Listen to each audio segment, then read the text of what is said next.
take note of that. Any other corrections?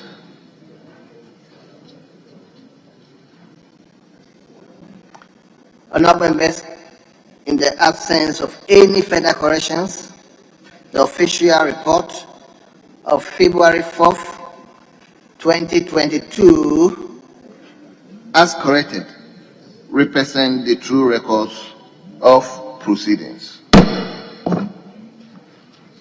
Honorable members, again, I have the official report of 11 February 2022. Official report of 11 February 2022.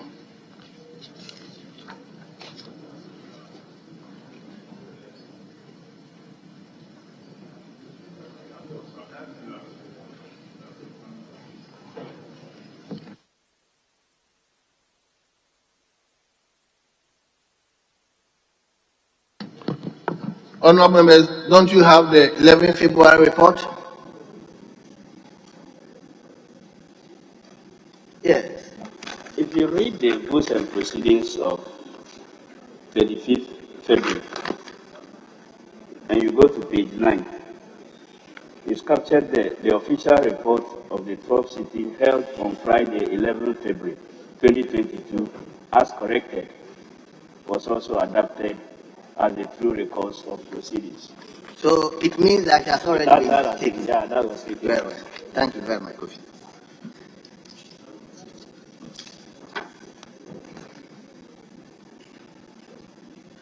Honorable members, before we proceed, I would like to mention to you that we have some visitors among us.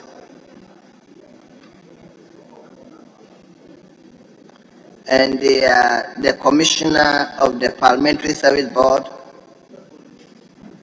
of Parliament of the Republic of Sierra Leone.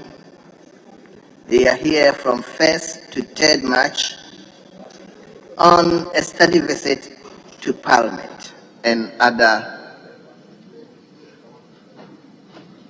institutions in Ghana.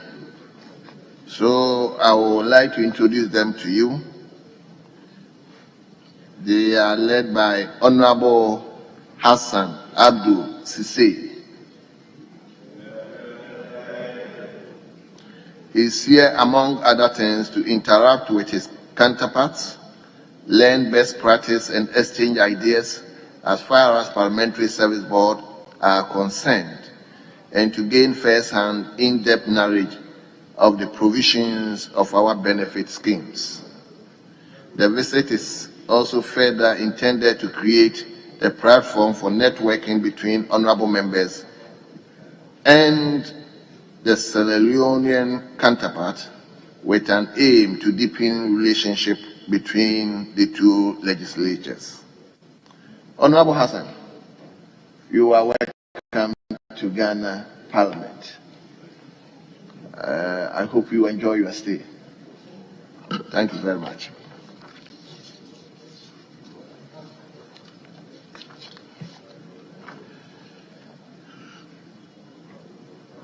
Honorable members, today we have Honorable Furious Yama in our midst. He has a lot of questions to answer, and therefore I'll invite him to take the chair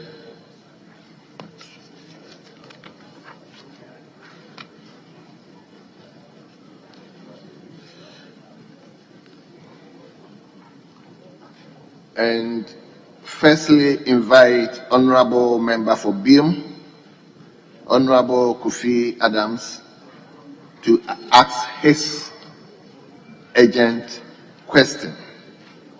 Kofi, the minister is available. You may now ask your question. Thank you very much, Right Honorable Speaker. I rise to ask the Minister for Transport what the ministry is doing to reduce vehicular accidents on our roads generally, and specifically on dual and multiple lane roads. Thank you, Mr. Speaker. Yes, Honourable Minister.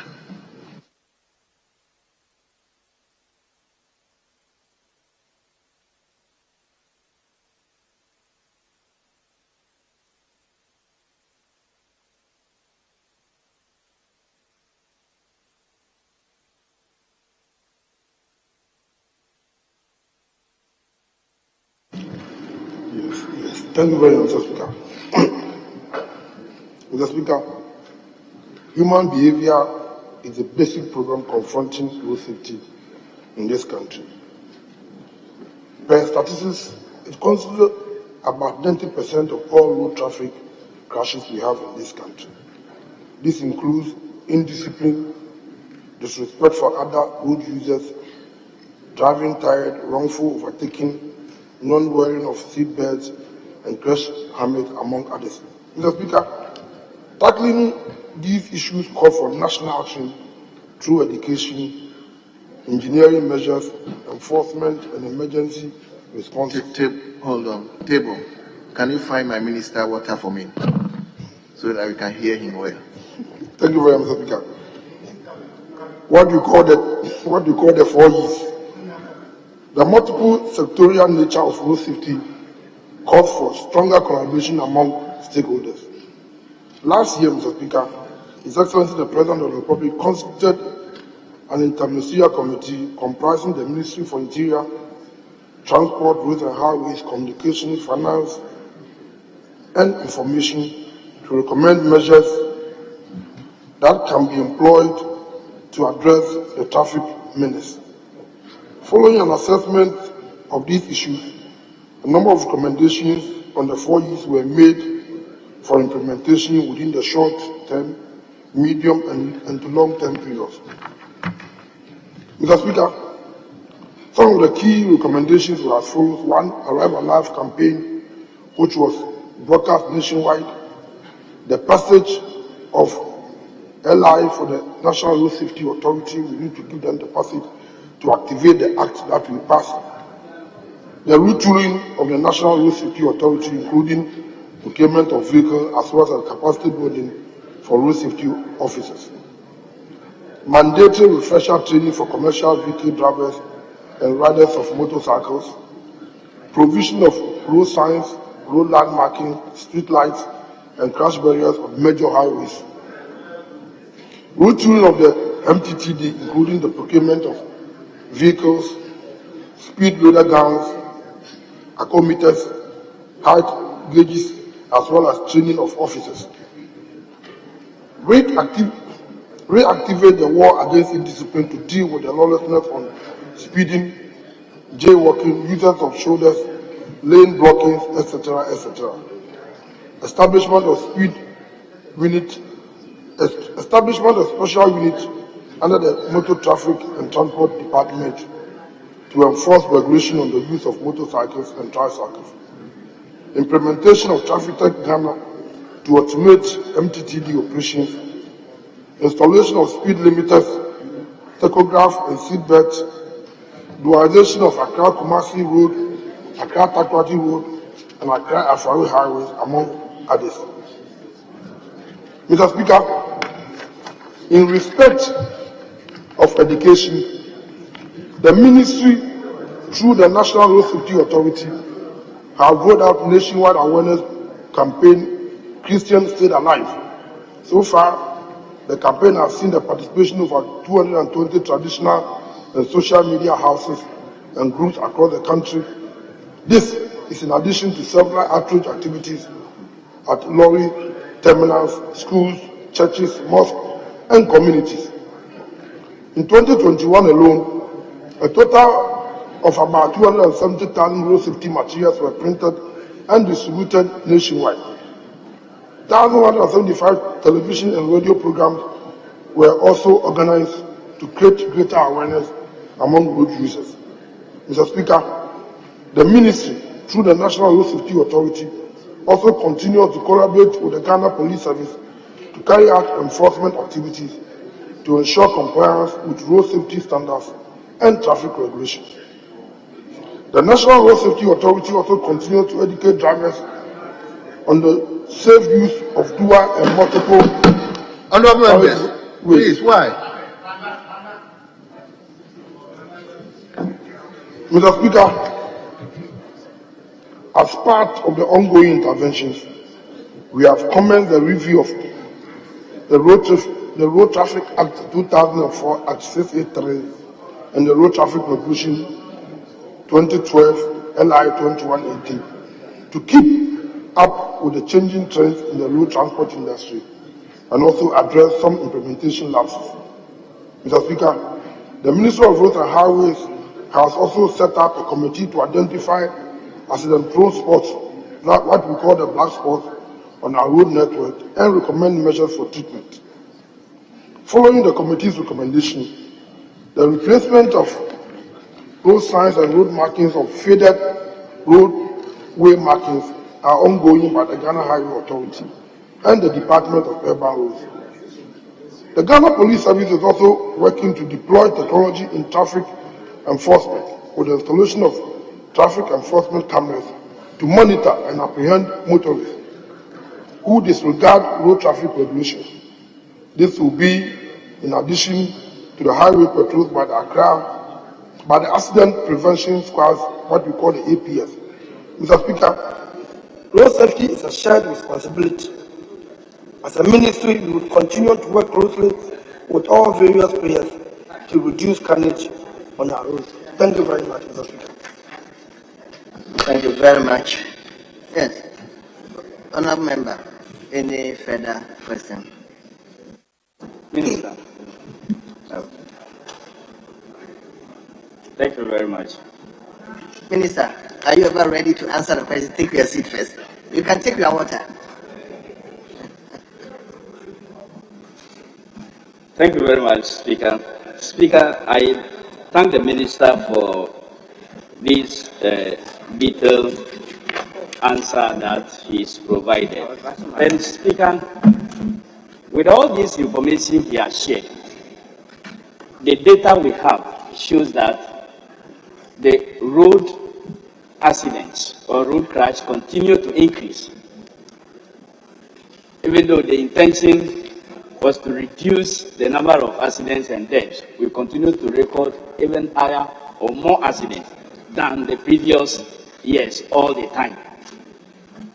Overspeeding, as he himself indicated, is one main cause of accident. What is the ministry specifically doing in some of the areas he has said have been identified as accident-prone zones on our highways? What the ministry is specifically doing in the area of overspeeding of vehicles? What have you done beyond putting some men on the streets? What are you doing specifically with our vehicles, speed control, and what have you? Have you done anything about that as far as overspeeding alone is concerned? Yes, Honourable Minister. Thank you very much, Mr. Speaker. Mr. Speaker, like I said, road safety is a shared responsibility.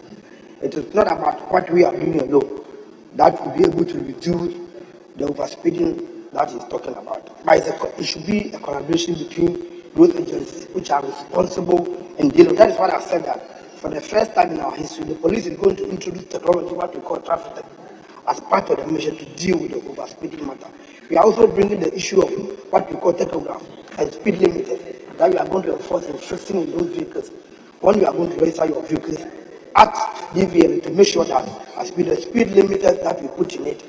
Mr. Speaker, we cannot do it alone. Like the police is a major player when it comes to enforcing these safeties on our road. And like I also said, the Ministry for Roads and Highways have also started utilizing some of these roads. We need this all this effort to put it together to reduce some of this overspeeding that we have. Yeah, you may do our part in just educating the people if you don't do overspeeding. But if we don't have these other agencies who are responsible to collaborate with us we will not be able to achieve our. So these are some of the measures that we are introducing, because we need to continue to educate our people. Though whatever we are trying to tell them, like he said, the numbers are going up, but you don't need to throw our hands in the sky and say that because the numbers are going up, we are giving up. We are. In addition, we are also bringing new measures like the traffic tech and also trying to dualize our road, which will also help to reduce water. So thank you very much, Mr. Speaker. Yes, Kofi.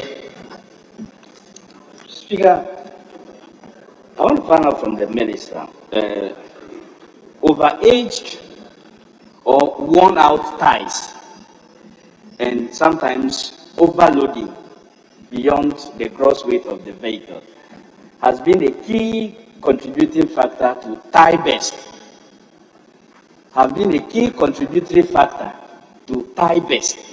leading to accidents.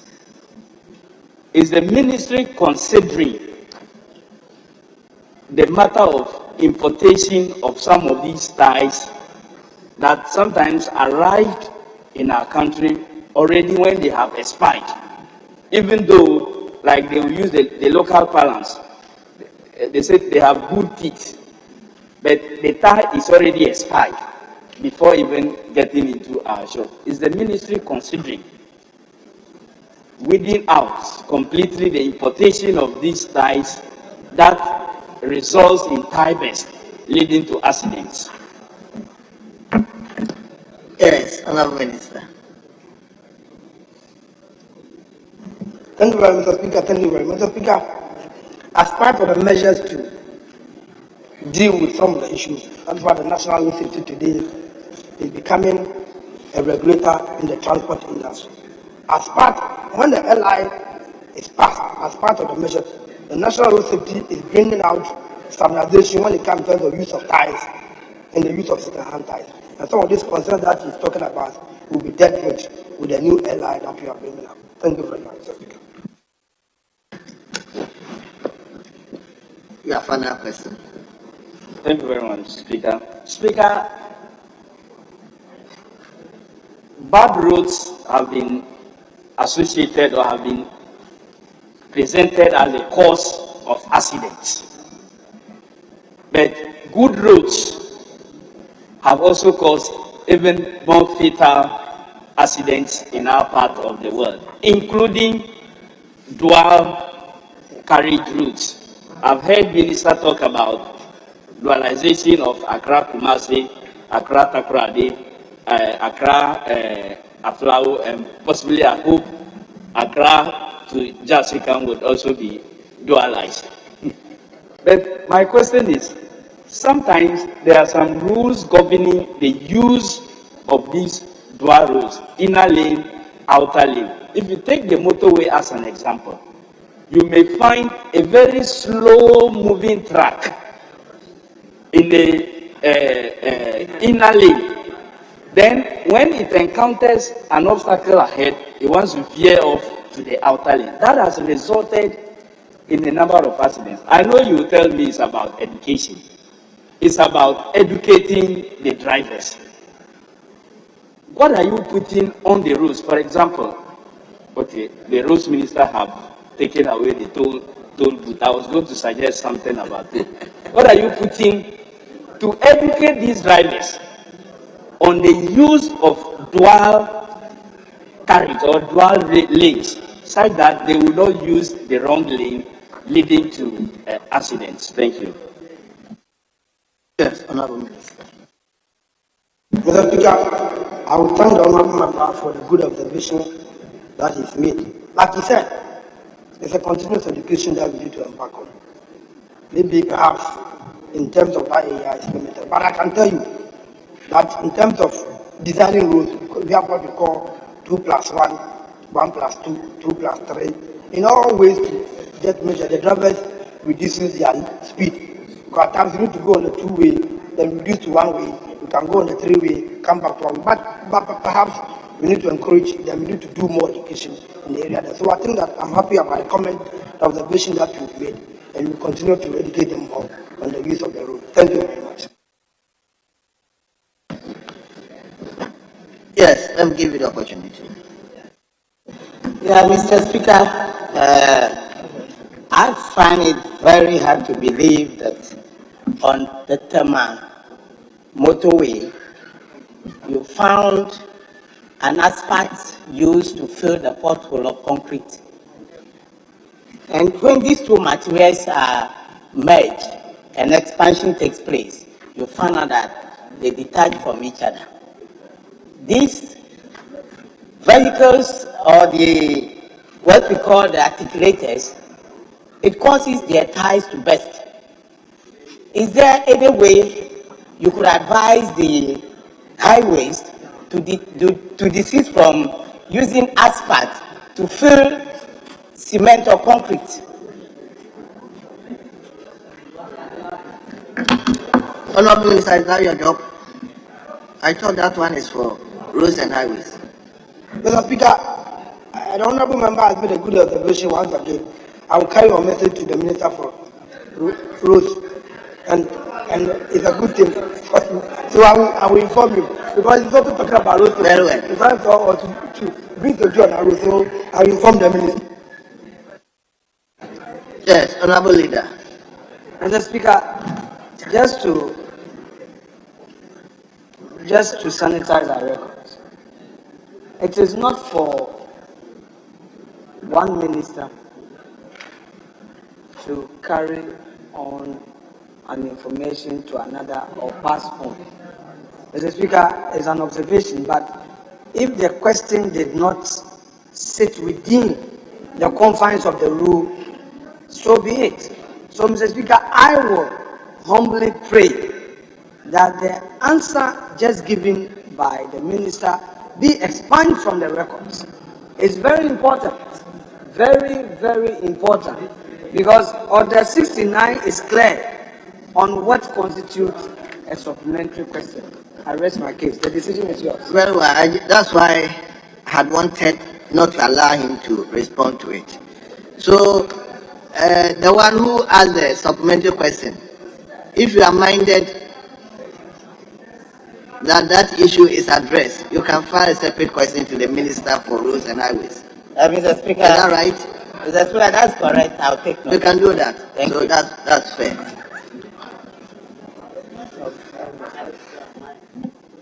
Let me give to Odotobri. Thank you, Honorable Speaker. Honorable Speaker, I want to find from the Minister what measures are being taken to reduce human error.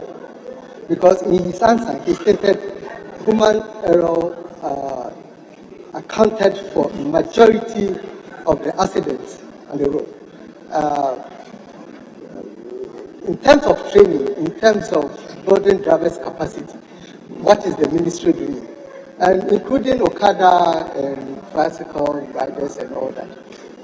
Can the minister elaborate on what the ministry is doing about it? Thank you. Very well, Minister. He wants you to tell us something about the human aspect. Thank you, Mr. Speaker. Mr. Speaker, I have said that road crashes in this country, the human error factor is about 95%. So if you listen to all the measures that we put in place, it will deal with the education of the human error. Like for instance, nationwide safe road safety campaign, what we call Arrive Alive. We are doing a lot of mandatory refresher training for commercial drivers and riders of motorcycles. Mr. Speaker, the new measures that we are putting in place as per National Road Safety Authority is to train these drivers twice every year about the practice of these new vehicles to deal with speed, radar guns, accelerometers, high gauges. These are all part of the system that you are putting, because supposing somebody is drunk, this accelerometer will be able, the modern ones will be able to check the new level. First, you need to implement 0.8.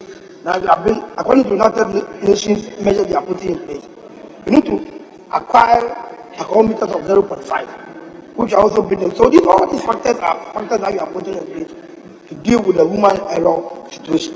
Thank you very much, Mr. Speaker. Yes, Honorable Kwame. Right, Honorable Speaker, we thank the Minister for his answers. We encourage him to do more to reduce road carnage. In fact, Mr. Speaker, data from the MTTD suggests that sadly in January 2022, marginally lesser number of people died on our road. In January 2021, 244 people died during through road crashes. But in January 2022, 232. It's marginal. Every life is important, but whatever we can do to reduce it. But Mr. Speaker, in the minister's answer, he talked about a number of issues, things that they are doing to educate the public. But Mr. Speaker, I have never heard any advert about road safety in my constituency before, though we have radio stations. I want to ask the minister, is it the case that they concentrate their advert on only the big radio and television stations based in Accra and Kumasi and ignore the rest of the country, when vehicles are not only in Accra, Kumasi and Tema? Do you actually take time to select media houses beyond the cities and places adverts? Because the driver who might cause accident on the motorway might be actually be coming from Adaku or Wadaso. So I want to find out from the minister, how do you select media houses to benefit from the adverts you want the entire country to hear in terms of road safety? Yes, Honourable Minister. Thank you very much, Mr. Speaker. The advert that we do comprises of radio, newspapers, television, and in terms of newspapers, we do on the national newspapers, Graphic, Times, and other. So my understanding is that these papers go to almost every corner in this country. Apart from that, in terms of television, we do it on the national television. And I also believe that GTV or other TV stations, almost every village in this country, people watch this television, I'm sure. They hear some of them. So the radio stations, Mr. Speaker, we don't concentrate in Accra, but maybe perhaps, like he's saying, we need to exploit more and do more. So I'll take it on board and see how we can incorporate some of these radio stations also too. But Mr. Speaker, before I take my seat, I hope that the previous answer I gave and the directive that you also gave, the answer I gave that I was going to carry it and be a point from the record. Thank you very much. Very well. We move to question number 394. Question number 394. The question stands in the name of a member for Kita, Honorable Kwame Gapi. Kwame, I don't normally mention the middle name, eh? Honorable Mr. Speaker, usually. Very well. So Thank you, Honorable Speaker. Thank you very much for the opportunity. I rise to ask the Minister for Transport the status of Keta Landing Beach. yes, Honorable Minister.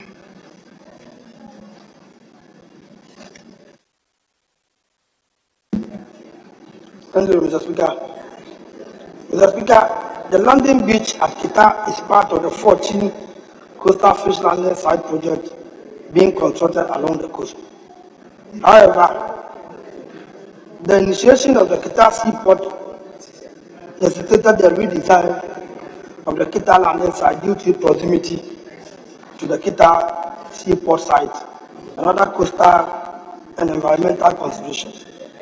Mr. Speaker, the new design has therefore made available additional onshore facilities such as pavement of the Kita market, drainage systems, a school block, and a new health center in the academy in the Kita municipalities, among other associated infrastructure projects.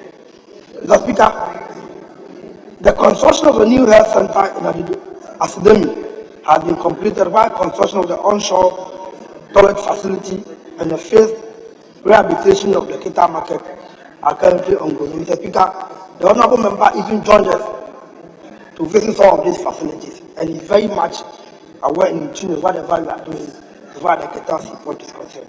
So thank you very much, Mr. Speaker. Honourable Member, any supplementary question? Thank you very much, Mr. Speaker. As the Minister mentioned, it is true I visited the place. But I would like to find out from the Minister. In his answer he provided, he said the new design has therefore made available additional offshore facility, such as pavement of a Kita market, drainage system, a school block, and a new health center in Asaram. I will kindly want to find out from the Minister, is the Kita market a pavement he mentioned, is it the whole entire market or a portion of it? Are they tiring making pavement for the entire Kita market or portion? I would like to find out from the Minister. Yes, Honourable Minister. Mr. Speaker, the consultants and the contractors are on site. They advise us the level of work that we should do. Perhaps, I think I need to go back to my understanding is that the paving of the market. And if you say I'm paving the market, I don't think that I'm paving half and leaving half. So far as I'm concerned, if you are paving the market, then we need to finish paving the whole market. And that's exactly what we are doing on site. Yes, fine. Thank you, Mr. Speaker. I would also like to find out from the Minister, the school block he mentioned in the answer. I would like to find out where is it sited and the location. Minister, did you get a question? Very well.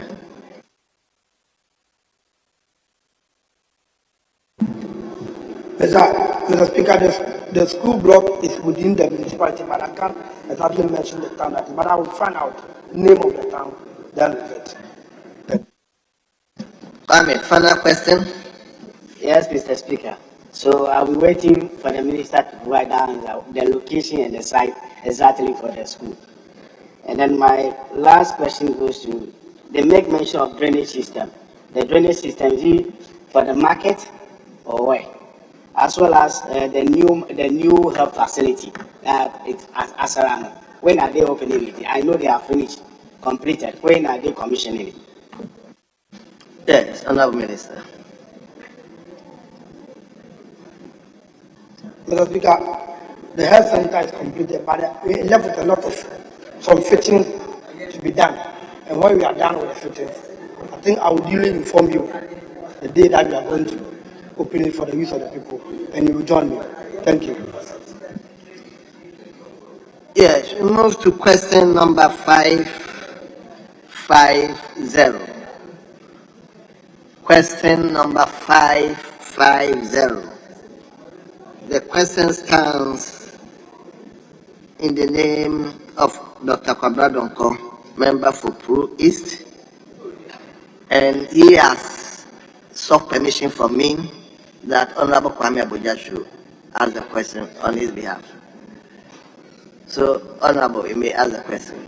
Honorable Speaker, thank you for the opportunity. As you rightly said, my colleague is on official duty outside of Accra. So I'll ask this question on his behalf.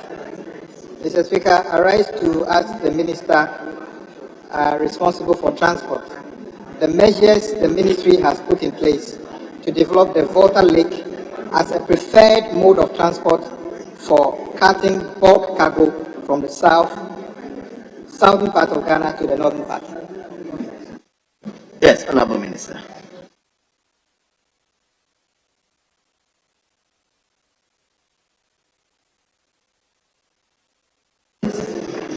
Thank you very much, Mr. Speaker.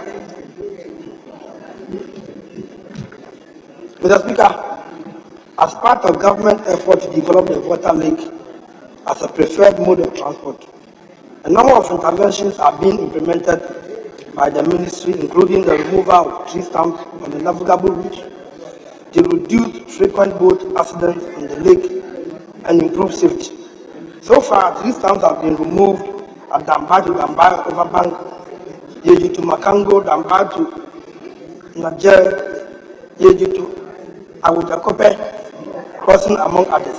Additionally, a feasibility study for a proposed water lake improvement project has been completed with support from the Korean Exim Bank, Facility to be provided under the project include supply of 5 vessels, integrated management systems, construction of a slipway, and a total of about 10 ferry landing sites with reception facilities at Yeji, Makango, Kodokrum, Katekrachi, Dambai, Dodokope, Pando, Toko, Agodake, Akenchin, and Kwame Buma. Mr. Speaker, the ministry, under the Transport Sector Improvement Project, that TSIP is currently undertaking a feasibility study for the overall development of the Volta Lake transport system. The objective of the study is to develop the Volta Lake as a viable and competitive link while facilitating the development of railway links and connecting missing links, that is bridges along this corridor and hinterlands.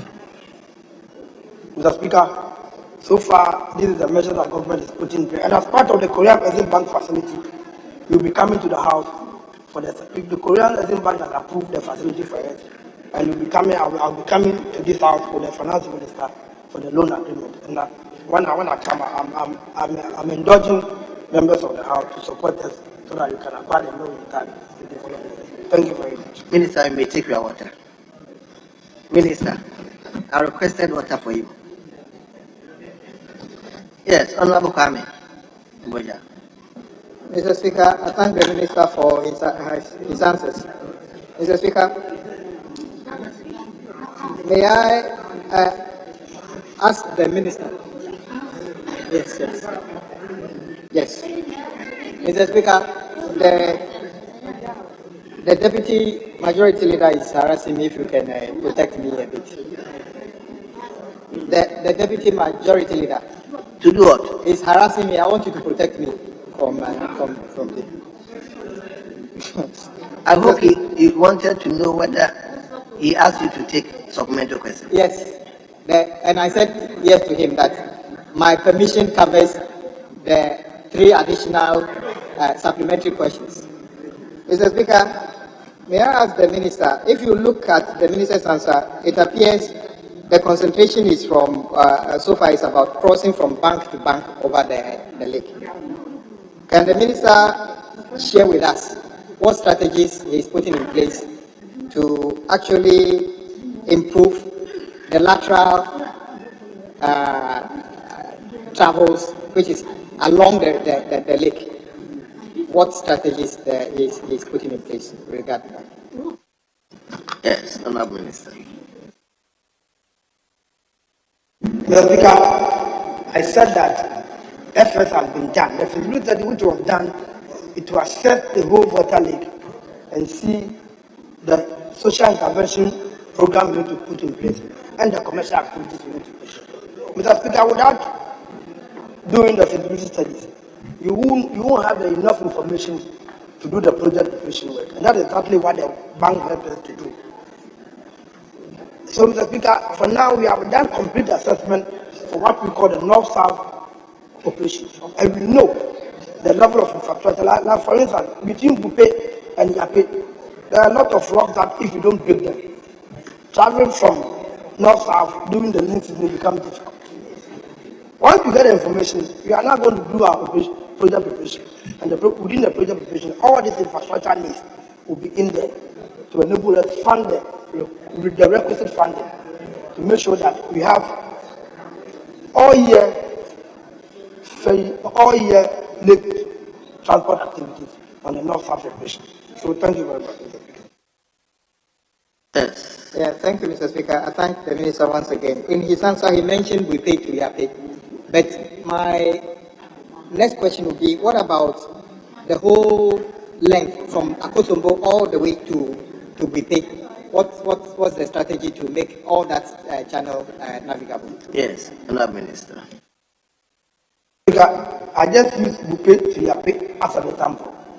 And I'm saying that the feasibility studies have not given us a clear picture of the level of infrastructure we need on the lake.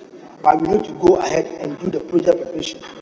We prepare the project stage by stage.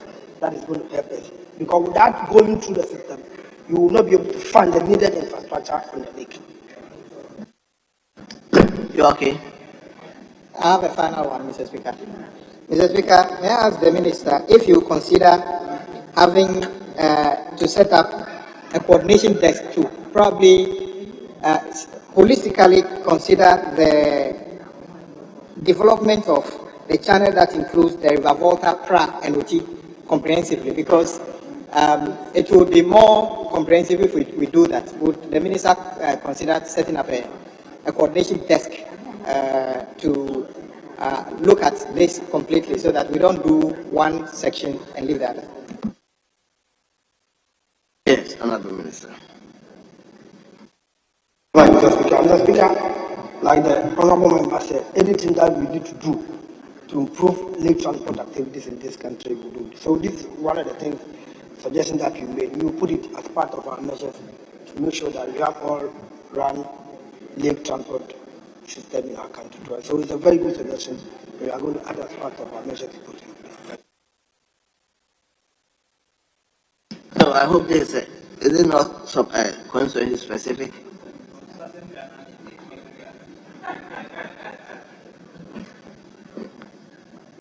Anyway, let me give a sound that. Speaker, thank you very much. Speaker, I am certain that the Honourable Minister for Transport knows that there's a whole economy on the Volta Lake. The Volta Lake has its own economy.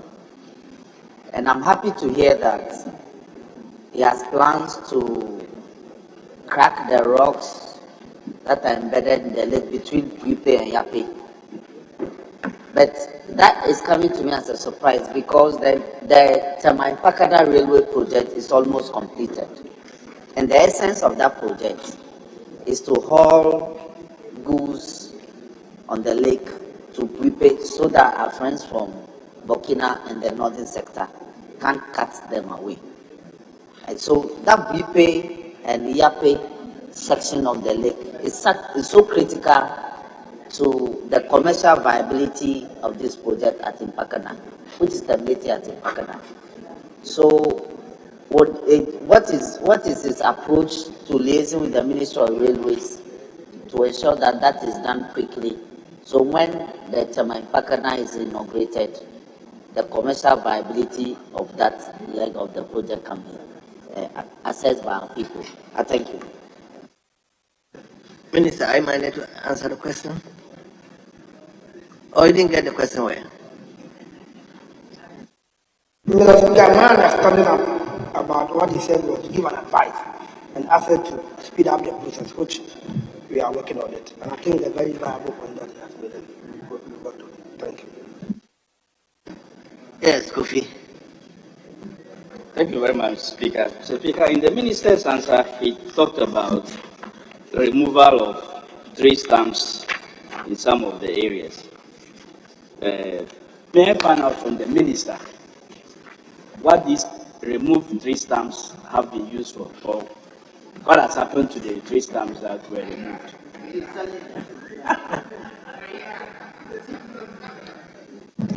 Mr. Speaker, I think as part of an arrangement with the local communities, because like you said, the whole water lake is an economic zone for the people who live along the lake. So I think that there was an arrangement between my ministry and the local people that with the chiefs that when these tree stumps are removed, at least we should hand it over to the local communities for them to make it. Because Mr. Speaker, it is so because when we took over, we realized that I think around between 2008 to 2012, the whole concession was given to a Canadian company. And this company removed what we call the economic trees and left the rest. The rest we cannot use it for the purpose that they set out themselves. So we have no option to hand over to the local community for them also to use it for other charcoal or something for themselves. So the rest, the ones that we removed were not economically viable to use for the other uses of the business. So that is what it is. So we were charitable to the local community because the water left. Honorable members, we move to question number 551. Question number 551. The question stands in the name of a member for Laura, Honorable Bedzeden. Honorable member, the minister is here to listen to your question.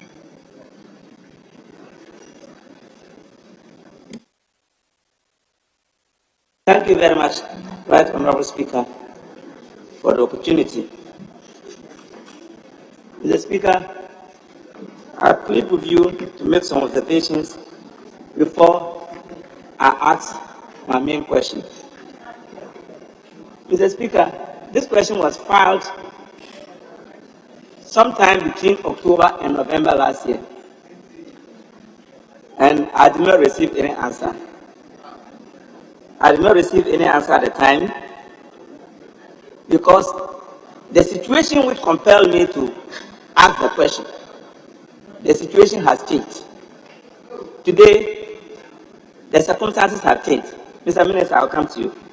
So it means the question I just want to make the point that I don't want to appear as being ignorant of the changes which are taking place, because this is a house of record, and the records will go down to show that when the situation had even changed, the honorable man was still asking questions as if he didn't know what he was about. Don't worry. Ask your question. He just came for hope. He just came for hope. I'll be explaining to you. I'll be explaining to you. So, Mr. Speaker, in spite of the changed circumstances, I will still proceed to ask my question, and then the follow-up questions and the supplementary questions will now receive the appropriate answers. And Honorable, if I'm getting it right, it means your question is moot now. No, Mr. Speaker, it's not quite. I said I'll proceed to ask the question, Mr. Speaker. But anyway, I'll proceed to ask the question. Mr. Speaker? Yeah, okay, very well. Mr. Speaker, I was just explaining why the question has to be answered differently. Mr. Speaker, I rise to ask the Minister for Transport why the airport is no longer being patronized by commercial airlines as we have with Kumasi and Tamal airports. Thank you, Mr. Speaker. yes, Honorable Minister.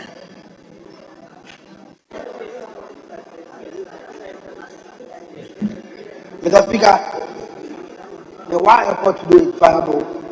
Commercial airplanes are flying to work. That is my answer to the Honorable. I believe that is why he himself was saying that the question is. So it means you are answered now.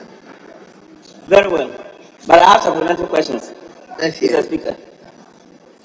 Mr. Speaker, I'd like to commend the Minister for the work that he has done so far in respect of the Wa Airport. Because I actually went to his office to meet him, and he explained to me that he was working on it. And indeed, he has worked on it. Mr. Speaker, we are happy that we now have flights to Wa. Indeed, I returned from Wa yesterday by Fashion Air. Mr. Speaker, my supplementary question, my first supplementary question is, we are having flights for only 3 days in a week. When are we going to have daily flights to Wa? Because my experience when I went to Wa is that the flights are fully booked. So it is inadequate. So that means that we need to have daily flights. Mr. Minister, when are we going to have daily flights to Wa? Are you sure the Minister is capable of answering the question? Because the airlines are not government airlines, they're private airlines. Depends on the number of passengers available. Mr. Speaker, I've just explained to you that the flights are fully booked. I came from Wa yesterday, and indeed, I had to pay a higher fare by reason of the fact that it was difficult to get my booking. Well, Minister. So we want to have, when are we going to have daily flights to Wa? Anyway, I'm happy that you commended the Minister. Yes. So, Minister, let's hear you. Mr. Speaker, I hope when the fight was full and the Honorable Member navigated his way, I hope he did not pass anything through the capital for him to get a ticket. But indeed, he bought a ticket at the right price. Mr. Speaker, basically that is the challenge in this country. because it is not a national airline, but private people will pay this thing. They base on the activity, specifically on profit. And when we had a discussion that they did promise that they were going to fly to one. Now they fly 3 times a week. But I'm sure that I will have a discussion with them and see if they can improve how many times they fly back to one. The honorable member should know that it is not a national airline. We don't have total control over them. But we are trying to put in place some nation airline. When I come, I hope that you will support me to be able to have a national airline so that you will go 6 times or 7 times a week to thank you very much. Yes, Honorable. Yes, Mr. Speaker. I thank the Minister again for his answer. Mr. Speaker, I'd like to find out from the Minister what arrangements are in place for other airlines to also fly to work. Because the capacity, please, we want to have other airlines. Just in case there's a problem with one airline, we can have an alternative. When are we going to have those other airlines? Because we started with Amtrak, and Amtrak broke down. Minister.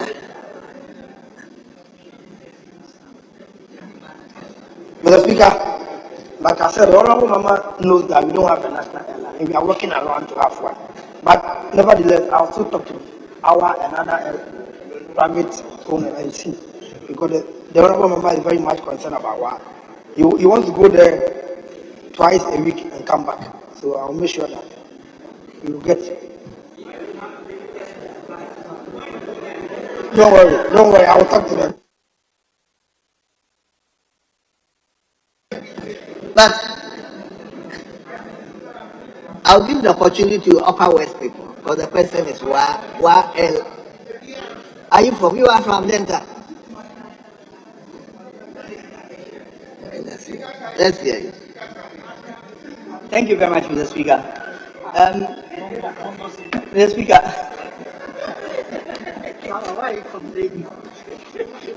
Mr. Speaker, from the answer the Minister gave, you'd find that Africa World started flying into Wa, but stopped, and now Passionate flies there. It's due to the aircraft that Passionate operates. Passionate flies a Dash 8, 300 series, and it's a turboprop aircraft. It's very slow. It has a capacity of 50 seats, so it is able to do a return journey from Accra to Wa. It has an endurance of about 5 hours. African World operates the Embraer 145, which is a jet engine aircraft, so it burns more fuel and it's faster. Currently, the situation we have in Wa, we have no fuel facility in Wa.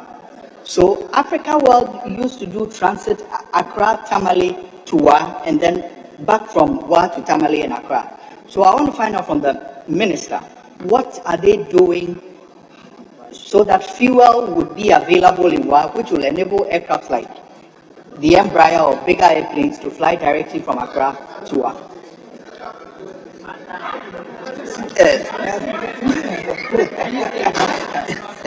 Thank you, Mr. Speaker.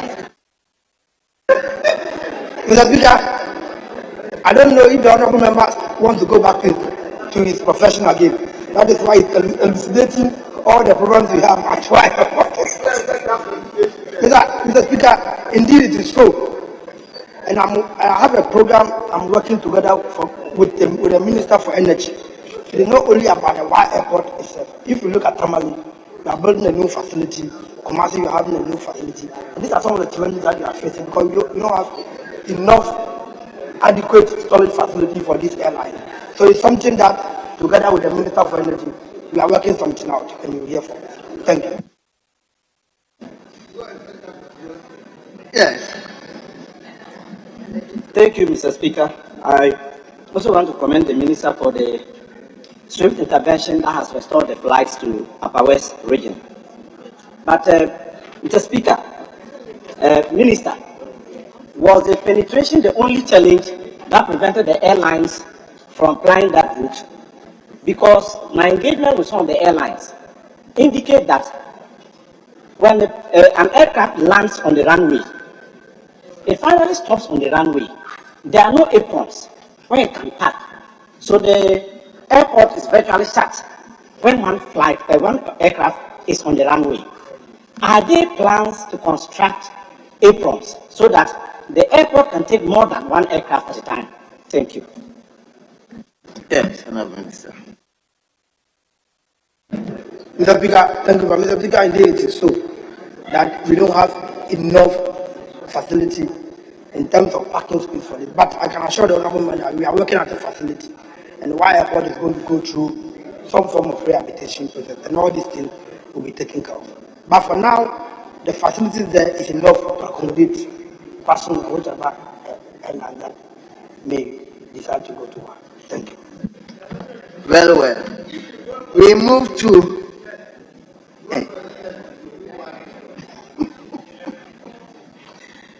we move to question number 553. Question number 553.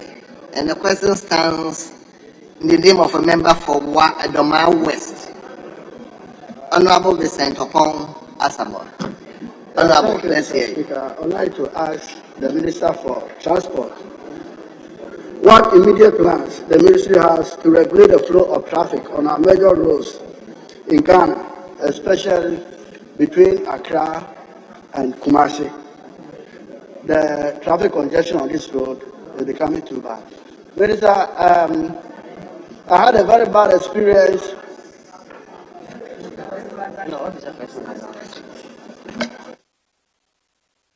Yes, Honorable Minister.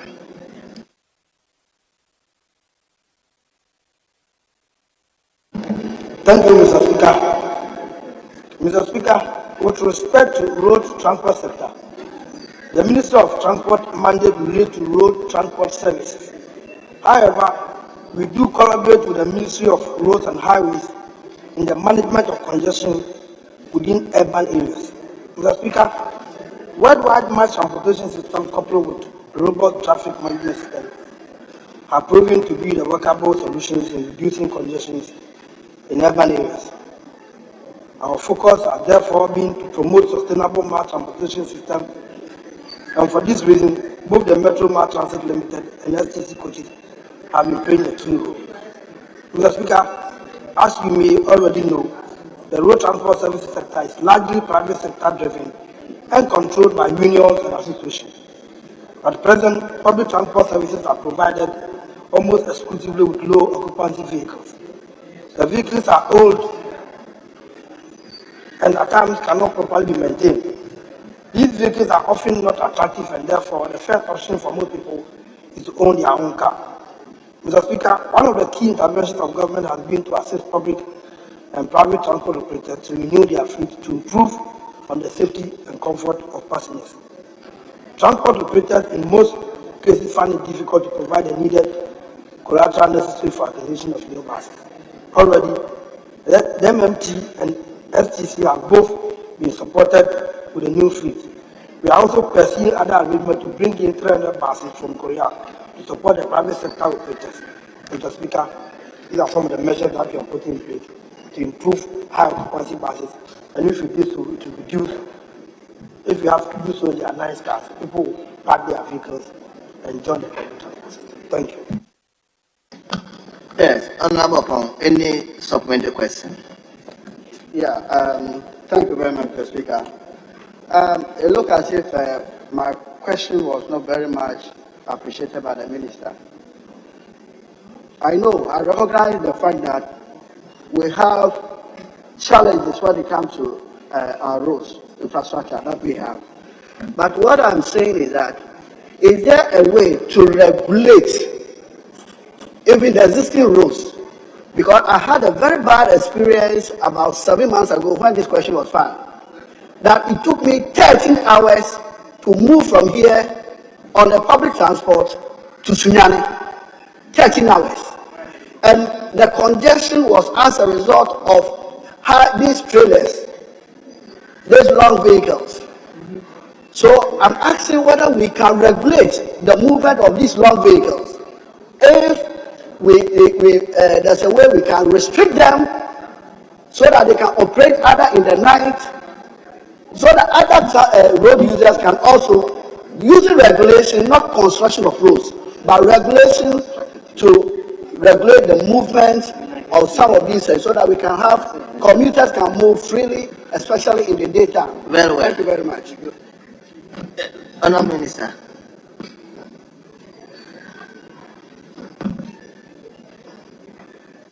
Mr. Speaker, I was surprised that the honourable member said I did not answer his question.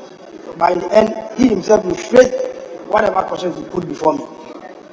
The questions he put before me, my understanding is that if we are able to remove the smaller vehicles on our road and bring in higher capacity buses, the number of vehicles on our road will reduce and congestion will also reduce. But if he's talking about controlling trailers from working the night, I am going to act in collaboration with the Ministry of Interior and see how your suggestion can be taken on board. Thank you.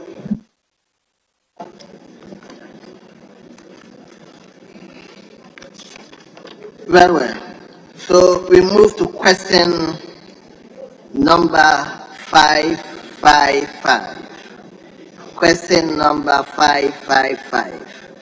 That stands in the name of a member for Adaku, Honorable Kwame Govin Abuja.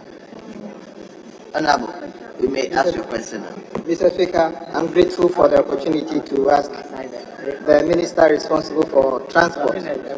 How many buses have been procured for the Metro Mass Transit since 2017, and how much is the cost of these buses, Mr. Speaker? Yes, Honorable Minister.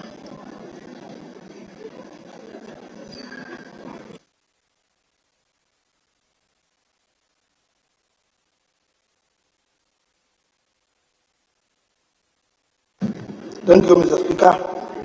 Mr. Speaker, the Metro Mass Transit Limited, as you all know, was established with a major objective to provide intra-city, inter-urban, and rural urban bus services in the country. The policy framework for the financing and operation of MMTL was that government will provide support for the acquisition of buses to enable MMT to provide relatively cheaper and affordable mass transportation services to the public as a necessary social service.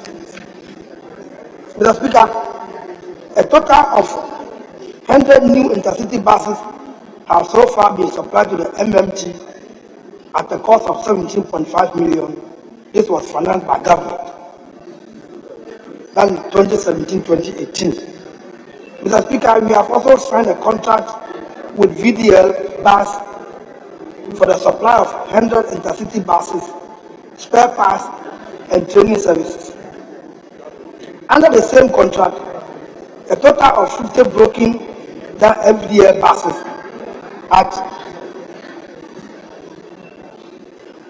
at MMT would be repaired to augment the fleet.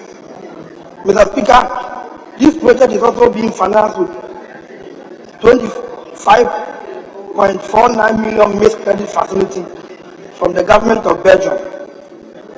As I speak, the first batch of 45 buses are almost ready and will be shipped to the country from next month. Mr. Speaker, we are also pursuing other avenues to bring in more buses to revamp the operation of MMT. Currently, value for money assessment is being undertaken for the supply of 300 Hyundai buses from Korea and additional 200 buses from China. We expect to add a total of 600 new buses within the short to medium term period. Thank you, Mr. Speaker. Yes, Honorable Member for the group. Mr. Speaker, I thank the Minister for providing the answers. Mr. Speaker, just for clarity's sake, in the 2021 budget, specifically paragraph... Honorable members, there are a lot of meetings here. Paragraph... Please. Honorable Opong.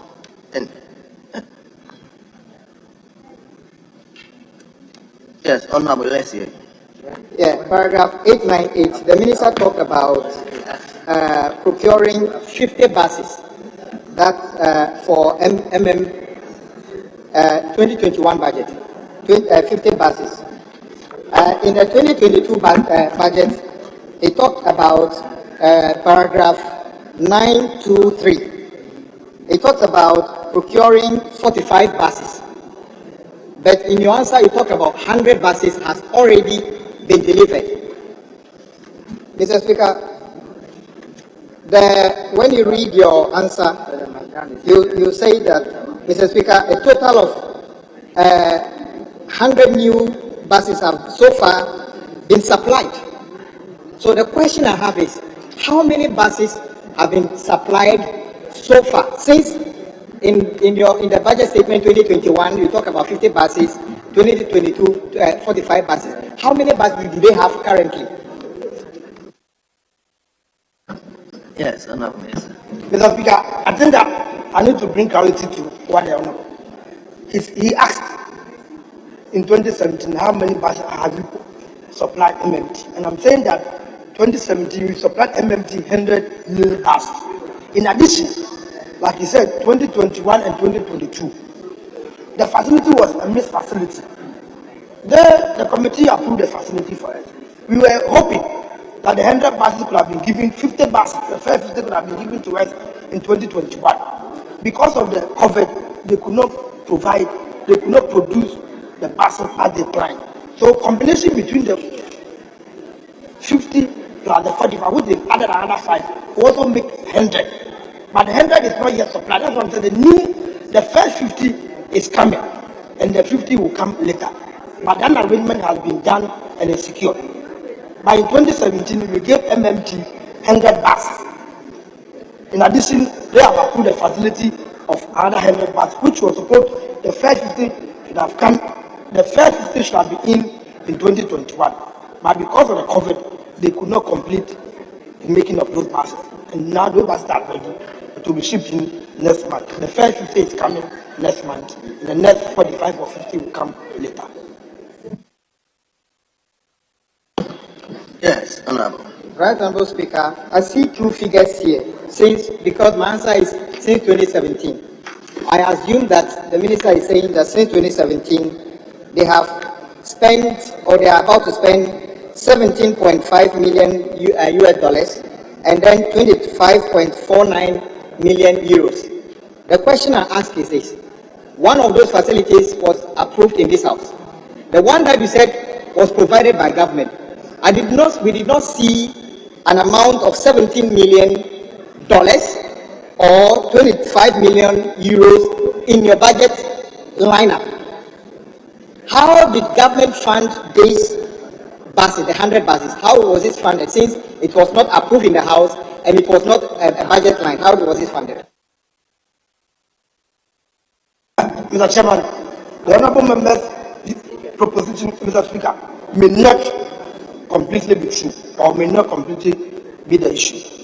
The 17.5 was out of GOG budget that the Minister for Finance provided us.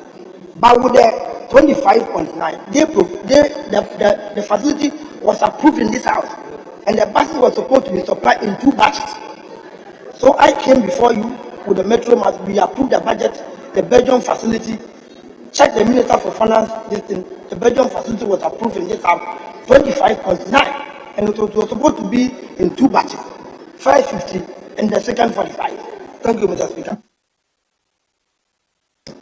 You have another question. Yes, Mr. Speaker, I've already acknowledged the fact that one of those facilities was approved in this house. My question was about the facility that you said, the buses that were procured through GOG, because, Mr. Speaker, so far the interactions we had with the ministry, we only know they bought buses. The question as to how GOG managed to procure the $17.5 million buses is still unanswered at the committee level here. So I'm asking the question: how did you procure the 100 buses through GOG, sole sourcing, or you went, how did you procure the buses? Because the question is quite clear. How did you procure those buses? Because when it comes to this house, we know that it is, you can go through that and do value for money. And the 100 buses, how did you procure them? That is all I'm trying to find out. Yes. Mr. Speaker, if I understood perfectly what the Honorable Member said, is he talking about the method of procurement or is he talking about the financing of the project, of the bus? I have told him that yes.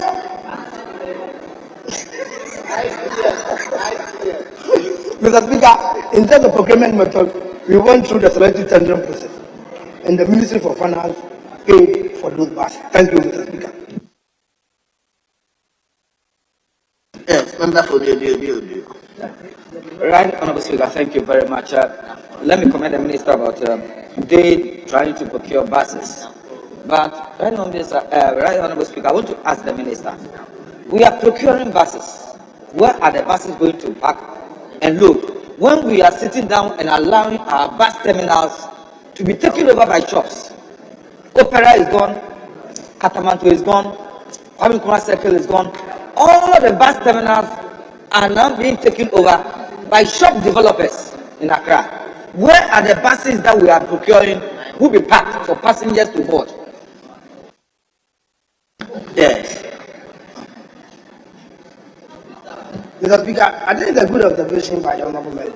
This is an issue that we are having a further discussion with the local government ministry, and we think that is a concern also to us that we go to some of these bus terminals and the buses do not even have enough space to park and people. So it's something that we are seriously in discussion with the Ministry of Local Government to see how we can deal with some of these issues. Yes, Honorable. Thank you, Mr. Speaker, for the follow-up. Mr. Speaker, if I should refer the Minister to the second paragraph of his answer, I should quote him, a total of 100 new intercity buses have so far been supplied to MMTL at a total cost of $17.5 million. Mr. Speaker, when you do the quantification, you realize that the average cost per bus is $175,000. You even peg it at 6 cedis per dollar, it will give you 1 million. The question is, Mr. Speaker, the Minister, what is the specification of these buses from what has been supplied previously? Thank you. Yes, Honorable Minister. Mr. Speaker, the buses we buy come with spare parts. And for I will not be able to speak to the specifications because I don't have the technical report before me. And this is a house of records. And I do not want to talk about specifications when I don't have those specifications before me. But I can assure you, all the specifications with the technical report and the spare parts are all there. Thank you, Mr. Speaker. Honorable members,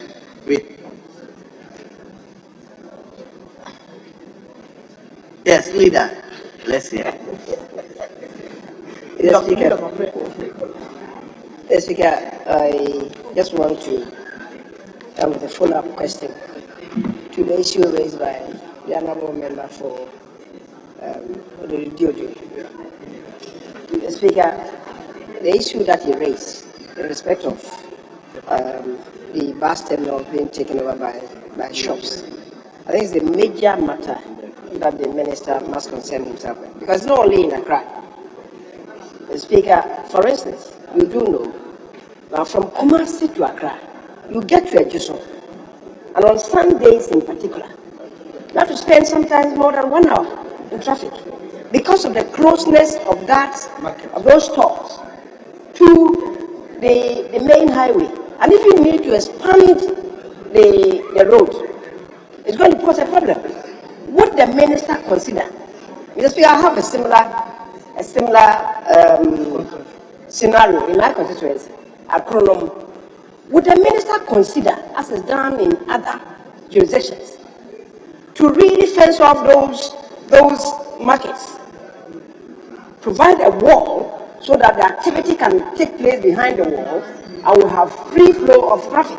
Would the minister consider that? Minister, this issue cuts across so many areas. Yes. Minister, I'm coming. You know Kwadaso. From Sofolai to getting to Kwadaso. They've just built up some shops there. And it can take you some minutes before you'll be able to cross. It's all over. Not that place alone. From Kumasi to my hometown, there's on the road, the fantastic too.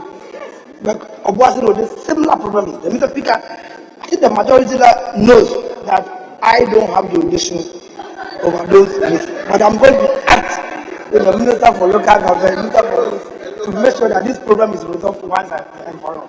Thank you.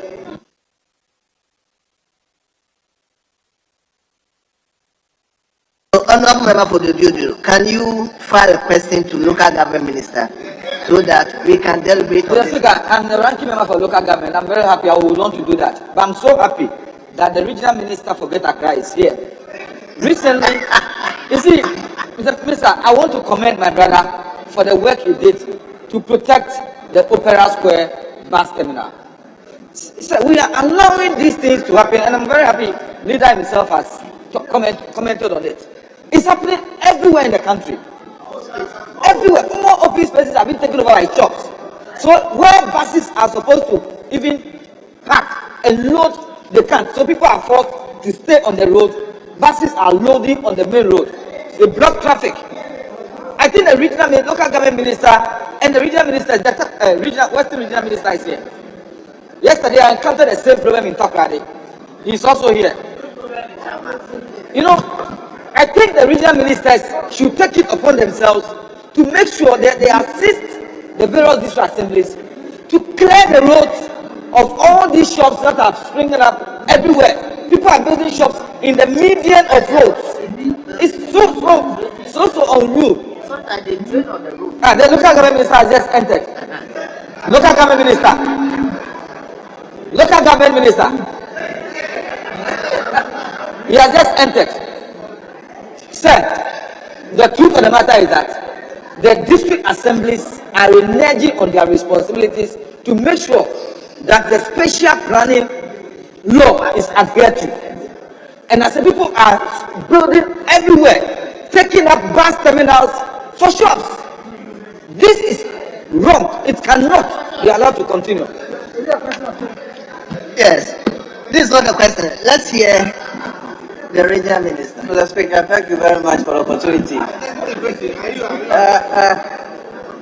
My good brother, Honorable Edmond Nilantivanapoa, who is a chairman of the Greater Accra Parliamentary Caucus, just like my good self. Rather, I should be thanking him and the caucus for their immense support in the relocation of the onion sellers from Agogloshi to Ajinkutuku. And again, as he rightly put, we have been able to, under the Let's Make Greater Accra Work agenda and Operation Clean Your Frontage, we've begun an exercise. And it's in connection with what he's saying. We have people off the high streets, the principal streets, and in some cases, pavements. Yesterday, I was at Medina, a market called Bosche, and for the information of my good brother, over the last 8 years or so, traders have flanked the stretch from one end of the footbridge to the other. Today, I can report on authority and this August House that we have managed to move all of them voluntarily to the market. And so, under the able leadership of the local government minister, who has been supporting me in Greater Accra and his good self, Operation Clean Your Frontage is on course. And by the grace of God, Accra will work again. Thank you very much. Thank you very much. Honorable Minister for Local Government. Honorable Minister for Local Government. There's this question of developers taking over all our lorry parks, lorry stations. and the minister answering his question more or less passed the question to the local government minister. So I asked the owner of the question to file a separate and special question, proper question to you. But now that you are here, if you can tell us something. But indeed it's true, it's something that is going on and we need to address. Thank you, Honorable Speaker. Honorable Speaker, yes, the Act 936, Local Governance Act, as amended, places the responsibility on the local authorities. Honorable Speaker, we all know that before any development takes place, they always have to apply to the assembly for the permits to be given before certain things are done. So the issue is whether whatever is being done is within the development framework. That's why we'll have the first question. So we have issues about these things, and I'm sure when the question is filed, we'll come out and answer it appropriately. But and then always seek the support of members, honorable members, who are all members of the district assemblies, to help and use their position to leverage on the activities of the district assembly, so that we can all achieve what we want for our people. Thank you, Honorable Speaker. Thank you, Honorable Minister. So we now turn to question number 745.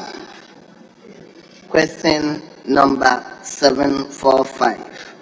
That stands in the name of a member for Afram Prince North on Miss Betty Nana Efua Crosby Mensah. Are you Crosby Mensah? Mr. Speaker, definitely not.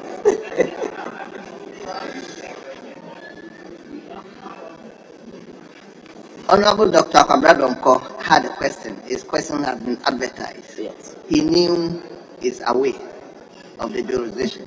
He asked a member to ask the question, and he informed me. I don't think. Okay, let's hear it. Speaker, I have the authority of the owner of the question to seek your leave to ask the question on her behalf. Mr. Speaker, I rise to ask on behalf of the member for Afram Prince North, the Honorable Betty Nana Crosby, to ask the Minister for Transport when works on Agodake Landing Beach in the Afram Prince North constituency will be completed to enable safe landing of ferries. I thank you. Yes, Honorable Minister.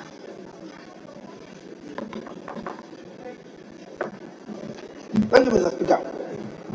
Mr. Speaker, the Ministry commenced the rehabilitation of the ferry landing sites and facilities along the Volta Lake, namely Yeji and Makango, Babank, and Agodeke in 2019. Work is currently about 46% complete. Mr. Speaker, this project is a multi-year transaction project, unlike Yeji and Makango site, which are concrete ramp. The Agodeke site is earthen ramp. Unfortunately, a number of factors, including the rising lake level and rainfall, have adversely affected the construction of the concrete ramp at Agodeke. The work will resume at the site when the weather conditions is favorable. Mr. Speaker, in addition to that, as part of the Korean Earthen Bank project, this site is also part of the new concrete landing site that we are going to build.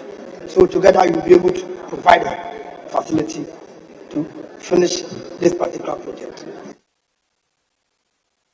Yes, Honorable Member. Speaker, I am an adjoining beneficiary of this project, and so I have so much interest in it. Mr. Speaker, the Minister has told the House that our 46%, the rate of work is about 46% completion rate.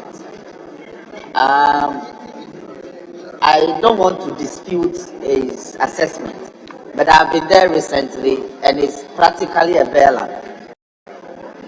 So if you can tell the House what constitutes the 46% for the record, I'll be grateful. Thank you. So, what was the question? The question was that what, in the estimation of the minister, constitutes the 46% work rate on the site? What constitutes that 46%? Because I even have photographs of the site. It's still bare land. Thank you. Yes, Minister. Mr. Speaker, I told the honorable member that this is a multi-year transaction project. It's not completed within a year. And I also said that whether a rainfall pattern also impacts on the site. And landing sites, the further you go and you don't see anything, the work is done underground. Yes, Mr. Speaker, it's not something that you go and see unless you see a structure being there. So we are working. Unless, of course, you doubt me that the 40% is not true. It is true. We are going to do a concrete block on the site. Thank you. Honorable, your last question. Oh, the second one, Mr. Speaker. Your last question, yes. Mr. Speaker, I'm guided. Mr. Speaker, it's precisely for some of the reasons the minister cited that when sites are scouted for projects like this, they take some geomorphological features and some human factors into consideration. The site in question is like a small bay. And Mr. Speaker, when the lake is in full flood, it looks suited for the project. But during the diurnal seasons, when the lake goes down, the level goes down, it recedes far away. So would they consider moving the site from Agoneke rather to Bruben? To Bruben? No, to Bruben, because I know the geography of the area very well. Bruben looks like a straight shoreline, and it's not affected by the restriction, the annual restriction of the lake volumes. So if yes, so would the minister consider taking a look at the physical location of the project? Minister, will you consider taking a look at it? I have asked the question. Mr. Speaker, the honorable member, I know that he's a very good lawyer. I didn't know that today he has another qualification in engineering. And the advice he has given me, I will take it on board and seek the advice from the engineers from VRA and the Ministry of Transport and the consultant and see. I know that my brother has acquired another qualification. His advice is working. Well. So we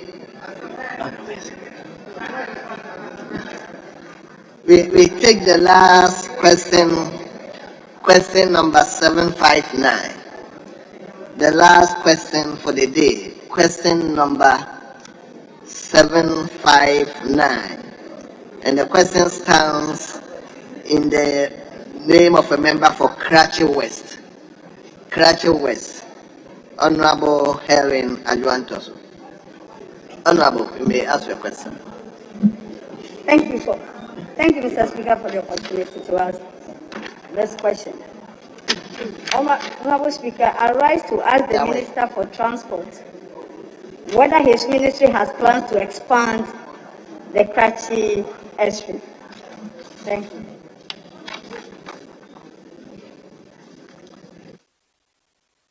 Yes, Honorable Minister.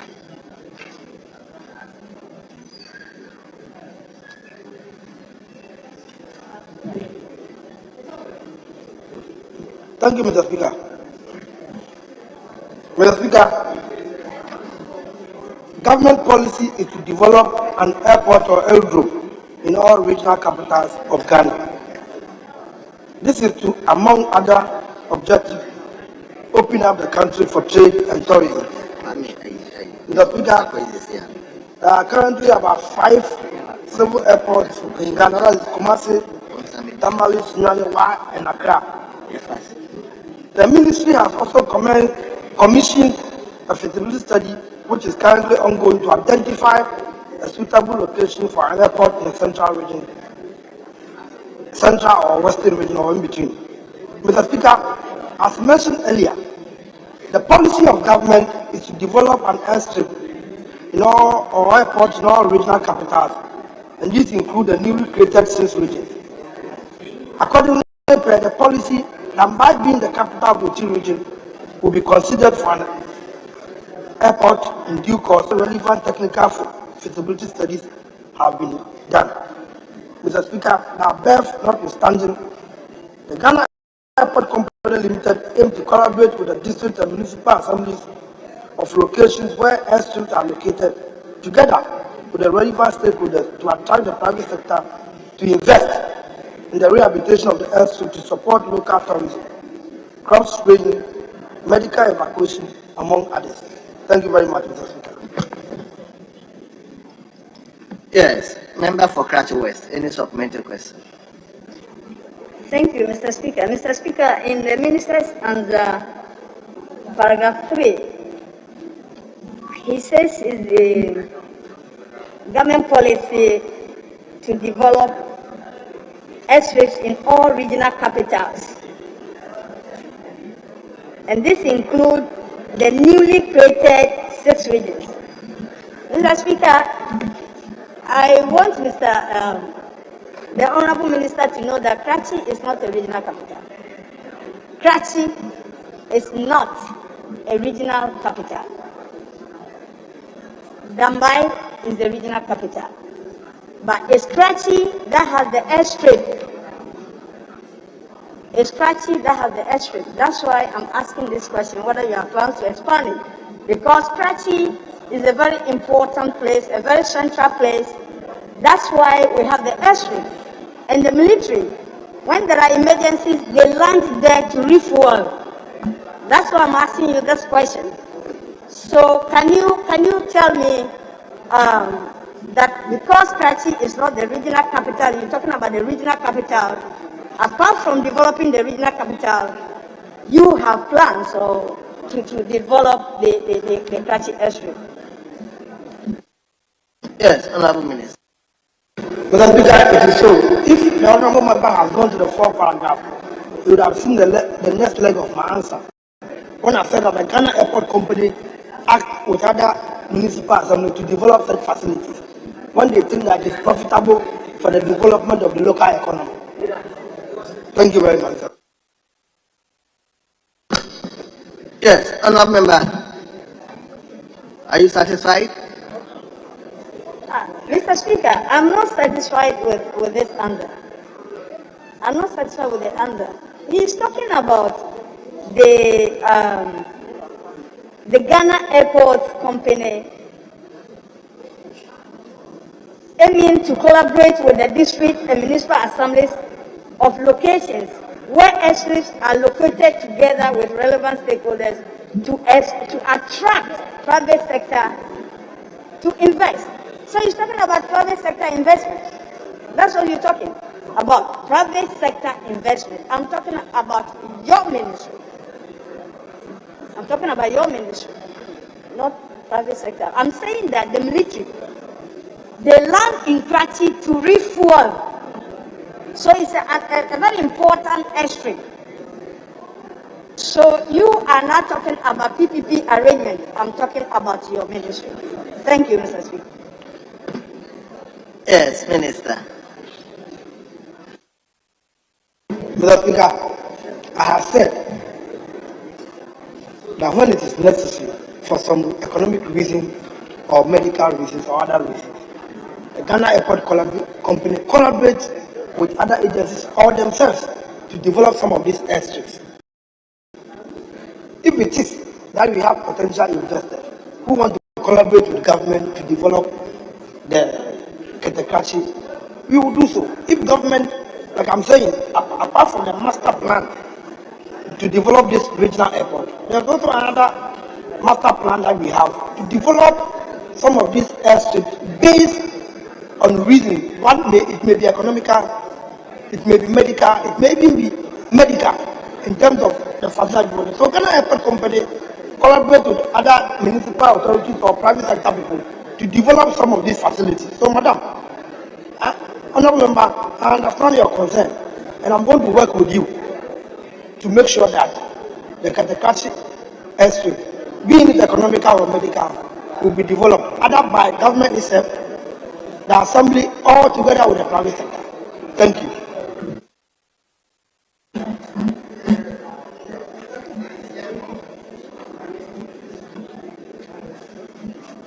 Honourable members, this constituency specific question, I'm not admitting any other question. You finish. Last one. Mr. Speaker, while people are listening, I want the minister to assure this house. I want an assurance from the minister that he will help to get the investment he's talking about to expand the taxi industry. I want an assurance from Minister assurance. Mr. Speaker, I'm happy that people want to have belief in me. It means I can convince people to find a church for them. And I want to assure the honorable member that he has no reason to doubt me. Thank you. Honorable members,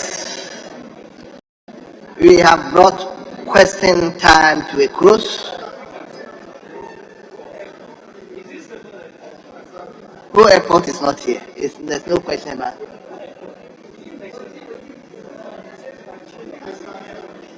Honorable Kofi, today we've spoken a lot. If anything, I'll give Elizabeth the opportunity. Yes, let's hear. Thank you, Mr. Speaker, for the opportunity to ask a follow-up question. Reference paragraph 3, I want of the minister's answer, I want to find out whether he started plans for a new airstrip or a new airport in Bono East Capital, Techiman. Thank you.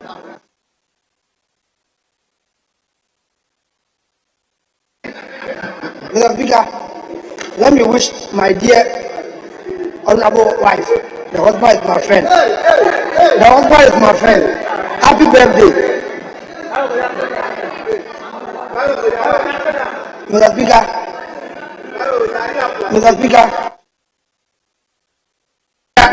I don't know the problem of Honorable Suhini. Where I come from, your brother's wife is your wife.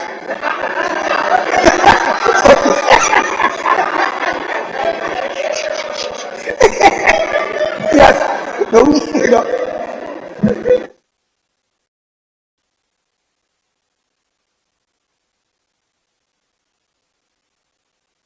Mr. Speaker. Yes. Mr. Speaker, we are almost done with the Sunyani Airport. Sunyani Airport phase 1 is almost done.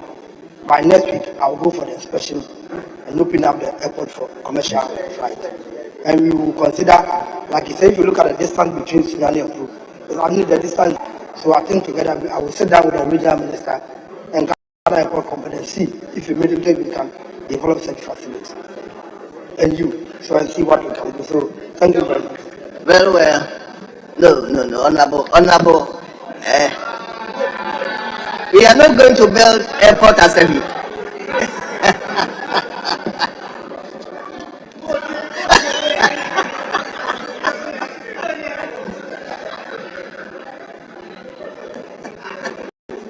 Thank you, Mr. Speaker. Mr. Speaker, in view of the fact that the ministry has plans to expand the Karachi aspect, would the minister consider constructing an airport as a also the regional capital of Western North? Thank you, Mr. Speaker. Yes, Minister, let's hear you. Mr. Speaker, now that I know that honorable members want airport or airstrip in their region, I'll form a committee, and the committee will sit down and assess this, and I'll come back to that. Thank you. Yes, honorable members. Yeah, honorable Minister, on behalf of the House, let me thank you for attending upon the House to answer 8 separate questions. We are grateful to you. You are hereby discharged.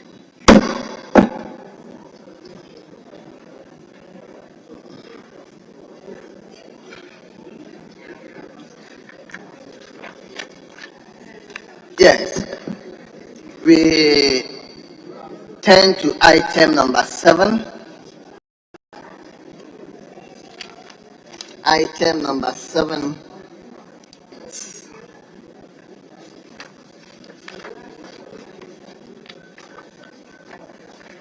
The first statement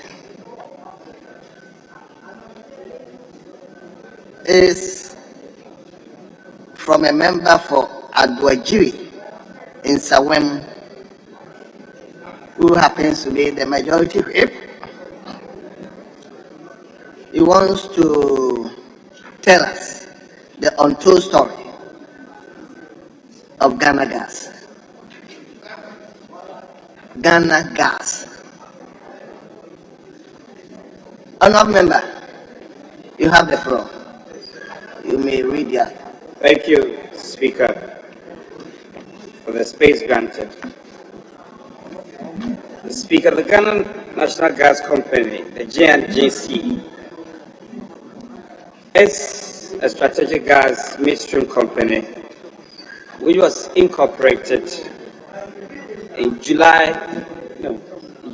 2011, and during the tenure of the former President John Dramani Mahama. Speaker, the company, amongst others, is mandated to build, own, and operate infrastructure required for gathering, processing, transporting, marketing natural gas resources in Ghana and internationally. Speaker, Ghana Gas was born with a vision to be trusted and a reliable gas service company. In the pursuit of this dream, the company identified 3 pillars of growth, including business development, capacity building, community development as critical to its existence and relevance. The company completed the early phase of gas infrastructure system, or the phase 1 of the gas. Honourable members, let's give the member our attention. It appears he's reading, nobody is listening to him. Please. Yes, honourable member. Speaker, I'm grateful. The company completed the early phase gas infrastructure system, or the phase 1 of the Western Corridor Gas Infrastructure Development Project in November 2014 to enable the processing and transportation of dense phase raw gas from the Jubilee field to VRA for power generation. These phases comprised the Atuabo gas processing plant, the 12-inch 58-kilometer offshore gathering pipeline system, the 12-inch 110-kilometer Atuabo Takoradi gas transmission pipeline system, the 20-inch 75-kilometer Esiama Prisia gas transmission pipeline system, Takoradi distribution system, the Esiama regulating and metering system, the Prisia regulating and metering system, block valve stations, amongst others. Speaker, the commercial operation of the gas infrastructure system commenced in April 2015 to enable the uninterrupted supply of lean gas to VRA. Other useful products from the processing of the raw gas include liquefied petroleum gas, condensates, and pensions. For many who are familiar with science, Gas processes and transmission operations are complex activities requiring various shades of knowledge in engineering, including chemical, mechanical, electrical, civil, and other engineering disciplines. Speaker, owing to the nature of the business, the engagement of expatriates to construct, operate, and manage these facilities in this nascent industry. In line with this, the services of Sinopec, a Chinese company, was procured and an EPCC arrangement to construct the above-mentioned gas infrastructure. After construction, Sinopec was engaged to operate and maintain these infrastructures. Speaker, upon the assumption of office of the Chief Executive Officer of Ghana Gas, Dr. Ben Asante, with the support of management, embarked on an intensified training and capacity building program in the company. The knowledge and skills of the engineers and technicians were enhanced and improved. In-house training sessions and the on-the-job experiences obtained from the direct understudying of the expatriates. Speaker, in March 2017, the Ghana National Gas Company took a bold decision to indigenize the operation and maintenance of the Atuabo gas processing plants and its associated pipelines. Unlike other processing plants, like in Trinidad and Tobago and Nigeria, which were indigenized after 50 to 40 years, respectively, Ghana Gas was able to accomplish this commendable feat under 2 years and 3 months. This milestone has been described by experts as unprecedented. Speaker, the indigenization of the Atuabo gas processing plant has yielded national benefits, including, amongst others, that it has saved the taxpayer and government of Ghana a monthly bill of some $3 million, culminating into some $36 million annually, as calls for engaging the services of the expatriates. Increase in employment of young with engineering, administrative skills, and supporting services, adding to the aspirations highlighted by local content and local participation policy of the country's oil and gas. The company has increased its local workforce by some 300% from 2017 to 2021, with future addition to its business portfolio. The company hopes to attract more qualified local graduates into the field of operation. Speaker, further to this, due to the continuous and enhanced capacities of the young and local engineers, the company has successfully undertaken some major works after the takeover, including 1.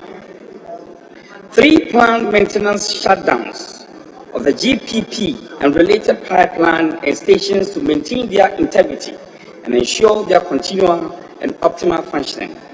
Several pegging exercises of both the onshore and offshore gas pipeline systems for cleaning, inspection, and other remedial works. Speaker, as engine of industrialization, Ghana has provided lean gas to power producers of the production of electricity, aiding in the stoppage of intermittent supply electricity, which prolonged the nation and which plagued the nation and businesses alike.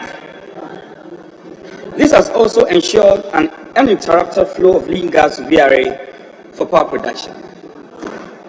Speaker, currently, Wengan, Kedai, and Jintao are ceramic companies that receive sales gas at a moderate industrial rates for industrial heating purposes.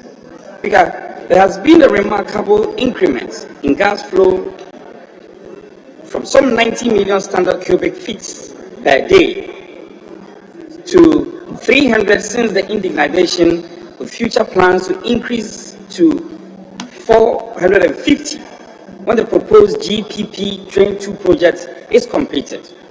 Prior to the increase in gas flow, GNGC championed the interconnection of the Atuabo Takoradi pipeline and the West Africa gas pipeline to ensure reverse gas flow from the western to eastern enclaves. Again, the car power barge was relocated to Takoradi to ensure close proximity to gas supply. Speaker, with an increase in flow and expansion of the gas network, after taking over from Sinopec, it was imperative to ensure that the network operates at the required pressures. Hence, the need to construct a compressor station to meet pressure demands within the pipeline network. Pursuant to this, the Anochi main compressor station was built by GNGC, and it is under the operation of the Ghanaian engineers. Speaker, also the company has supported the SDG 7 affordable and clean energy and government policy on the utilization of LPG by meeting 60% of the LPG requirements of the country. This percentage is anticipated to increase upon the completion of the GPP Train 2, which will be configured to produce more pure products. Under the directive of government, the company is in the process of partnering other entities to use gas as a feedstock for fertilizer production. This venture shall, among other benefits, provide a boost to the local agriculture industry, save government millions of importation of fertilizers, and help reduce the nation's foreign exchange losses from such imports. Speaker, the GNGC, as a socially responsible company, always strives to give back to the community in which it operates. By the extension of the whole country, the company has therefore rolled out several CSR programs across the nation, including the recent 1R1M. Through the program, Ghana Gas has executed several projects geared towards improving the livelihood of Ghanaian communities. Speaker, the company has completed 150 projects across the nation, covering across such education, health, constructed boreholes, roads, supported security agencies, and constructed astroturfs for sports and social development. The company has also provided and still provides scholarship to qualifying Ghanaian students in all levels of education. Speaker, with reference to the gas master plan, the GNGC plans to extend its infrastructure by extending the Esiama-Prisia pipeline to Burkina Faso through Kumasi, which will serve the Ameri plants being relocated to Kumasi. The company also has plans to create some redundancy by constructing its own Takwari Tema pipeline to link the western and eastern corridor as safeguard measures against mishaps in normal operations. So that there are plans to also link the pipeline into the hinterlands through Etiwa to Kumasi. The company has also commenced the construction of LPG bottling plants, which is located in Azim. All these projects are expected to be constructed and operated by Ghanaian engineers, emphasis mine, going a long way to reduce and promote the drive.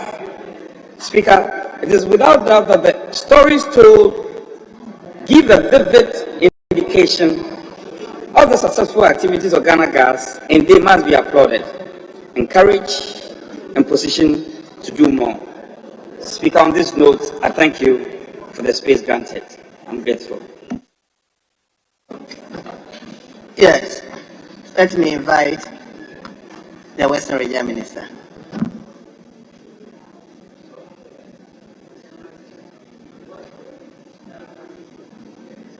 I have invited the Western Regional Minister. Thank you very much, Mr. Speaker. And thank you for the opportunity that anytime I come into Accra, I have a special opportunity to also contribute. Mr. Speaker, I believe that the maker of the statement is very right in asking us to continue to support Ghana Gas to do more. Mr. Speaker, we all know the genesis and the beautiful story of Ghana Gas, especially its local content and indigenization drive. As we speak today, all the engineers there are Ghanaians. I mean, Ghana Gas can be compared with Vaco. It can be compared with VRA. It can be compared with TOP within a short period of time. So clearly, it shows that they've done something that other people have not been able to do.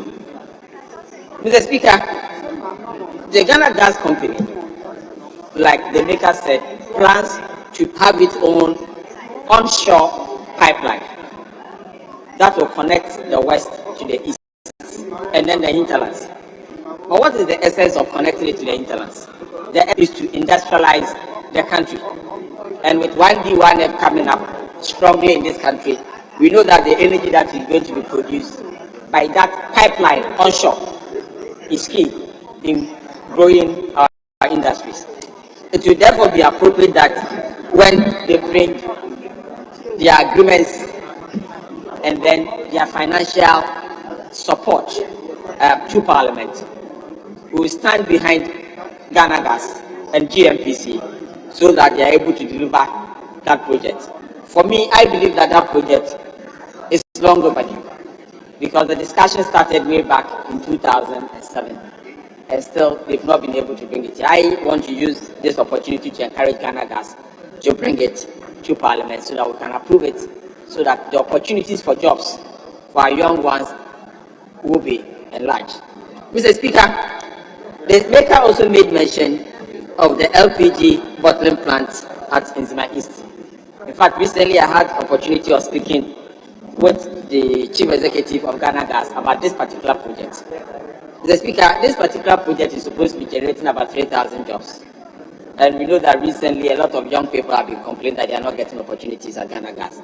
And I believe that this is one of the solutions that Ghana Gas will be able to do. Furthermore, Mr. Speaker, Ghana Gas is key to the development of Western region. The question I've asked myself is that if Ghana Gas can have all of its operations being managed by Ghanaians in Nzima, what is stopping them from moving their full headquarters to the Western region? If they can run this system, what is stopping them from just moving their headquarters to the Western region? And therefore, I want to use this the same way GMPC has been able to move or started moving their operational headquarters to Takrady. And then we want to make Western region the back office for the oil and gas industry. Nothing should stop them, because if they can be able to manage this huge facility on their own, what is just stopping them from just moving houses and moving schools and moving universities and secondary schools and hospitals into the Western region? Last but not least, Mr. Speaker, what I want to let everybody understand is that Ghana Gas has shown that Ghanaian companies can do more. Ghanaian companies can be excellent. But we know that Ghana Gas also have challenges. Challenges of being paid their gas that are given to power producers and ECG. I believe that is one area we should help them to be able to recover those monies so that they can reinvest them in a company that is doing very well, so they can do more for all of us as a country. If you go across the length and breadth of this country, they also do a lot of social good. I mean, when we talk about AstroTech, they've done one, Asupa. I've seen that they are doing one in Swami. They've done one at Swami. And those of us, and then Axim, and then in Sawom. In fact, mine is currently being done. Currently, mine is currently being done. I know Asawasi too. On the other side, they have also got it. Asawasi will soon get. Oh, Asawasi will soon get. Oh, Asawasi will soon get. Unfortunately, just to correct the facts. In fact, no plan. There's no even plan to do that of Asawasi. No even plan. If he is now going to lobby for me to get one, I'll be grateful. But just to inform him that, yes, I heard Swami twice. I heard in Sawam 3 times. But as one says, really not, I've not been considered. I don't know. But I'm very happy if you can lobby for me to get one. Yes, Minister. The former chairman for Mines and Energy Committee said that he knows that there are plans in the pipeline also for other constituencies. So I know that very soon maybe he might also be lucky to get one for his people. But we all know that Ghana Gas is a national company and it has been assisted everywhere in this country. And therefore it is proper that we all support them. One, especially to be able to recover their bills from the likes of the IPPs and the ECG, so that they can continue to grow Ghana Gas well, so they can serve Western region and serve the rest of the country. Thank you very much, and may God bless us all. Thank you very much. Yes. Thank you very much, Right Honourable Speaker. Right Honourable Speaker. No, I didn't call you. Mr. Speaker, it's a telepathy, but I'm sorry. You know, myself and you, the telepathy exists. Okay. So even when I look into your eyes, I can tell that you are about calling me. Thank you very much, Right Honourable Speaker. Right Honourable Speaker, let me thank the Majority Chief Whip for this very, very insightful, very, very important statement that is made. Mr. Speaker, today we are talking about the Ghana Gas. Indeed, I do recall, as spokesperson to His Excellency Vice President John Dramani Mahama then, did meetings when we assumed office that even if we can't do anything, as for our domestic gas, there should be value addition and that we should take full advantage of our indigenous gas. Mr. Speaker, in 2011, under President Mills, the NDC administration conceived and began the process of constructing this all-important facility. In fact, the company was incorporated in July 2011. The project financing, which was about a $1 billion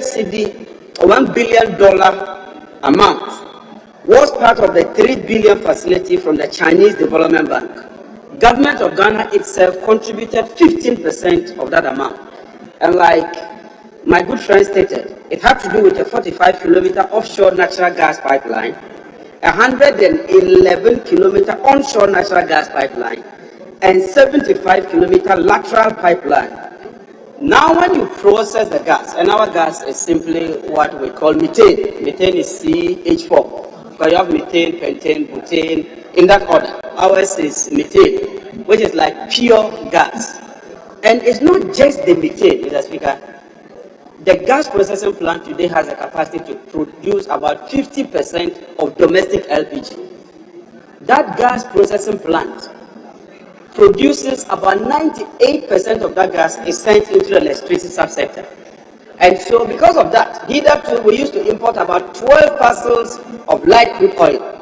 Today we import virtually no light crude oil, and that gives us an annual savings of over $300 million, aside the employment that it creates. Mr. Speaker, it's also important to note that despite all these benefits we are getting from this gas, Ghana Gas's debt today is about $1 billion. That is unacceptable. And I think that as a house, we must work with all the stakeholders. Honorable members, that conference must cease. We must work to ensure that we deal with this issue of the debt overhang. Now there are even plans to extend the pipeline. And those who do not know, there's a company called Energy. They were initially doing private pipelines, supplying the mines. And so very soon, if we can work very hard, Ghana can become like Cushing's in Oklahoma, where we become the center and the hub for the gas industry, such that we do not just supply gas for our domestic use, but then we supply gas to other West African countries. Because the gas pricing is not like crude. Crude oil price is international and is standard. But when it comes to gas pricing, even though you can index it to crude, is normally not the case. And so Ghana can become a center where, like Henry Hobbs, this becomes the place for gas pricing and its determination. And so, Mr. Speaker, beyond that too, it should send us to the petroleum sector properly in terms of our crude oil. If we can process our indigenous gas and get all this benefit from it, why can't we do so for our own crude? I recall that during our time, we procured 2 million barrels of 10 oil for the Tema Oil Refinery. The Tema Oil Refinery at peak capacity can process 65,000 barrels of crude oil. And there's a ratio, that's a 3-2-1, which means that out of every barrel, you can get like 2 barrels of gasoline and 1 barrel of heating oil. So I think that government should look at the Tema Oil Refinery. I believe that when you look at petroleum economics, once you hit around 65,000 to 70,000 barrels, you become profitable. And the Tema Oil Refinery meets all the requirements of a refinery: the location, the nursing complexity, the workforce, the refinery's strength and all that. And so I would plead with government to look at where we're left off, especially when we started giving our own indigenous crude oil to the Tema Oil Refinery, so we can process our own crude oil and also make some revenues out of it. Mr. Speaker, having said this,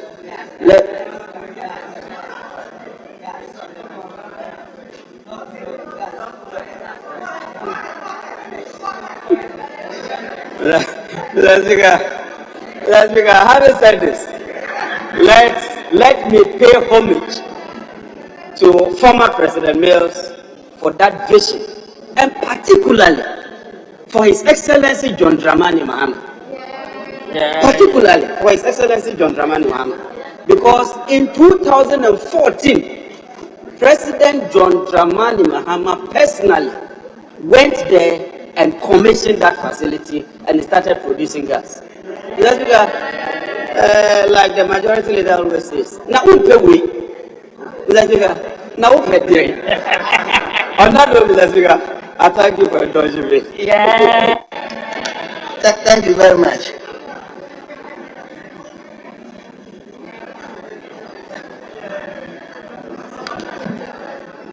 On the top, hold on for me. Let me from George Napo, let me go to somewhere Napo. I'll come to you. Mr. Speaker, on the top, I'll come to you. You hold on a bit. Mr. Speaker, thank you very much for the opportunity and listening to my honorable friend. Mr. Speaker, I was very eager to hear from him. Who is your honorable friend? The member of Parliament for Yapre Kosogo, my brother.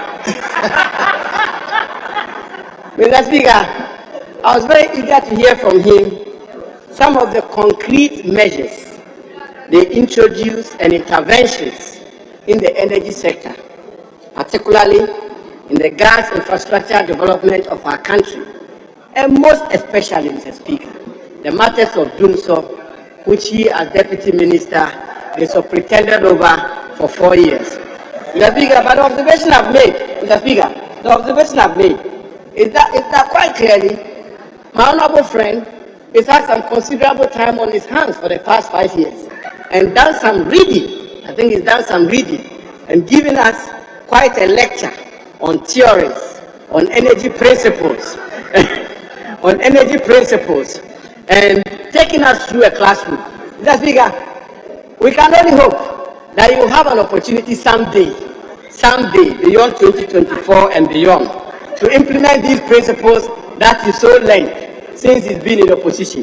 But Mr. Speaker, clearly, on a serious note, Dumso alone is a clear testimony of the verdict of the President Mohammed's government. You should have spoken about it. Thank you, Mr. Speaker.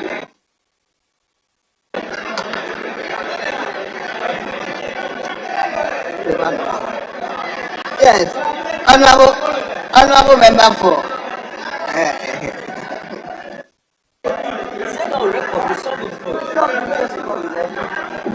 Thank you very much, Honorable Speaker, for the opportunity to add my voice to the statement ably made by the Chief Whip of the majority side.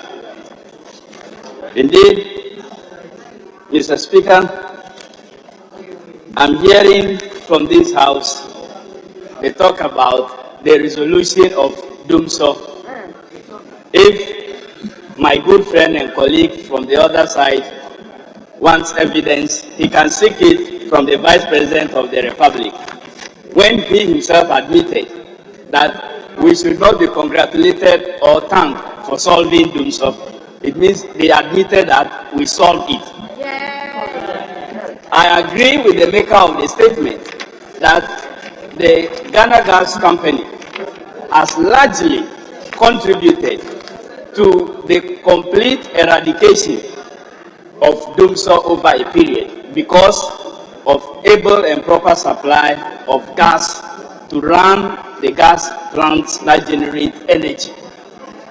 What it means is that those who had the foresight, the vision to establish the Ghana Gas Company from its infancy all the way through to this point need commendation. In doing so, however, I would also commend the current leadership of the Ghana Gas Company, that they have continued with the existing protocols that have led to the indigenization within the shortest possible time. Mr. Speaker, for them to have achieved that, what it meant was that the foundation stone should create that opportunity for quicker and easier indigenization, without which that feat would not have been chalked.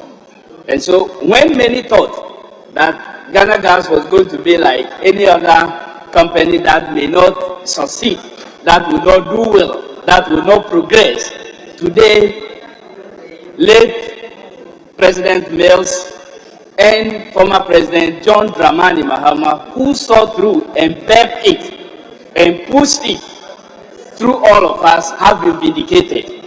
That the maker of the statement from the government side is admitting that the Ghana Gas Company has largely helped to stabilize the energy that is produced in this country.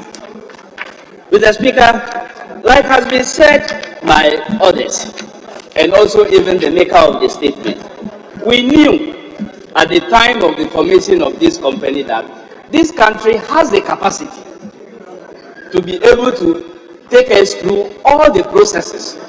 And that was why then President John Evans Mills and the Vice President indicated that there was a need to invest that amount of money in establishing our own gas processing company. Because we knew, Mr. Speaker, within the shortest possible time, we will have Ghanaians running that company and running it effectively, as has been admitted by the maker of the statement. What we can only add, Mr. Speaker, is that we must not allow this great initiative to be burdened with debt. Government policy on energy, government policy on pricing must be such that you will be able to pay these companies so that they will not collapse under huge debt.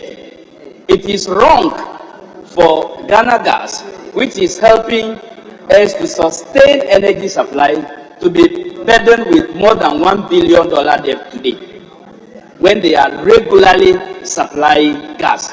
We must not allow what has happened to many other energy generation or gas generation companies to happen to Ghana Gas. This is our baby, and we will help them to make sure that the debt owed Ghana Gas is settled, so they can be on their feet to do their primary objective and also engage in other corporate social responsibility as they are doing. In listening to my colleague from the other side who talked about some corporate social responsibility, I would want to urge that they extend their hand to cover many other areas and not just limit it to the zone in which they are operating. Thank you very much, Mr. Speaker, for the opportunity. Yes. Let me now come to Dotobri. Thank you very much, Honorable Speaker, for the opportunity to make some few comments on the statement delivered by Honorable Craig. Mr. Speaker, Ghana discovered oil and gas in commercial quantity in 2007. Mr. Speaker, right away, the necessary efforts to make sure that this resource is developed and have production and get the necessary benefits started from 2007. Mr. Speaker,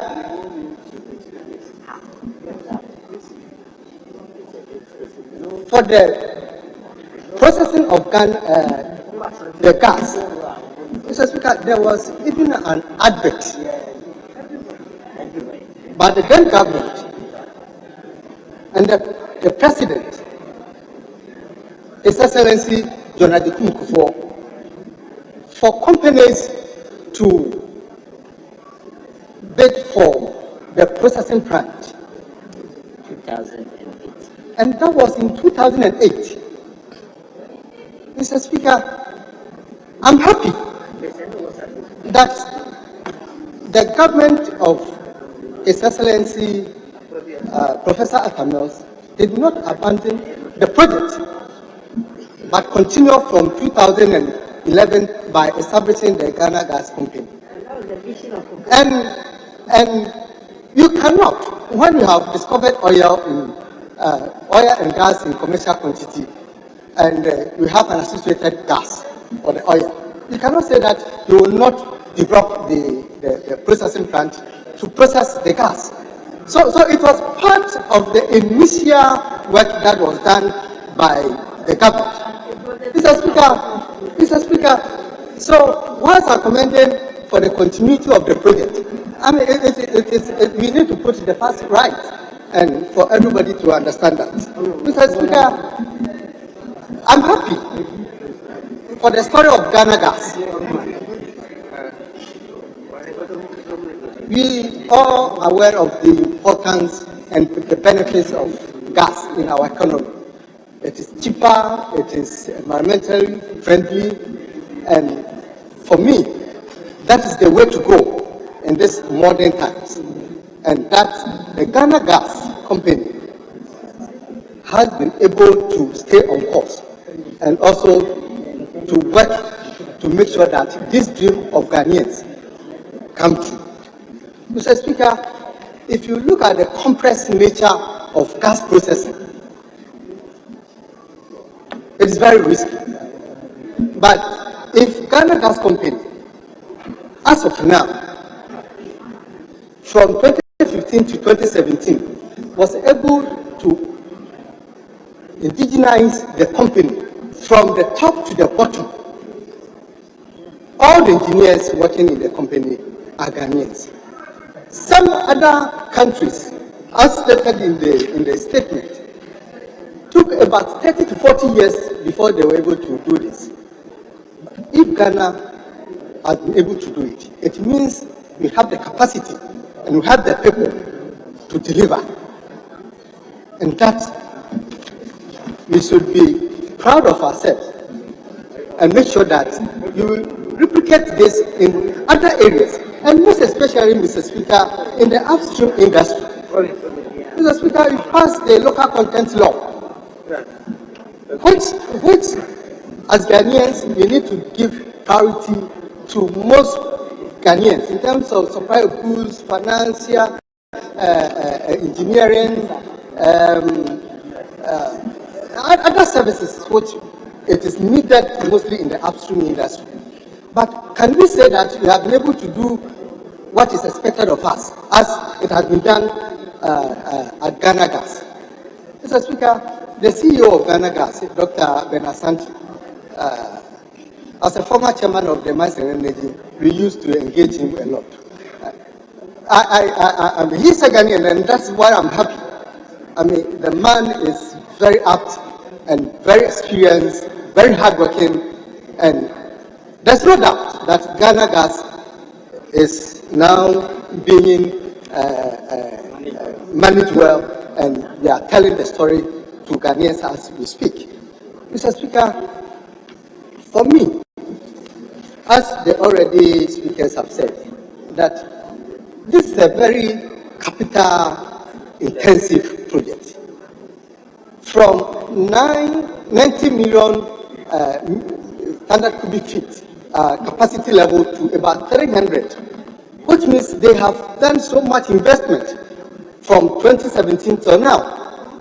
And that there's so much money which has been sunk into the operations of Ghana Gas. So we cannot have any excuse for the utilization of the gas and we are not paying. How do they pay back the funds that they have utilized to bring the facility to this level? So whilst we are all asking government, most especially the users of the Ghana Gas product, VRA, GCD, and other institutions, to be up and doing and make payment to the company for them to have that efficient and effective running of the facility. Mr. Speaker, I will end my comment and comment the maker of the statement for coming up with such a very important statement, which should give every Ghanaian hope that we can do it when we give the opportunity to the right people to deliver. Thank you very much, Honorable Speaker.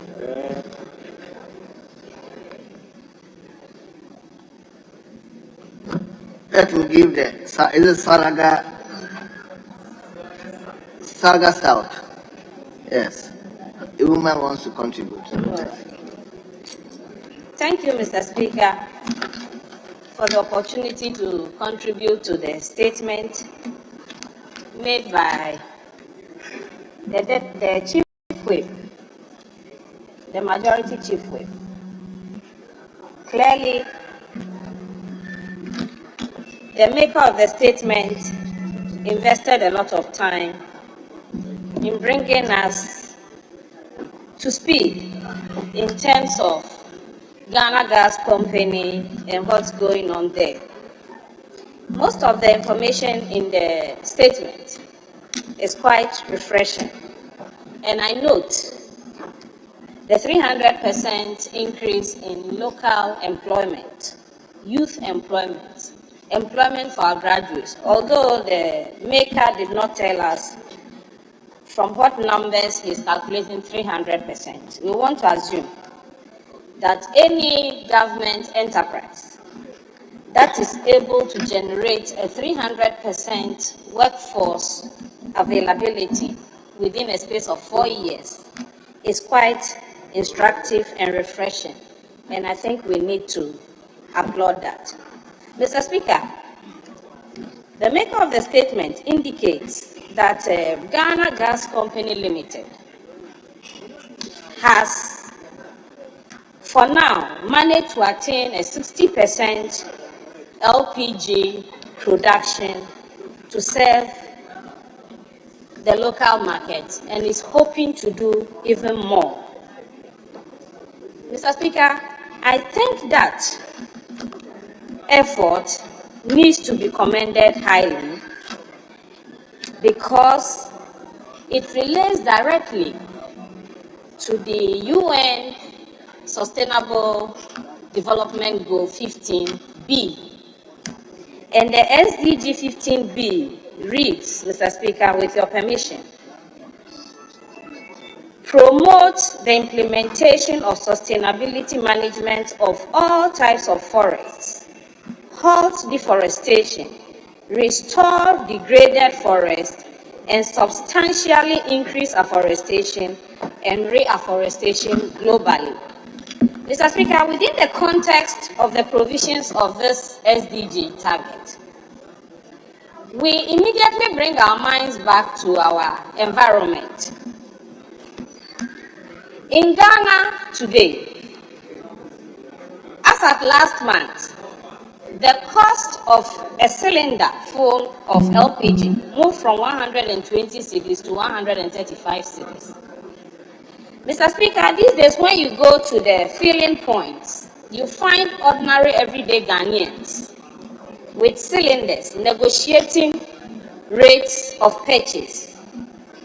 They are not able to purchase the full cylinder and they are asking to be served in bits of 20 cedis, 30 cedis, 10 cedis, LPG. Mr. Speaker, This development only has the potential of derailing whatever achievements Ghana would have made in terms of attaining SDG 15.2. Mr. Speaker, when you travel on our highways, when I go to the north and I'm returning to Accra, right from the Ape Damangu Junction, you see mummy truck loads of charcoal, overloaded, overpacked with charcoal, heading southwards. What this tells us is that we have a lot of work to do in terms of promoting the use of LPG and the added responsibility of making it affordable so that we can preserve the forest. The little forest cover that we have should be preserved. Mr. Speaker, sometimes I wonder how many trees we cut to burn charcoal, but even one tree is one tree too many. And so we applaud Ghana Gas Company for all the good work. We are hoping that steps will be taken to reach the full complement of the 100% LPG local production. And something should be done about the cost so that the ordinary Ghanaian can afford LPG gas in order that we can save our forest and environment. Thank you very much, Mr. Speaker, for the opportunity. I'm coming to leadership. You are yielding to. Okay. Honorable Suhaini. Yes.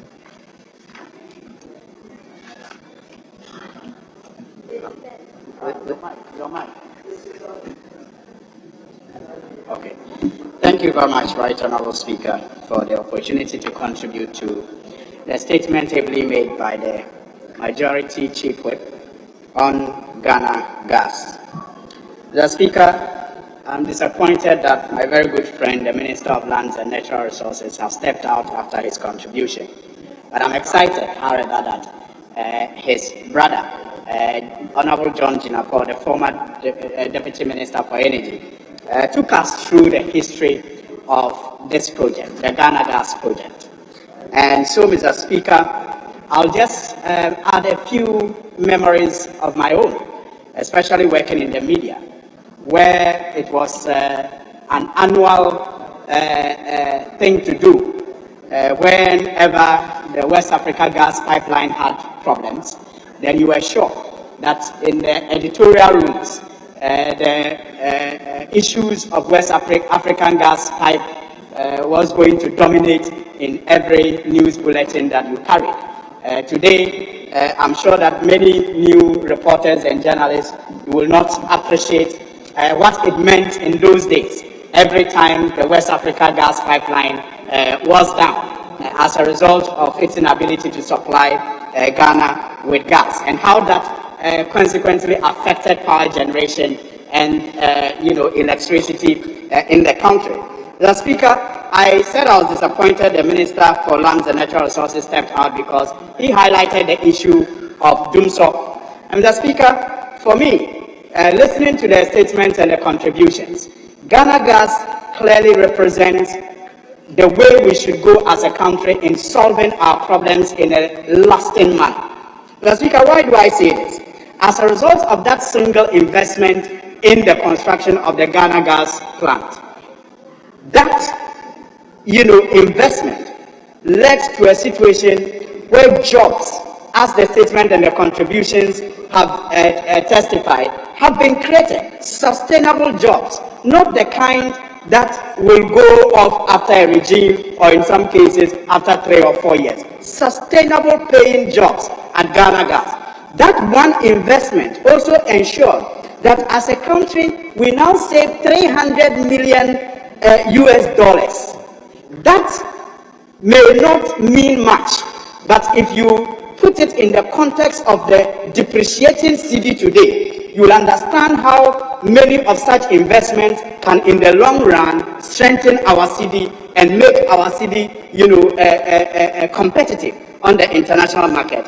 That single investment has also ensured that as a country today, LPG that we used to import 100% of as a country has now been cut down by 50%. Mr. Speaker, it tells you that when solutions are well thought through and implemented and carried out, they go a long way to solve other problems that we are faced with as a country. So for me, Mr. Speaker, the Ghana Gas project represents the way to go in solving our myriad challenges as a country.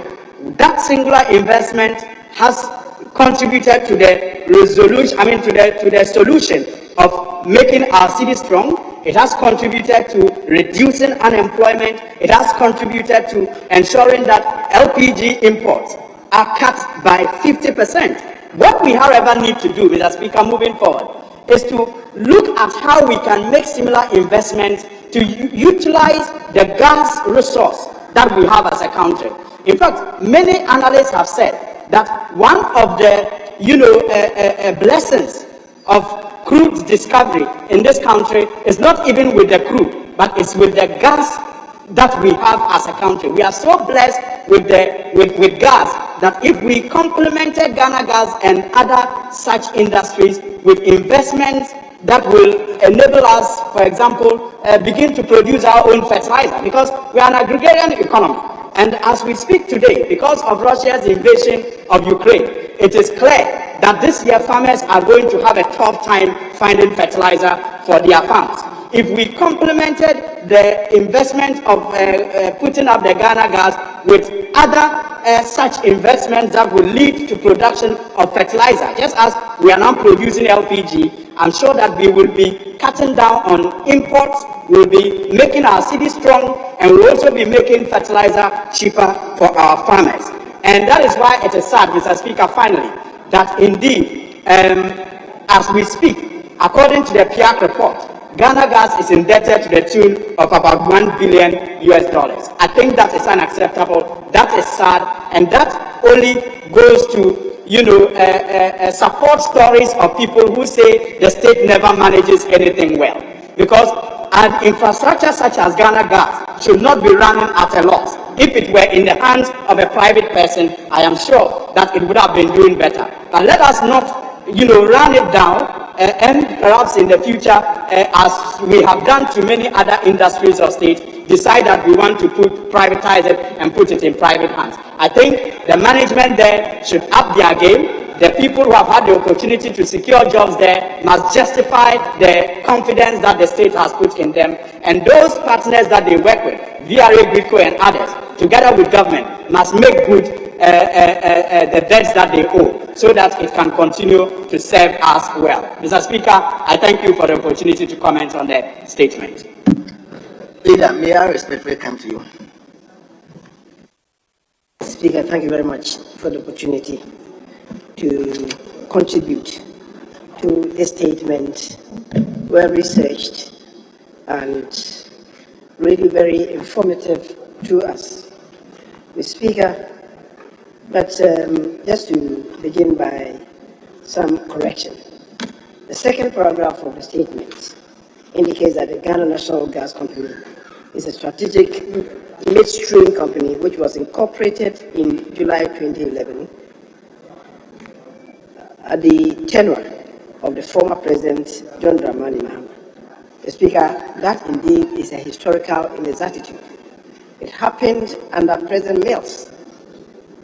The company was incorporated in July 2011 at the time of President Mills and not President John Dramani Mahama. At the time he was the Vice President. So that is a historical inexactitude. The Speaker, the history of Ghana Gas did not begin in 2011. It began when we discovered oil in commercial quantities in 2011, in 2007. It was not in 2011. Mr. Speaker, the flaring of gas that started when we started exploiting petroleum, but what occasioned this. And indeed, in 2008, if you look at the studies that were conducted, it was an integral part of it to develop the associated gas that have been discovered. But it came to be mainstreamed in 2010 under President Mills, immediately when we started the exploitation of the crude oil. Mr. Speaker,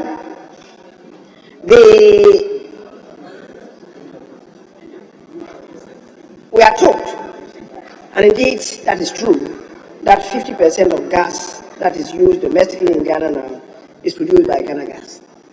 And Mr. Speaker, the savings that go with it, as we've been told, saving about $300 million every year is colossal. In 10 years, the Speaker would have saved $3 billion. And in these times when we need every cent, that certainly is a blessing to us as a country. Mr. Speaker, then before it happened, before it got mainstreamed, we were having to depend on gas supplied by E&I. It happens to be the most expensive gas supply for us in Ghana, the gas that is delivered by E&I. And Ghana Gas has come in with a real rescue plan for us as a country. And the Speaker, it is the reason why we should commend Ghana Gas for what they are doing for us as a country. The Speaker, the indigenization that is taking place, just as happened with hydropower generation at Akosombo, which was manned by Europeans. And then over a period of 8 years, it got transferred into the hands of Ghanaians. This one has taken less than 2 years. Mr. Speaker, we should commend Ghanaians for what we have been able to achieve thus far. And of course, the increment in the number of employees, Ghanaian employees, that has happened to us as a country. Mr. Speaker, once we are at this, I believe we need to commend hugely the role played by the Chief Executive of Ghana Gas, Dr. Ben Asante. So there are many chief executives in some state organizations who are not industry players. Dr. Ben Asante is a hands-on person. Speaker, he has the technical and professional competence, and I believe that he was the best person to have been chosen at the time to handle the development of Ghana Gas. Speaker, by the fruits, we have known that indeed we have a good person handling the affairs of Ghana Gas. The Speaker, 2 years ago, this House passed the Petroleum Hub Authority Bill, and we must situate this within the context of the West African sub-region, what is happening. And I'm happy that the Honorable John Jinako related to what is happening at Tema Oil Refinery. The Speaker, at the moment producing, I should say capable of producing 65,000, processing 65,000 barrels of crude per day. The Speaker, I believe the time has come for us to have a second look at it and revamp it and indeed expand the capacity of Tema Oil Refinery. The reason is this. Today, the BDCs and OMCs are telling us that daily consumption of oil is in the region of 80,000 barrels per day.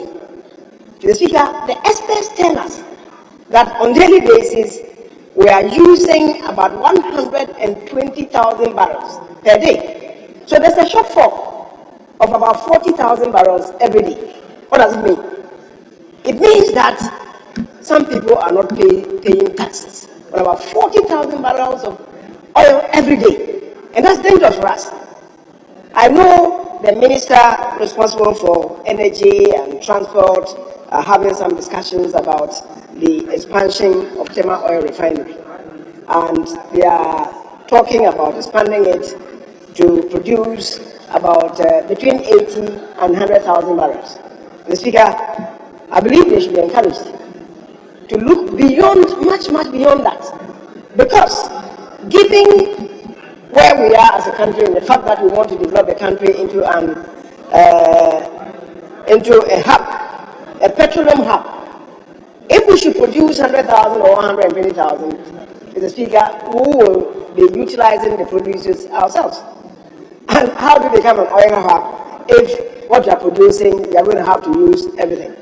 We can only be an oil hub if now that you are utilizing about 120,000 barrels per day, the oil refinery is producing about between 300 and 400,000 barrels per day. And don't forget, Ghana's oil utilization is growing exponentially.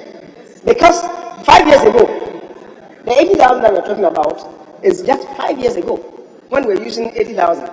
Today it's 120,000. What it means is that 5 years from now, everything being equal, we will be in the region of about 150,000, 160,000 barrels per day.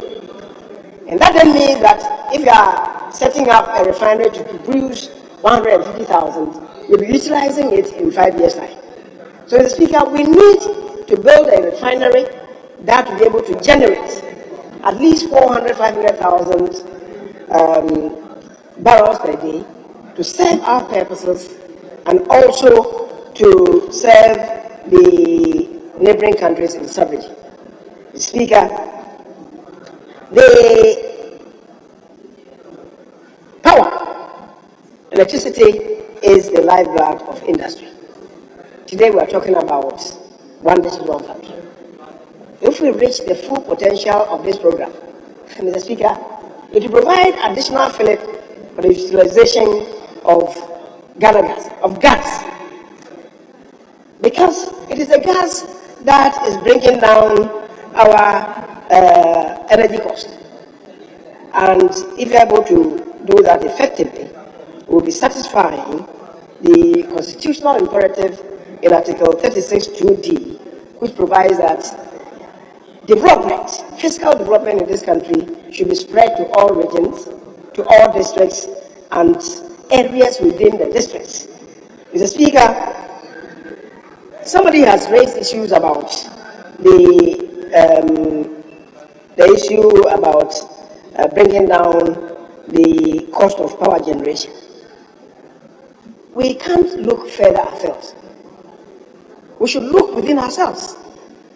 Because whereas we produce power at very high cost, unfortunately today, even when we have been able to improve the systems somehow, about 25% of power that is generated in this country at high cost ends up as unaccounted for.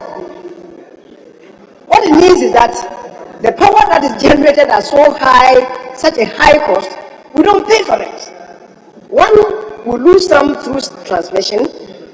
Two, and more critically, we lose some through illegal connections. People connect the power, they don't pay. And so the high indebtedness of Ghana Gas is attributable to ourselves. Of course, I must say, VRA also contracts for the supply of Ghana Gas. They are not able to pay because VRA also supplies through electricity company to individuals, and the individuals don't pay. So who are we holding responsible? It's not government. Basically, it's ourselves. So we should be paying for the power that we consume in order to keep Ghana Gas and electricity company in place. If we don't resolve to do that, we cannot blame government.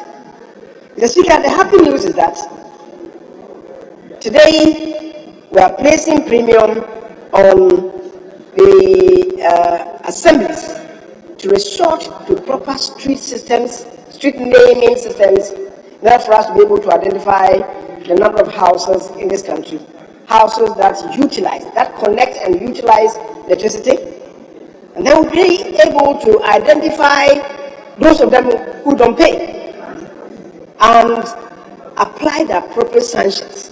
Once you do that, Ghanaians will live up to their responsibilities. And once we live up to our responsibilities, the Speaker, Ghana Gas Electricity Company will be kept stable to operate efficiently and effectively, to be able to sustain industrialization, to offer employment to the teeming unemployed, so that, Speaker, our society, our country would enjoy high living standards and will be growing the economy. Speaker, thank you for the space granted, and once again to thank the maker of the statement, the Majority Chief. Thank you once again. Thank you very much. Is Honorable Alassane Abdallah Idi here? Very well. Let's take the last statement from him. And the statement is on justice delivery system in Ghana. But my brother, before you go on, let me indulge you to allow me to extend sitting beyond 2 o'clock. The time is 2 o'clock. So, honorable member, you may go on. Hi, thank you, Mr. Speaker, for the opportunity to make this statement on the floor of this House, and for that matter, bring before this House an important matter of how to strengthen the justice delivery system in Ghana. Mr. Speaker, justice is a key concern of people in fragile states. Unfortunately, deficiencies have been found in our justice delivery system over the years.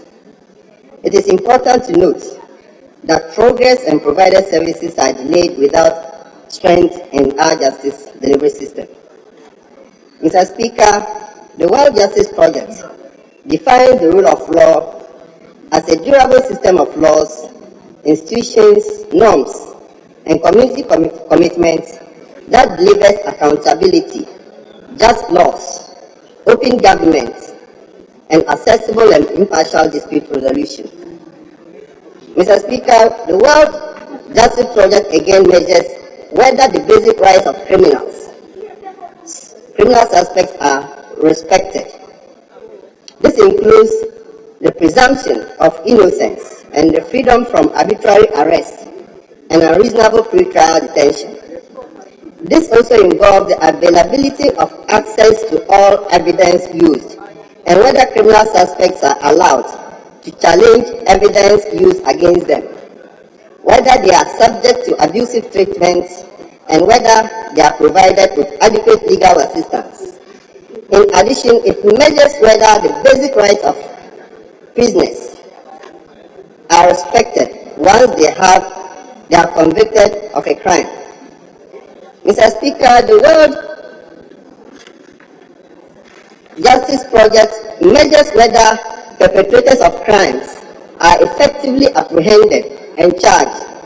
It goes on further to measure whether force workers, investigators, and prosecutors have adequate resources, are free of corruption, and perform their duty competently. Whether the police inflicts physical harm upon criminal suspects during arrest and interrogation, and whether political dissidents or members of the media are subjected to unreasonable searches, arrests, detention, imprisonment, threats, abusive treatment, or violence. Furthermore, Mr. Speaker, the project goes on to measure whether basic laws and information on legal rights are publicly available, presented in plain language, and made accessible in all languages. This ensures that whoever is in doubt has access to all information necessary. It also measures the quality and accessibility of information published by the government in print or online, and whether administrative regulations, draft of legislations, and decisions of courts are made accessible to the public promptly. Mr. Speaker, it goes on further to measure the accessibility and affordability of civil courts, including whether people are aware of available remedies, can access and afford legal advice and representation, and can access the court system without incurring unreasonable fees, encountering unreasonable procedural hurdles, or experiencing physical or linguistic barriers. Mr. Speaker, European standards require that judicial independence is effectively protected in the justice delivery system through legal safeguards. For example, to avoid undue pressure on a judge, judges should not be transferred to another judicial office without their consent, save for cases of disciplinary action or the reform of organization of the judicial system. Mr. Speaker, Afro-pessimists argued that Africa is unable to effectively bring about the changes that are required for upholding the rule of law. This, they believe, is a result of the fact that African governments cannot change the legacy of colonialism. Mr. Speaker, alternatively, they bring about the conditions under which British, French, Belgian, and Portuguese colonizers abused the people of Africa through colonial justice systems. As a result, the effective administration of justice in Africa remains elusive to African governments. Though the trials are huge, traditional approaches to justice through retroactive practices and integration of such practices in the formal justice system have become such a challenge. In contrast, however, Mr. Speaker, the USA and some European countries, where the arrest of a suspect is the culmination of an investigation, this is seldom true of African countries, including Ghana. Among the reasons are poor training techniques and facilities, lack of adequate training of police personnel in the investigation, and poor methods of detection of crime. As a result of these inadequate human and material resources, confessions are often forced out of suspects, who are routinely interrogated and tortured as a means of extracting confessions. Although courts also provide bail to accused persons, underprivileged defendants are often forced into imprisonment before trial because they are unable to provide a monetary bond. It is also, however, interesting to note that many of these accused do not know their rights as far as bail is concerned. Bail also has similar provisions when it comes to offenses punishable by death. Mr. Speaker, the points raised are issues of major concern and must be addressed accordingly. I would like to use this platform, Mr. Speaker, to impress upon the heads of judicial service that to strengthen our justice delivery system in this country, we will have to take measures that will make accessible all kinds of information regarding our judicial networks available to all citizens in this country. Mr. Speaker, for our justice system to be strengthened, we need to make a lot of changes in our existing system. We understand that there are continual challenges plaguing our justice system. However, the system is not broken. It just needs some improvements. More to this point, Mr. Speaker, these changes can only be made if we all work collectively towards it and make it a priority. We must also be daring enough not to gloss over the call to call out any person of high repute for any wrongdoing. The government also needs to publicly address and inspect laws and policies that thrive on any form of discrimination. Every one of us will benefit from a strong justice system, Mr. Speaker. For instance, we have to put checks in place to ensure that law enforcement agencies are transparent and are held accountable for their actions. We also have to make sure that measures are put in place to make the police and other law enforcers accountable to the community. Mr. Speaker, it is worth mentioning that without proper tools at their disposal, law enforcers cannot do their jobs diligently.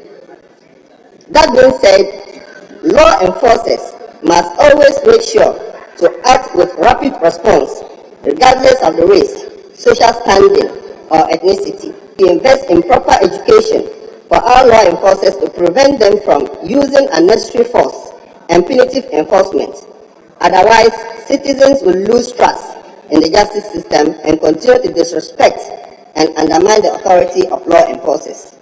Mr. Speaker, we can also invest in reforms to improve our pre-trial support services like policing, bail, prosecution, public defense, among others. We need to ensure that anyone that requires the needed support must be given that support and equal treatment without bias under the law. Mr. Speaker, policies that protect and advocate for constitutional rights must be supported and implemented.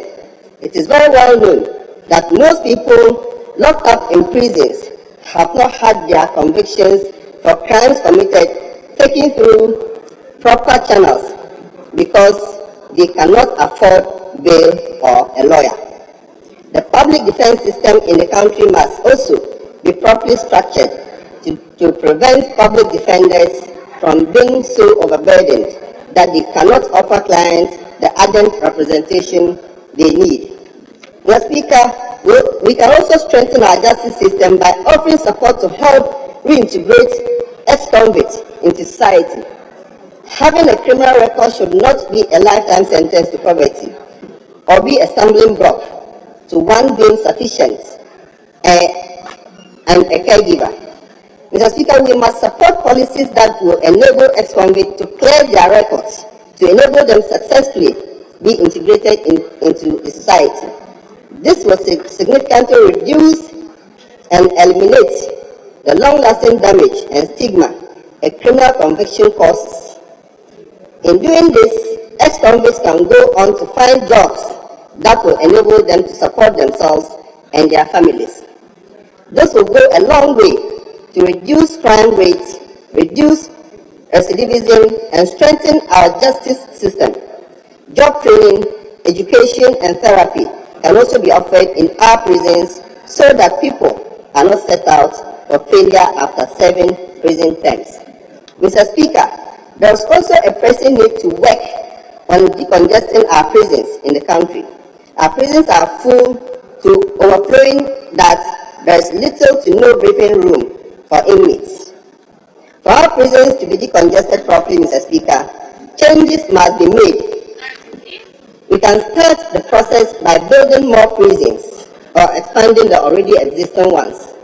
I also want to use this opportunity to suggest that all cases of inmates be revised. Some of these convicts were probably given overly long sentences for minor crimes because of an unfair hearing. We must also consider using certain systems like supervised community services, parole, or probation for some minor crimes. Amendments can be made to the penalty unit scheme, Mr. Speaker. I suggest that there should be some increment to the amount on every penalty unit. This will deter people from committing crimes and will also generate revenue for this country. Mr. Speaker, this will go a long way to strengthen our justice delivery system. Mr. Speaker, I dare say that the future of this country resides in our ability to develop a very basic universal philosophical ideology that should be competent enough to discharge everybody's function in strengthening our justice delivery system. I therefore invite all esteemed colleagues to this important drive, as it is very obvious that there is a glitch in our judicial system that needs strengthening. I thank you, Mr. Speaker, for this opportunity. Yes.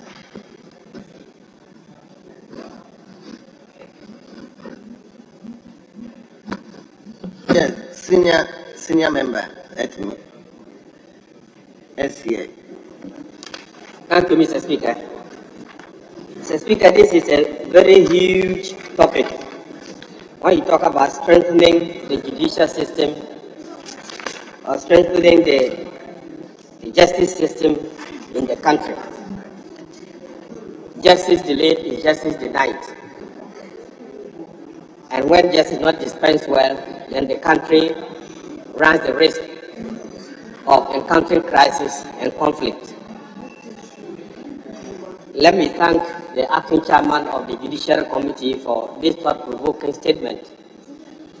I wish we all had ample time to look at it and then to contribute. Suffice it to say that this statement is very timely. Mr. Speaker, it is the judiciary that it is basically in charge of justice delivery in the system.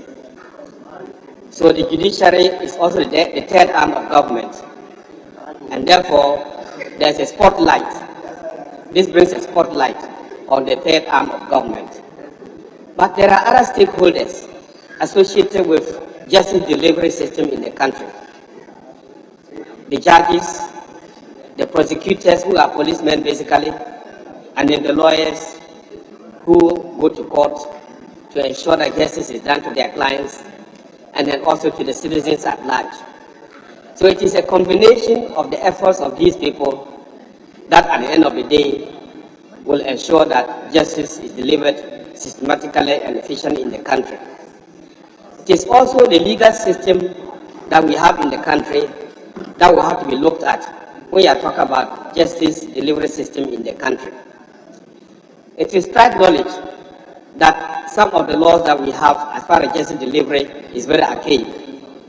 And therefore, there is need to reform some of our laws if we want to ensure that justice delivery system in the country is appropriate and is efficient and effective. Mr. Speaker, we have recently started, or there's a bill in the offing that talks about plea bargaining. There is also the Justice for All system, Justice for All program, that goes from region to region and then from prison to prison, trying to interview prisoners and try to grant some of them bail, and then try to even do the cases at the prisons so that some of them can be out. I think that is the combined effect of these. At the end of the day, that will ensure that justice delivery system in the country. I know that when you talk about justice delivery in the country, you are going to encounter the issue of corruption. Corruption is not only in the justice system, but it's pervasive. But the judiciary is the arbiter of justice in the country. When there's conflict between two citizens, between two institutions, etc., at the end of the day, it is the judiciary that is the arbiter that will bring justice to all of us. So it is important for us to ensure that the judiciary is well taken care of. Mr. Speaker, it is important that the infrastructure and the personnel that we need must be available to ensure efficient justice delivery system. In some of our regions, like the newly created region, we don't have high courts. So people have to travel long distances to be able to get justice, and that is a challenge. In some of the districts, there are no magistrate courts. So people are arrested and kept in police cells for more than the 48 hours as stipulated by the laws or the constitution. And that is a big challenge. The current practice of allowing district assemblies to be in charge of building courthouses and then the police station, the rest of them, does not help. Because the funding to the district assembly is not adequate enough for their basic functions, not to talk about building courthouses, police stations, etc. And when the infrastructure, when the courthouses, when the personnel are not there, then we cannot talk about efficient justice delivery system in the country. So we have to review this type of aspect. Making justice accessible to people must be sure that we have to provide the infrastructure, must be sure that we have to provide the personnel. In many of the regions in the country, it's difficult to get state attorneys in them to be able to ensure justice delivery because they are not happy with their recruitment or their conditions of service. That's an area that we have to look at. We need to improve conditions of service so that we can attract some professional lawyers to become district magistrates and judges. That is an area that is very grey. You still have many districts that do not have magistrates, and therefore people have to travel several miles before they can get justice in their areas. That's an area that we have to look at. So even though Ghana is credited for human rights and human rights associated with justice delivery system, I think there's still a lot to be done if we want to ensure that justice delivery system in the country is adequate enough. Many of the prisons are congested. That is why there is a clarion call that we should try to review our laws so that misdemeanors, minor offenses, will no more attract custodial sentences. Minor offenses and misdemeanors should be able to attract communal labor. Go and sweep the streets, go and do labor somewhere so that people can see you. And many Ghanaians, we don't want shaming and embarrassment. So that is an area that we should be looking at, rather than you steal a bunch of plantain because you are hungry, a finger of plantain because you are hungry, and then they sentence you to 6 months imprisonment and use a bag of maize to feed you. It doesn't make any sense. So I think that it's important that we have to review so many systems that we have in the country. The custodial sentencing system must be reviewed. The Justice for All program must be intensified so that we can visit many places and reduce the congestion in the prisons. The alternative dispute resolution must be intensified, must be expanded, so that many cases can be resolved before they end up in court and then in turn and sentence people to prisons and the rest of them.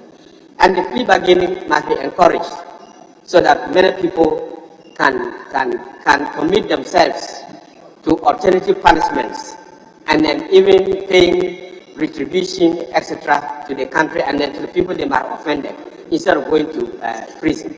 It is true that when you are poor, you may not get justice.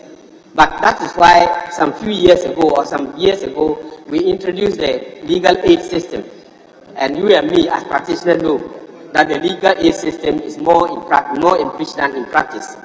It is becoming another legal office for people to go and engage lawyers, and then you have to pay something. Some don't even have money for them to file fees, to file documents on their behalf.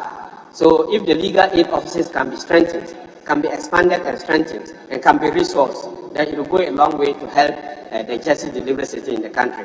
On this note, I support the statement, and then I pray that Ghana and this Parliament, we should try to review our laws on the judicial system that will bring some solace and comfort to the citizens of this country. Thank you.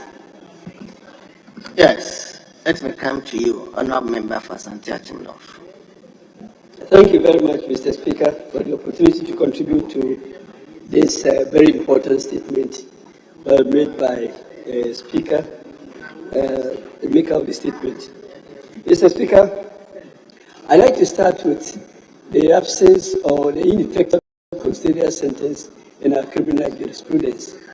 Very often you find people appearing in court on matters that qualify for misdemeanor, and such people, because of the nature of the prosecution and the absence of defense, such people are sentenced to custodial sentences.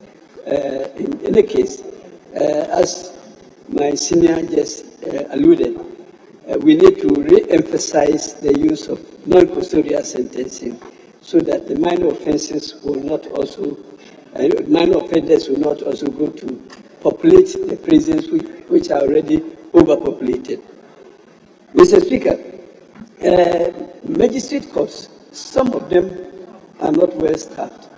You find non-lawyers being magistrates who sometimes don't understand the effect of the law, the procedures, the procedure, and the culprits, the accused persons are sometimes unduly punished and their human rights unduly taken away from them.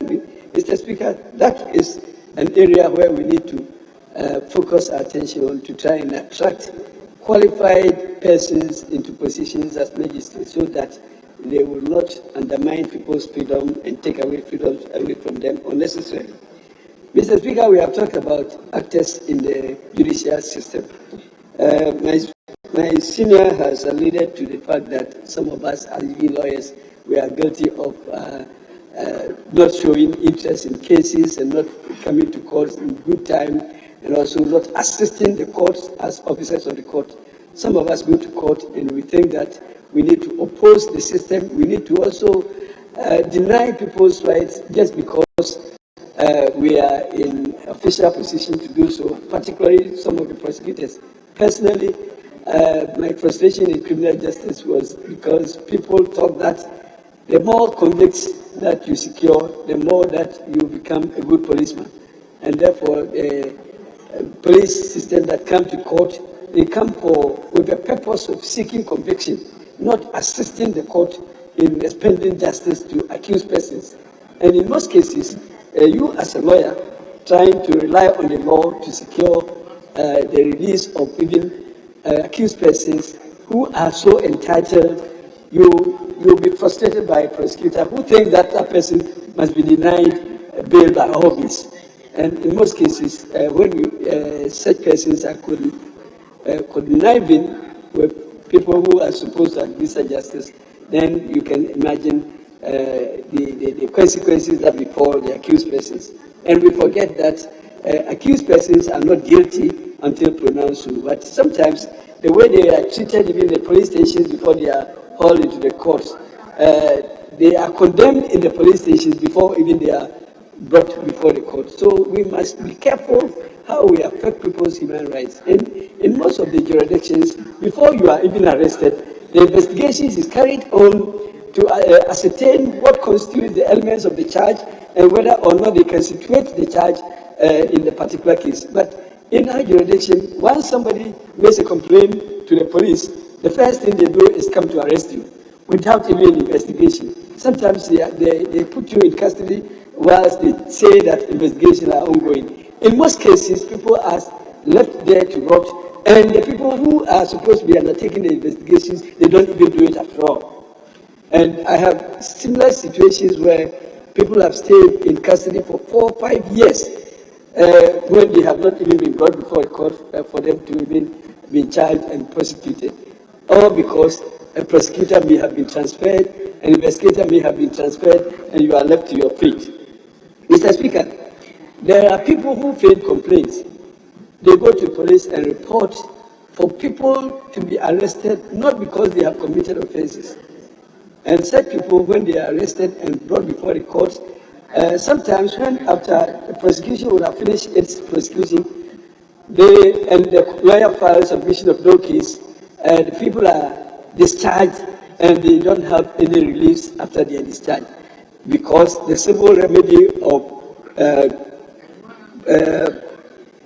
malicious prosecution is difficult to establish because it's situated on the police system, not on the complainant in most cases. So, Mr. Speaker, I suggest that we look at that civil remedy carefully so that it will be a deterrent for people who would justifiably report people for arrest and criminal charges leveled against them and go through prosecution unwarranted. Mr. Speaker, there are cases where the accused persons themselves try to evade service of risk. It is not the case that when you are charged with an offense, you are guilty thereof. So in a particular case, when the police called me to show presence in the police station a few weeks ago, I went there only to be told that I was an administrator to an estate, and the estate is in trouble because the division people are challenging, and therefore I needed to come and give my statement, which I gave. And I gave the statement, and the next thing was that I was out of the police station.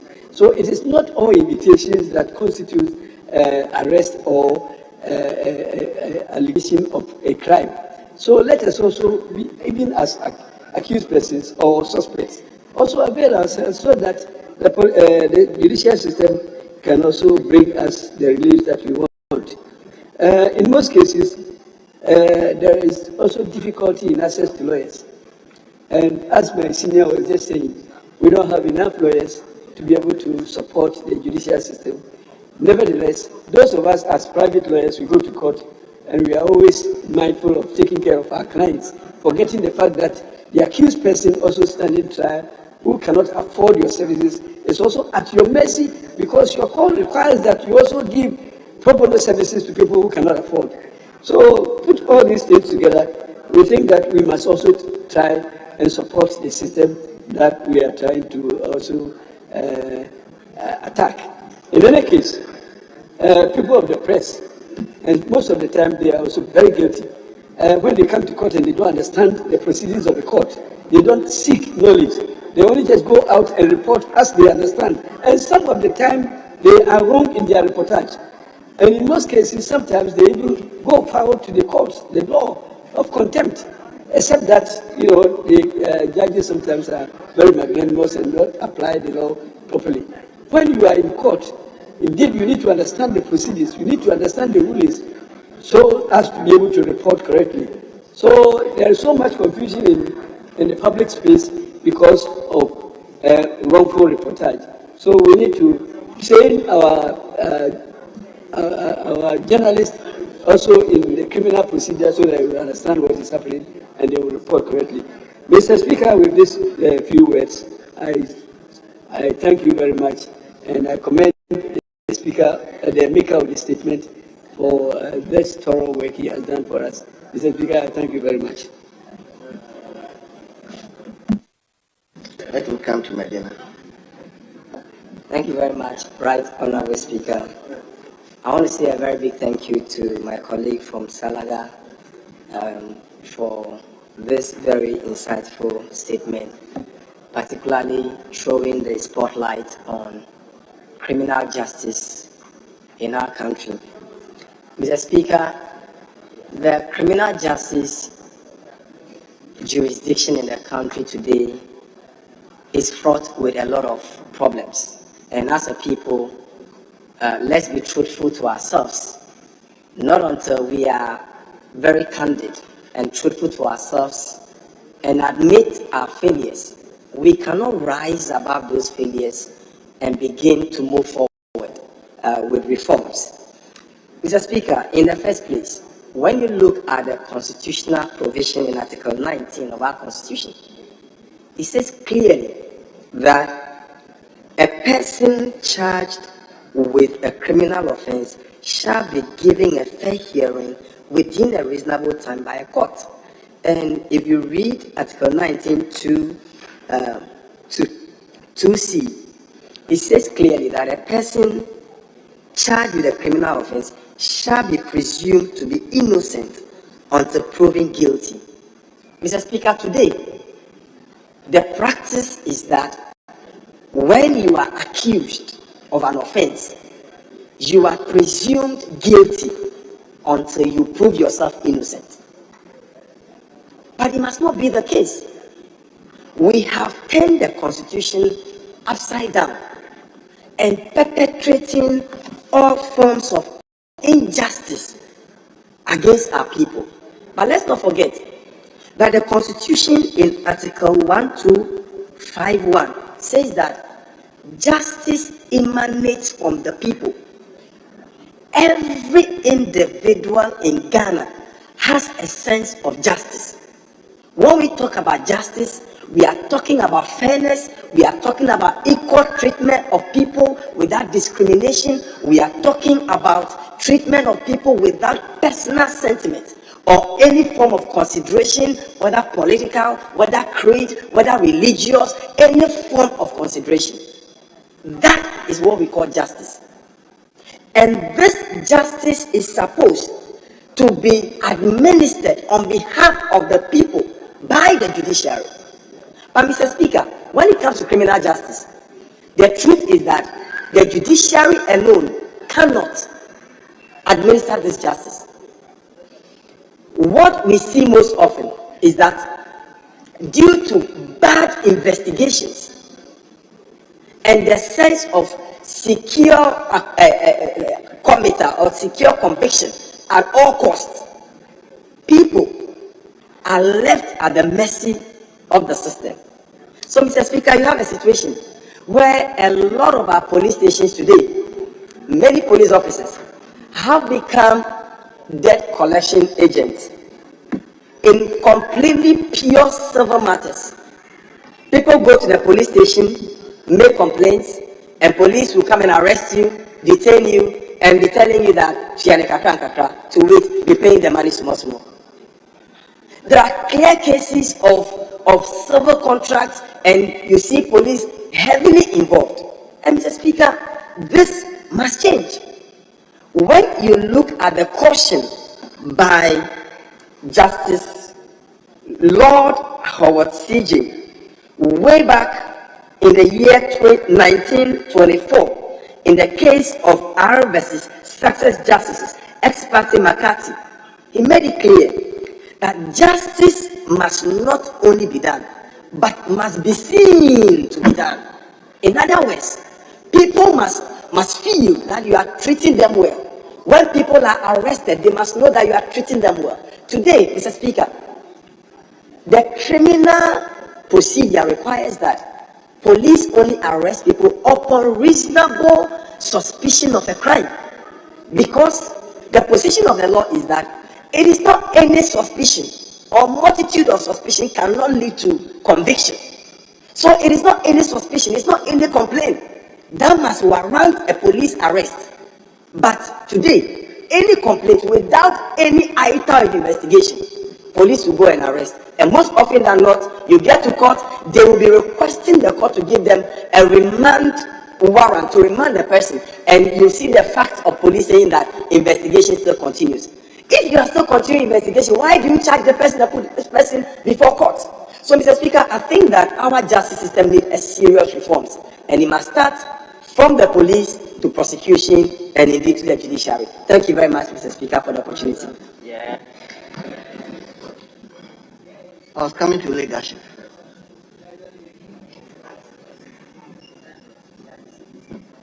Yes. Well, is it Wild West? That is correct, Mr. Speaker. Thank you very much, Mr. Speaker, for the opportunity to contribute a little in support of a statement that is ably made by a colleague of mine. Mr. Speaker, when we talk about a system is a set of units that must work together with a common bigger picture in mind. And when we are talking about the judicial system in an emerging democracy like Ghana is of much importance, and we have to look at it if our democracy can actually grow to the level that we want. Mr. Speaker, looking at the criminal justice system, all of us will agree that it is the police that activates the criminal justice system. And the components in the criminal justice system are the police, the courts, and the corrections of prisons. What is the bigger picture? What is the purpose? What is the objective of the criminal justice system? To ensure that justice is dispensed fairly, to ensure that criminals are put behind bars, and to ensure that these criminals are reformed and brought back to society to make society a better place. Mr. Speaker, the criminal justice system in Ghana, we all do know that over the many years, we've gotten so many prison ambassadors. We've gotten so many ambassadors from police cells that when they get into police cells and they come out, they preach a language that will say that the police cells is for every human being, for every Ghanaian, that every human being, every Ghanaian is a potential criminal. So we should do as much as we can to make the police cells habitable for human beings. When we jail people or we convict people into prisons, and they go into prison for 4 or 5 years and come out, Mr. Speaker, are we correcting or we are corrupting? When you jail a common criminal, probably who has gone to steal just a bunch of banana for 2 years imprisonment with hard labor, Mr. Speaker, after 2 years, the person comes back more hardened, well polished, and is ready to graduate to the level of armed robbery. Is the system correcting or corrupting? Mr. Speaker, looking at the criminal justice system, if the police are empowered to do what they know doing best, preventing crime, instead of waiting for it to happen and they will detect and investigate. Mr. Speaker, I am very sure many of our courts relating to criminal cases will be found empty. Because without a crime, the court will not have a criminal case to try. It is, of course, we all know that no country has a zero crime rate. But we are talking about that minimum rate acceptable by all. Mr. Speaker, when you look at the justice system in Ghana, I will say that as a country, we need to embolden the individual agencies that constitute the system and let them interact well. How on earth can the police be prosecuting cases in Ghana? The job of the police is to investigate, the job of the police is to detect, the job of the police is to prevent. But when the police veers into the job of the Attorney General, where they will have to prosecute the cases they investigated themselves, Mr. Speaker, where are the checks and balances? And I'm sure that in the past it was necessary because the Attorney General did not have enough people to represent the state at various levels. Today we have a lot of law students who are even being prevented from going to law school. It is time for the country to look at the possibility of having state attorneys in all districts and let the state attorney be responsible for representing the Attorney General and let the police go back to do what they know doing best, preventing crime and ensuring that all of us can live in peace. Mr. Speaker, with these very, very few words, I thank you for the opportunity. And I want to thank the maker of this statement. It was timely and very necessary. Thank you, Mr. Speaker. Thank you very much. Leadership. Then let me come to you for an indication.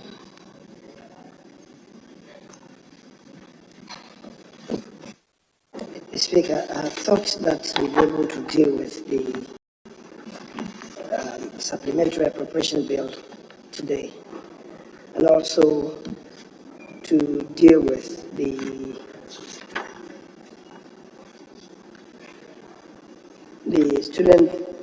students' loan trust funds bill.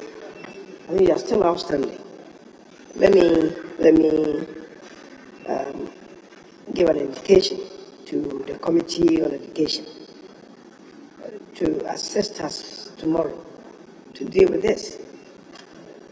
But Mr. Speaker, we really needed to have dealt with this at the very beginning of this meeting, and it's still outstanding. The supplementary estimates we also have to put it behind us. So if we're not able to do anything tomorrow, these two we should be able to deal with tomorrow. Fortunately, the ranking member on education is here. Let him inform the chairman of the committee so that we're able to deal with it. The student loan trust tomorrow. Speaker, thank you. Yeah, thank you, Mr. Speaker. Mr. Speaker, as members of the committee, we have also been worried that since December last year, when this was referred to us under the certificate of urgency, we worked on it with the speed that was required. So once leadership is giving us the indication that they are ready for it tomorrow, I think we will also inform the other committee members so that we can assemble ourselves tomorrow in the chamber to take it. I'm sure it will not take so much time for us to work on this. Thank you, Mr. Speaker. Thank you very much. Now, members, on that note, we bring the curtains down. We will take adjournment to tomorrow, the second day of March 2022 at 10 o'clock in the forenoon. Honourable members, the House stands adjourned.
showbiz industry has always been inundated with issues, and so when we sit like this, we table them for a riveting discussion.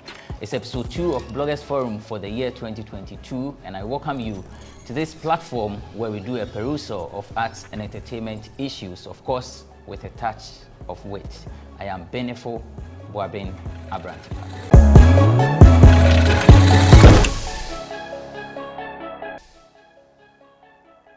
On GhanaWeb TV for Bloggers Forum, I am Abrantipa. My panelists are seated. Nenebi is a columnist. They say, you bet me the one title I come home because Kanenuna is an author in the making. But I said, he has finally launched his book, Everything That Happened, and the people who made it.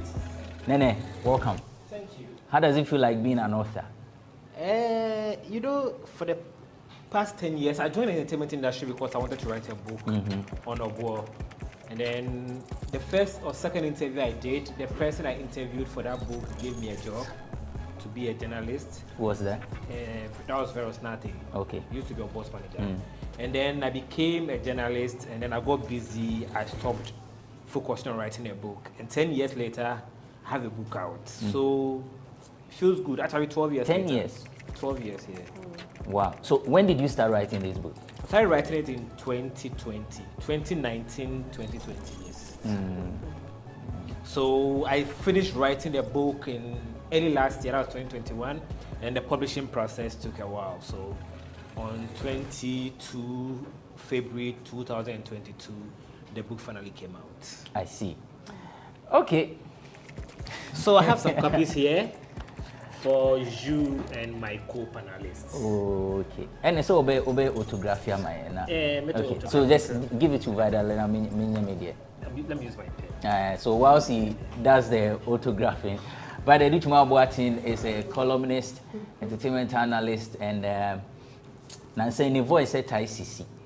1-2, then she loses her voice. I don't know what is happening, but this actually started when she was made the PRO for 3 music awards. Vida, boss. Akwaba.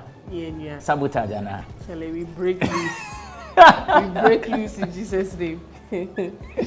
But it's funny though. I mean, I don't know whether it's because Casada does or not. I tend to, lose my voice, but it's all good. Yeah. Yeah, we ginger. And na fa esuru isa hwentia no de fra na che se e punu nso upunu no so beboa no se me me herbalist kwa kese mi ane se me pejan so mu kwa de am okay.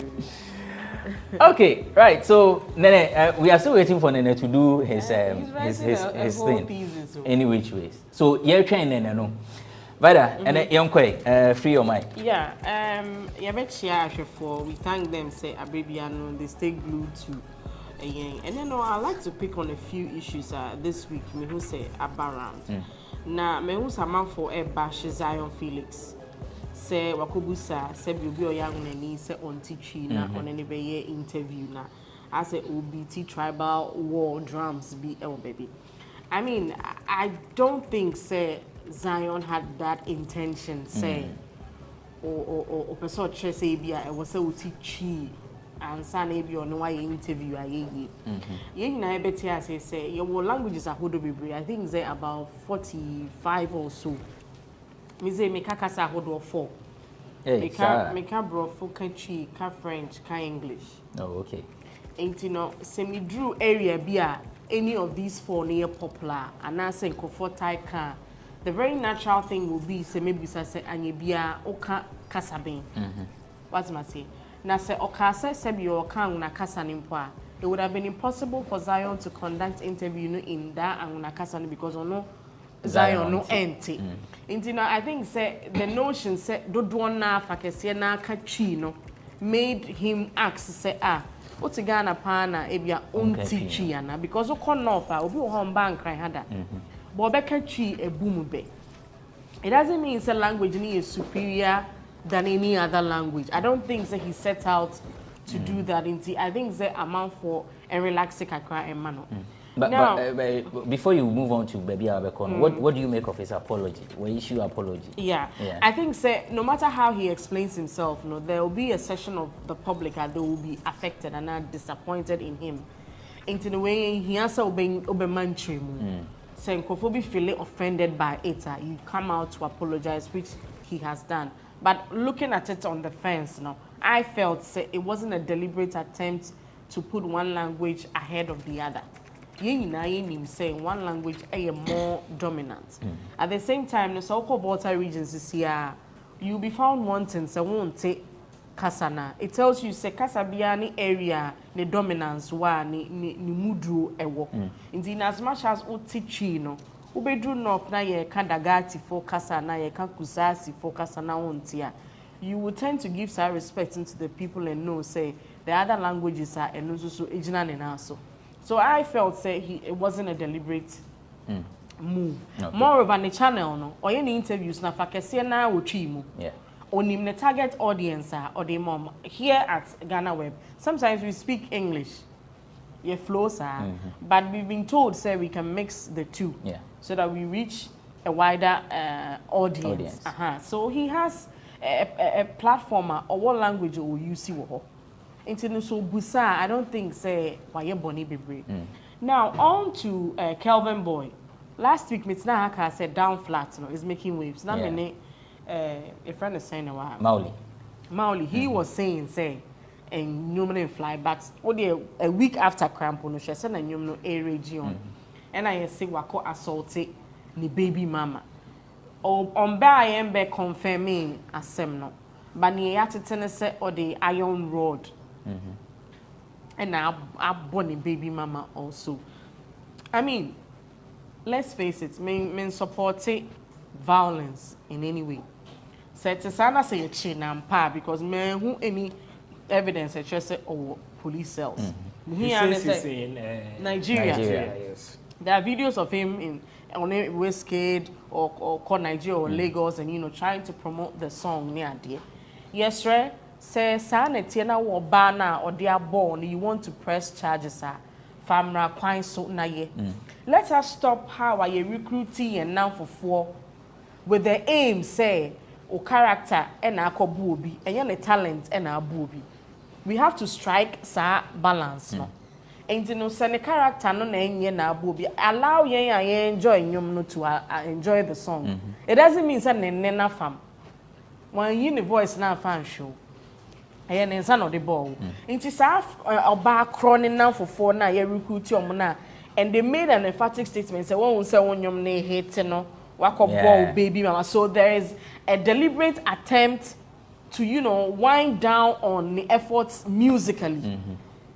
Yeah, catch on say Akwani needs the hits to he needs those hits and the numbers to be able to cater for Akwalano. Sure. I'm not condoning any act of violence. If you want to press charges, go to the police station, do so quietly. Emrani son the parent here. Said Tuni didn't be too man, Yehudi be yourself, you be finding now, you be only. Sa choristers ne chom who they should shut up. All right, Nene. Yes. So before that, let me just present the book to you. This one is for Vida. Thank you very much. I wrote how I feel and think about you. Yeah, hey. It's a great piece. I'll say how I feel and think. This one is also about how I feel. So what did you write about me? It's okay, you bring it. I think I have to read it. Oh wow, these are nice words. Don't read mine. Oh yours is also nice. These are nice words. I don't know if I'm permitted to read. Okay, read quickly and then let's move on. You are beautiful, confident, and an industrious woman. Oh hallelujah, going places. Thank you very much. Industrious in there, it means that he factored my Kwewu background. Okay. Into so beautiful is relative. In fact, the book is nice. That's the cover of the book. Thank you very much. What kind of dear? My kind me dear. I thought. So me kind and coming kind. I met you in my first year in the industry. I didn't know you would become a friend, but you are a brother now. Nenebi. Signature no boy and date. Yeah. Thank you so much. Thank you.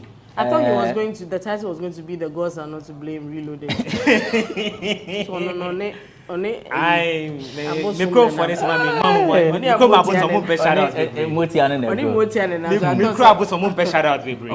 it looks good. I mean, the packaging is nice. It looks good. Okay, so let me free my mind and make some point for my book. I want to talk about King Promise. Okay. King Promise said the people who supported him when he was on his way up, they no longer support him. And then I think he was making reference to both the media people and, who supported him. And then in my book, in chapter 2 of my book, the chapter 2 is called Sarkodia Inc. There is a sub-chapter in chapter 2 called The Winner's Curse, right? And in that chapter, I talked about how no artists who have ever won the Artist of the Year in the history of Ghana Music Awards ever went on to have a big career afterwards. Anytime an artist wins Artist of the Year in Ghana Music Awards, somehow their career starts taking a dip.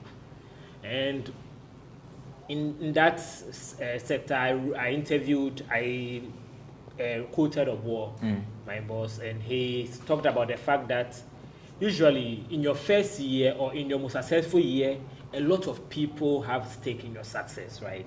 A lot of people support you because they think you are new and then you need their support. The DJs, the media people don't really collect payola from you to, play your music and everything. But the moment you become successful and win Artist of the Year, now they expect you to pay back the favor they did you. And it's not every favor you can pay back. Maybe the person supported you, maybe you played a show, they played your music in some village B in the central region. And maybe they want you to come and perform there for them because they play your music. Maybe you need full fare to go there. So if you ask them to give you the full fare to come, now you're becoming arrogant. So usually, people stop supporting you when you're an artist because now they see you as somebody who is established. So they want you to, pay for your support. So I don't think it promised to take that personal. Every artist in the history of Ghana have experienced that. Where when you are coming up, people support you, and then when you make it, now you have to work extra hard. I know a lot of artists who've had hit songs who I talk to on a daily who tell me that, people are not behind them like they used to be, and then now they have to hustle on their own with their sweat and bros to make it. So I think that's something Kid Promise should, take cognizance of. The fact that, he is experiencing the winner's curse now. He's a winner now. You should see that as him being successful. If he was up and coming, people will still be, chanting his name. But now that he's no more up and coming, people look at him like, he's God now, so he should rain manna on them. Okay. That's Nene B, a columnist and an author, a lawyer in the making. I don't know if I should say that one. I say there's also law doing what. Okay, so that's Nene B. It's Bloggers Forum on GhanaWeb TV. We'll take a quick break. When we return, there is more.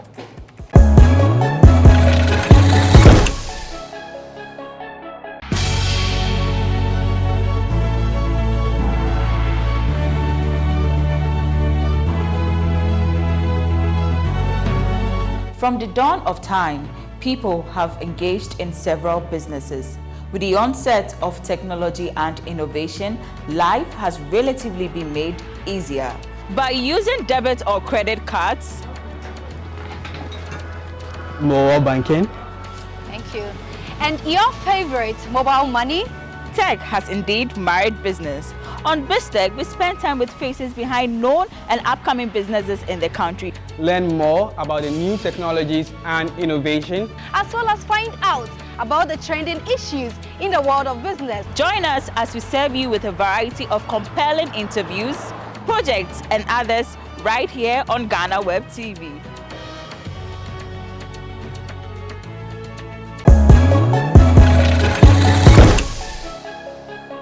Welcome back. It's Bloggers Forum on GhanaWeb TV. The name is Abrantipa. We have time to discuss music videos in Ghana, and that's because Empress Gifty has said that her music video cost $40,000. Now, after that, we've had some musicians also make certain comments that has actually engendered controversy and all of that. That conversation will come your way after Vogue.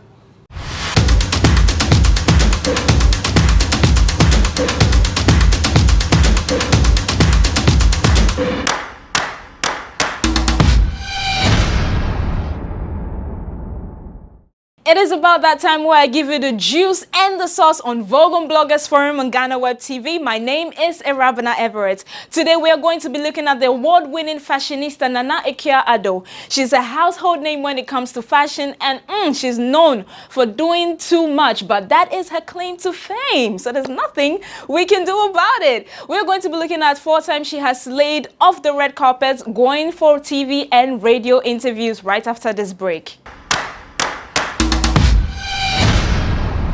Welcome back from that break. This is still Vogue on Bloggers Forum on GhanaWeb TV. My name is Erabna Everett. Before we went on the break, I did say that we are going to be looking at 4 times Nana Akua-Addo has slayed off the red carpet going for TV and radio interviews. Recently, a picture of her surfaced online wearing a yellow dress with ruffled skirt and extra fabric hanging on the side. The fabric she put around her waist brought the whole look together with the headgear as well. Once you look at her face, the shades, you do realize that the shades had a little puffy around it. Nana Akua-Addo definitely did this look some justice. She was going on an interview on UTV. The next time Nana Akua-Addo slayed to a radio interview was a Star FM, and she wore a black top with some black jeans accompanied with a red cape. Now this was no ordinary cape. I'm talking puff on the shoulders, 4 layers on the down, and to top it all off, the bow. Yes, darling, she killed this look. Like, there is no look at all Nana Akua-Addo cannot kill. The third look is a very simple look. This is the simplest anyone has ever seen Nana Akua-Addo. She wore a very pretty military green and yellow outfit. You know, there was some ruffles on the side with the yellow, and the military green made the whole outfit. And of course, her puffy. Nana Akua-Addo never goes small. She always goes big with the shoulders. Yes, and she accompanied it with some yellow shoes. This interview was with Zion Felix. Then finally, the 4th time she killed everything. I think we need a drum roll for this one. She went to an interview on Peace FM wearing, I don't even know how I'm going to describe this outfit because I've never seen anything like it. It's supposed to be a 3-piece suit, but this time she had a bralette, right, and a skirt with pants. What? Well, she had a suit to accompany it and, you know, some transparent stilettos that brought the whole look together. Yes, Nana Akua-Addo, keep shining, keep doing your thing, keep booming, because we love to see it and we love to talk about it. You give me something to talk about. So yes, that's it for Vogue on Bloggers Forum on GhanaWeb TV. I am Erabna Everett. See you again. Bye. Thanks, Erabna, for the segment Vogue. And if today is the first time you are watching Bloggers Forum for the year 2022, this is a new segment. We introduced that as a replacement for Nkomo Oho. Now Nkomo Oho is a standalone program, 30 minutes.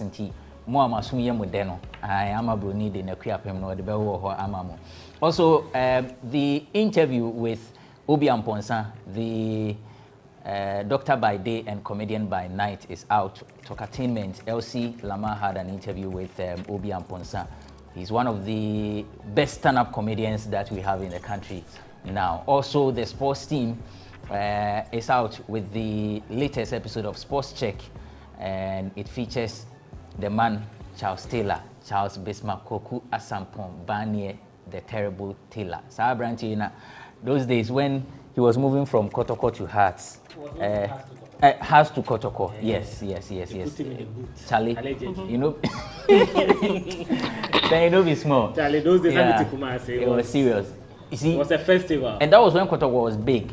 We used to walk from Edukrom. Those who know Kumasi very well, from Edukrom to where Kotoko used to have their training. Ridge. Charlie, it was serious. And so, yes. When we were closing school, we have to plan. Today, are you going to watch Kotoko training or not? Those days, it was fun. Also, Moons and Cuddles is out. How to find love as a successful person. So, when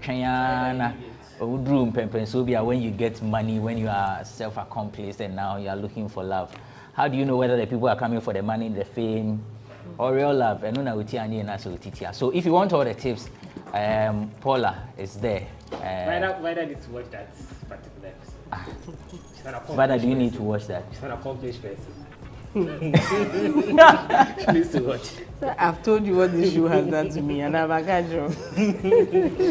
Yeah, I've told you, right? Me. Yes. So, yeah, you told me. All right. I should have posted that show. Serious. I think they need to do a part 2. Yes. So that you come and then share your feature the broken hearted. She's done moons and cuddles. Yeah. Me and they should know that. So let's talk about music videos in Ghana. Now, gospel musician Empress Gifty released a music video for a while, and then she said she spent $40,000 on it.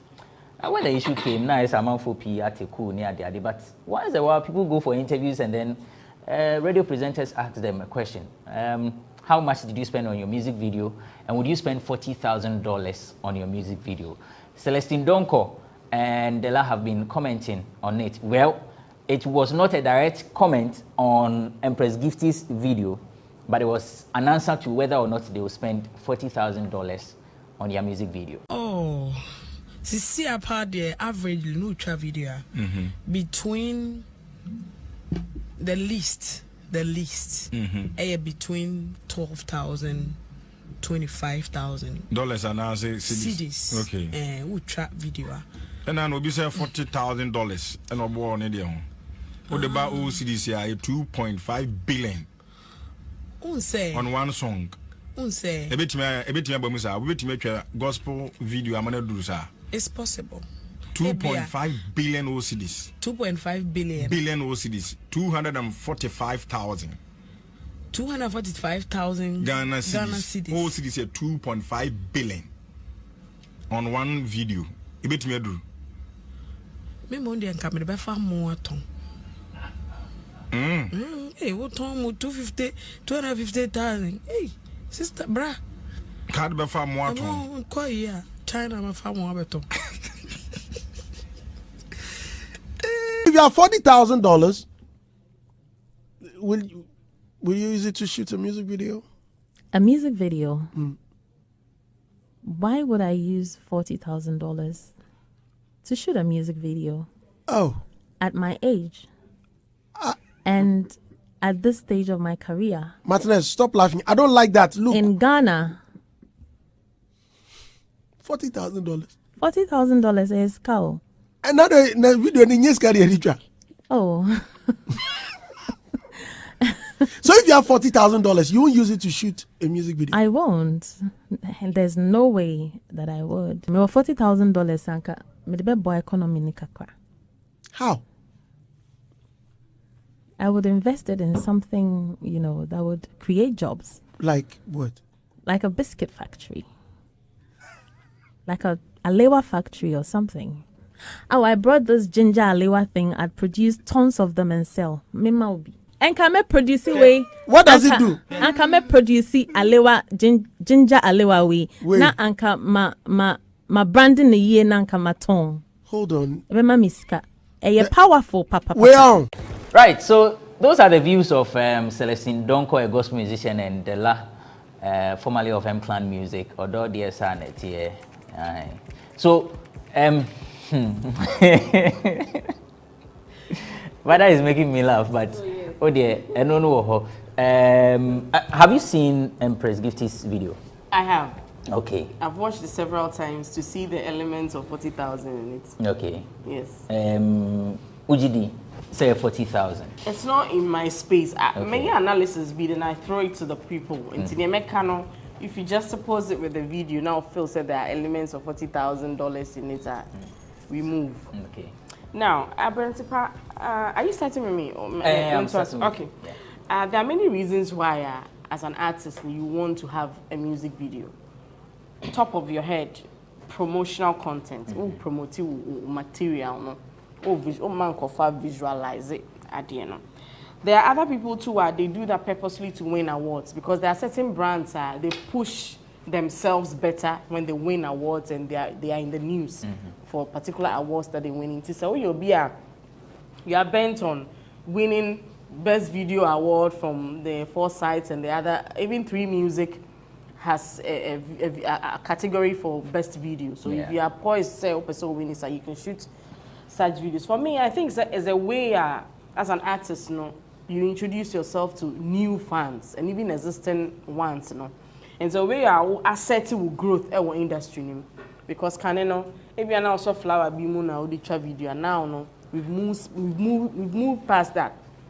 Now, principal internet there are lots of artists who claim to have the most expensive video.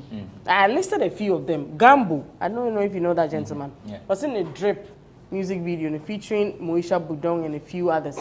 Is the most expensive. Just a BC that the whole 2021 on a shooting board dinner, a whole lot of talk, but you don't get them putting a figure to it.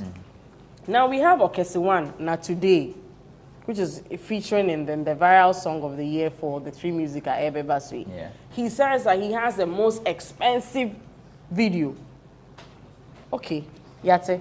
Now, Titanobe 2012, we also saw Becca and MI, No Away, They told us as at 2012, they paid $50,000 for that music video. Now, me share, and no, never me share video. Me share, that's a lake be wom. Me nim some to lake ne ka. We see lake no from scratch. Me nim. Oh, minimum. Say me na and fish na woman no na some lake ni peaceful. I was no disrespect, but now me share like I was looking at those elements. No, I'm still searching. Now your lady be oba app kakra. Your friend of Salah. I don't know if you know her. No, Duke. Banson label. Your friend of Salah. Ni dia ngasa the Salaman to Yakubu. Also, no, the assets 2014 or the $100,000 and a shooting the video be a friend of my love. And also, my share me who so that my love video name. Any Trini Jonas say on Nam Manhattan on Nam streets and so me what's my say? So we are always bombarding with figures, and then I ask myself, say metrics, any day. And then the parameters now you did to I admit, say, as an artist, you want to be seen in a certain class, and you like to apportion some amount of money. Be our full say, who the try video, I'll catch and cover, they'll be happy about it. But then it's not saying I'm a John. I'm saying no. The pressure could also be from the video directors, because they say yeah, well, appear to now I just so in the mix. Yeah, well, now see, fetonyum no, yeah, well, ro. Ono so no twa video no onti me funny din ko video ni mu abryan yes our original recording no ewo studio inti is it a means say ono so per se or ye known inti ye ka say we $100,000 you go and search for who the director is and find out the oye and all that. Now Mr. share closely no me who say aside the music charts that we have now will be your top 10, top 20, top 30.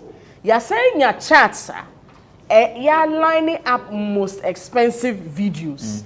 Osha, I done it like a business venture on its owner and for Eddie Ejuma. So I sat down and I made say, let me do a little research and come out with a few pointers. So you'll be a person with G and for where say, that amount of money in a year Juma now. So the first one I came about was a concept. I've been on the taping of an artist like Yaya, the performance for women's branch for Three Music last year. Now, Prantipa, if you sit down and you see a host of writers and directors are back together, yeah, man, creative options. What was laid on the table, no, a brudu. And then no, the team had to sit down to liaise and say, yefa, and the videos we watch, no.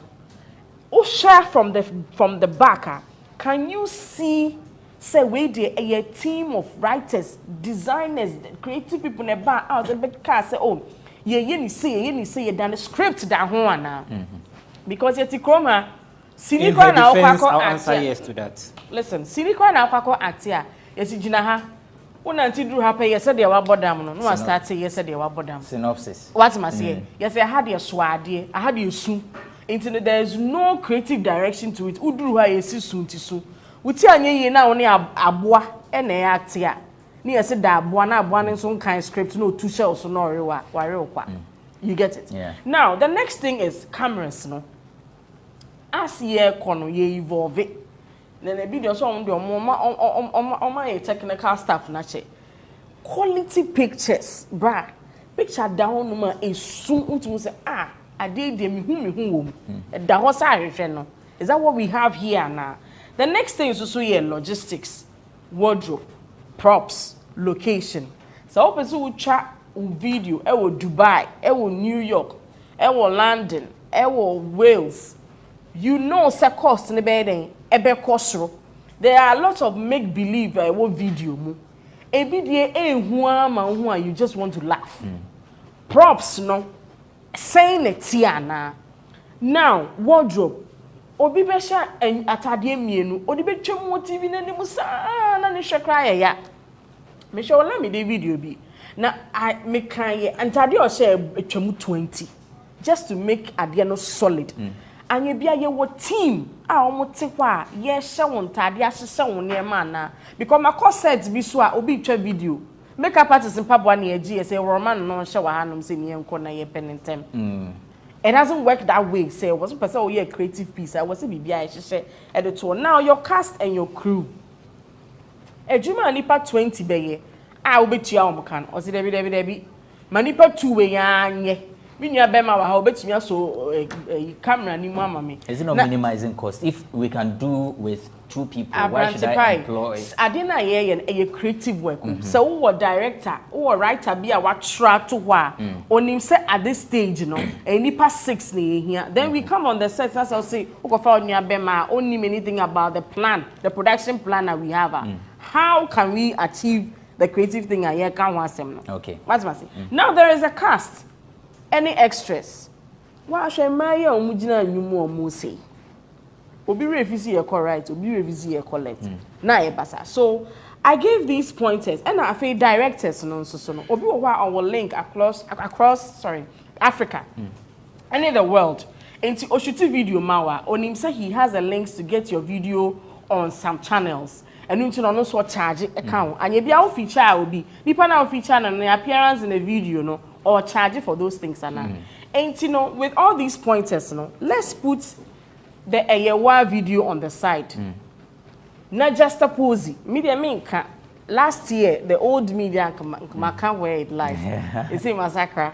Minka said that here and I say, I feel some music video, no, a compliment and you know, and you know, so for some now be quality video free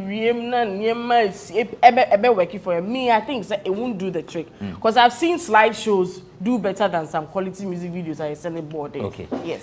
Mati, maybe Joe comment on the Celestine and de la Ekain and then what people are saying about the comments that they made. All right. But let me come to Nene. Okay. Does it look like we are investing so much in our music videos? The answer to that question is inconclusive. Some people invest into their music and music video a lot, and some people don't. I always say this: music is show business, and it's a business.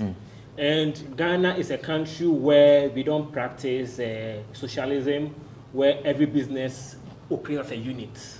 You understand? If individuals operate their businesses in their individual ways, there are some artists who take their music videos very serious. There are some artists who don't. So you can't make a general statement, say, are we taking our music video seriously or not? And here's what I want to say, specifically in relation to this Empress gift video. I think the way the fan is but they do see fee anymore. The short and the cost say 35,000. And now the rest of the video costs 5,000. Oh, how? I'm kidding. Anyway, the video looks expensive, right? A lot of effort went into making the video look as expensive as it does. The house that it was shot in looks expensive. Emphasis on the word looks.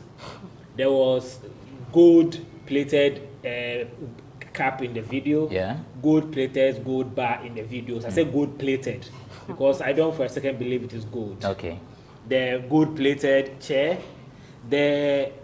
those things, maybe the gold they bought to paint those things were expensive, maybe. So you can't say. But the thing I find most interesting about the video is, if at the end of the video, she listed the fabric and then the people who designed it. Yeah. I think that the end credit. Majority of the cost of the video went into the outfits. Okay. Actually, we wanted to speak with her or her team, or even the video director, as to what went into it. But unfortunately, the efforts have not been successful. I think that, yes, it was the outfits that looks expensive, and the outfits are what generally the cost of the video, because everything else in the video is, for want of a better word, ordinary. Gold-plated caps, ordinary. Gold-plated chairs, Donald Trump have been doing that since the 90s. Gold-plated gold bars. Dr. Ewan. And if anything. Men's gold, DJ Ghana. So do you consider her statement? Do you consider her statement as a showbiz stock? Like, let me see, okay, so that people will get attracted and they will go and watch the video. The thing about showbiz in Ghana, as it is now, which is, when I was writing the book, there was something I faced when I was writing the book. I did business in school and I did law too. So I like to look at what are the figures. It's very, very difficult to get people to give you evidence that back any figure they say. So in the whole book, I quoted figures only when it is backed by a different organization. When an artist tells me a figure, I don't write it in the book.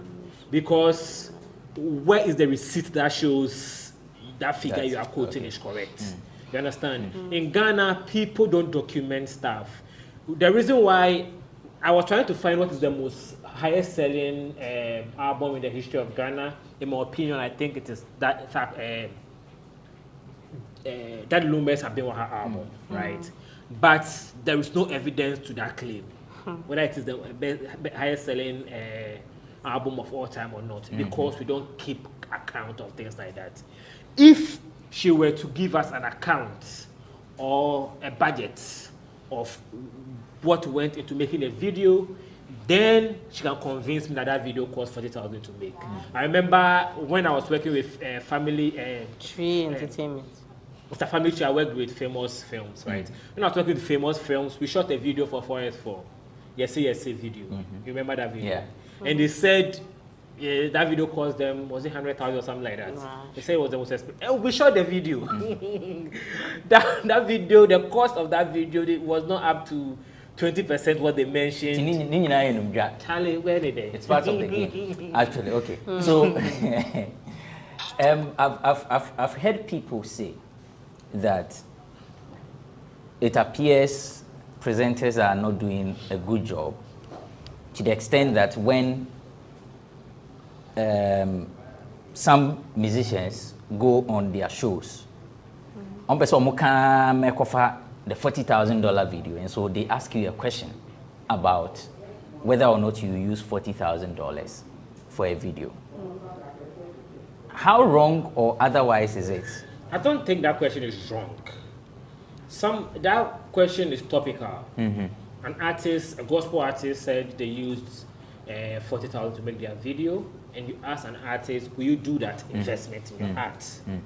That is within the scope of artistry. If they ask them a question, say, if I say, those questions, presenters do that a lot. You know, presenters do that. They ask questions. So you couldn't get any example. That's what a lot of. Those type of questions, when presenters ask, you mean personal questions? Personal questions which are irrelevant to their music career. Okay. If an artist makes a song about a particular topic and you want to ask them a question in relation to that topic, no problem. Okay. But if an artist comes into your show and randomly ask them questions that have nothing to do with artistry, I think that is wrong. But asking somebody whether they will spend 40,000 on their video, I don't think that is misplaced.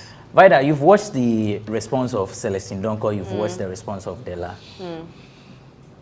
Does it in any way paint a bad image about, one, the industry, about the artists involved? Because there are suggestions that they don't, I mean, you've heard a number of comments about all these things. Did they err in their submissions? I think it's a matter of preference. Now, pen and I'll be. Now, the main thing is if I have that money, that should tell you that they do not have that kind of money. And even if they do, are they willing to spend it on a video? And una crowd artistic piece, you decide where to place it when it comes to visualizing your creative, if anything, works. I've heard Celestine also the back cry more at home. Yeah. The last obey biscuits. Biscuits and also be tom more. Obey more. Obey cram more. That's Celestine. Yeah. And the last Alewa. I mean, your cassava, how far you can go to invest in woodcraft, and this is like a typical example. I mean, my only issue is that what does it tell fans? You know, it means that they'll also start looking at things that they should invest when it comes to woe as an artist. You know, because if you are not willing to put A, B, and C, K, B, C into your craft, then they'll start questioning themselves. Is it even worth it to pay for your concert? And exactly. is it worth it to come to maybe your album listening? Is it worth? I mean, people will start questioning. I think they could have just said, oh, me drew honor. I have that money. Now me share my crafts. Now this is how I want to visualize it. The 40,000 way. Why not? Because if you have like a triple, quadruple of that money now, and you feel say investing it in a beboa, essentially. But one thing they say. Yeah, artists need to take advantage of product placement in videos.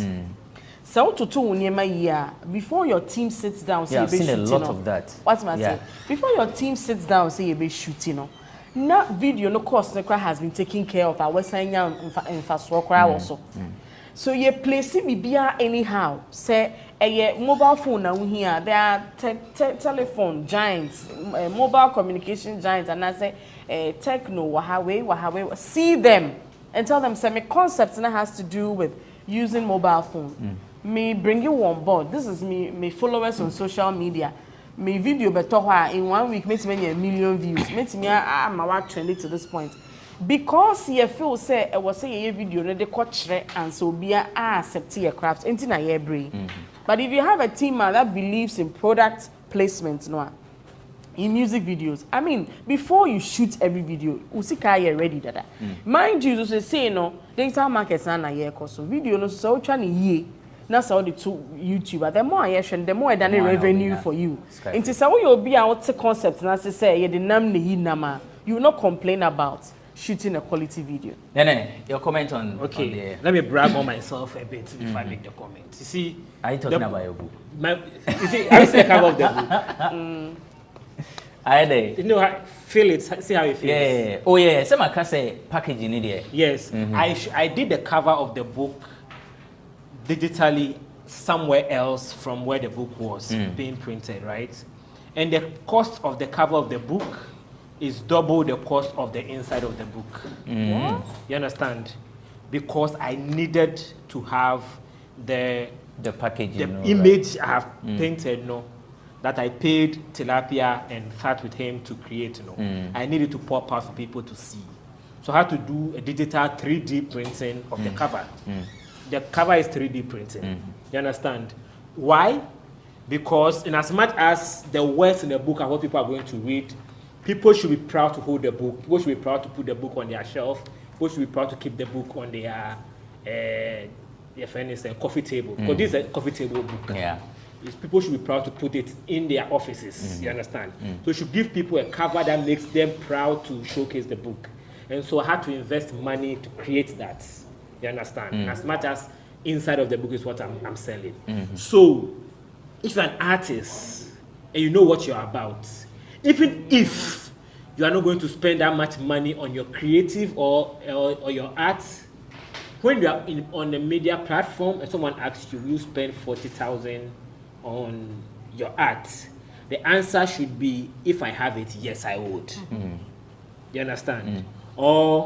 And then it should be every artist. I remember I just watched GhanaWeb documentary last week. His first music video, Through the Wire, he said he spent $30,000 on it. And I remember I was watching a press conference and he said $30,000 should be from my own pocket, not the label's pocket. And you know his last concert he did, in last year, they done that concert. You know, he stayed in the stadium for like a week, and it was reported that he spent $1 million a day to stay in the stadium. So now his album is out. He's selling the stem player for the album for $200. You can buy the album on Apple Music for $9, but he's selling it for $200. People are buying the stem player for $200, and within 24 hours, he said he makes $2.2 million within 24 hours of when he announced. Why? Because people see his art as something worth investing $200 in. Song that we can listen on Apple Music for, I subscribe for annually. I think it's $15 annually. I've forgotten the amount. Okay. In conclusion, I can listen to his music on Apple Music for $15, but people are paying $200 to listen to the music. Why? Because they've seen him, whether it's true or not, make announcements that he's made this money investment into the art, so the art is worth spending big money in this. I have a friend who's a slave queen. He told me something. I say, usually, I'm go Dubai, slave queen for no. I'm say nice car be a chema. Normally nice car na go take picture. Only to Instagram. When boys are approaching them, the boys approach them, look at them some way. They want to spend more money on them because they look at them as high maintenance. You understand? Because they created a high maintenance impression in the minds of guys. So guys spend that much money on them. But my focus is on Dela. Her comeback. Masa, don't come and do any by heart videos and come and show us. Tell her. Oh, but you can do beautiful videos without spending that much money on it. Of course. That takes a lot of creativity. Yeah. You just, and of course, it's something that she mentioned. We know Bo. If he doesn't have the money, she should go and sit down. Let me say this. Let me say something in defense of the Lion Celestine. I think it's quickly. It shows the amount of belief they have in the business of music. I don't think that they believe that music is worth investing that much money in, because you're not likely to make your returns. That's your understanding of it. That's what that's what I got from what they said. That they don't believe. Is her video out? Does she have video on pause some shit? Celestine's first video, just financial video. That they are creatives. The last video. They are creatives, and that they are creatives who can do videos, quality videos with a lower budget. So why would she spend $40,000 on a music video at her age, at this time of her career? So she's an ageist on herself. As in what? Her taste. She's an ageist on herself. She doesn't believe that she's. No, so the less she's old. She's old, so she don't wear that much investment. That's what she's saying. No. She's a young girl. So that's how you decipher. So she's waiting to be 50 years when you can't really move your hip bone before she do some quality videos for us another day. Now he says this is a coffee table book. I say. Open the introduction. With your permission. Yes. My body has other parts. She said as I ogled her boobs intensively while starry-eyed. It was my first time seeing her in all her nude glory. And you're not coming to nude. Since we started dating, it was also my second time with a girl. But she must not know that. In order to conceal my innocence, I thought I should act with confidence. Hey. This is a coffee table. He should host moods and candles. They should have your moods and candles. My reflection. The introduction is important to the story. I was telling him that. My reflections. Okay, so it's a coffee table book. Yeah, it's a coffee table book. Yeah, no me spill coffee he is a poet. Last time I was sending me poem. Where Jayana used to put your poems on either SoundCloud or something. Yeah, that's on SoundCloud. Yeah. Market, oh, some nude the guy is good. Yeah. Charlie, that's back in the day. Have you recorded poetry in a while? Maybe this I'll record one for. I think Nenebi is a character like. Oh, I mean, I don't. You need to be configured. I feel like there should be a reality show on my life. Very, very expensive. And it costs 40,000. You have written a book about the industry. Write a book about your life. And your introduction is a boobs. Boobs now. Thank you for watching this episode of Blog. No, I'm closing. Let's do something about boobs. No. Let's do something about boobs. Because you brought that boobs, let's do something about boobs. Patrol. What? See, when they gave birth to you, what's the first thing they put in your mouth? Nenebi is a columnist. He's an author, a lawyer in the making. His book, everything that happened and the people who made it is out. So grab a copy.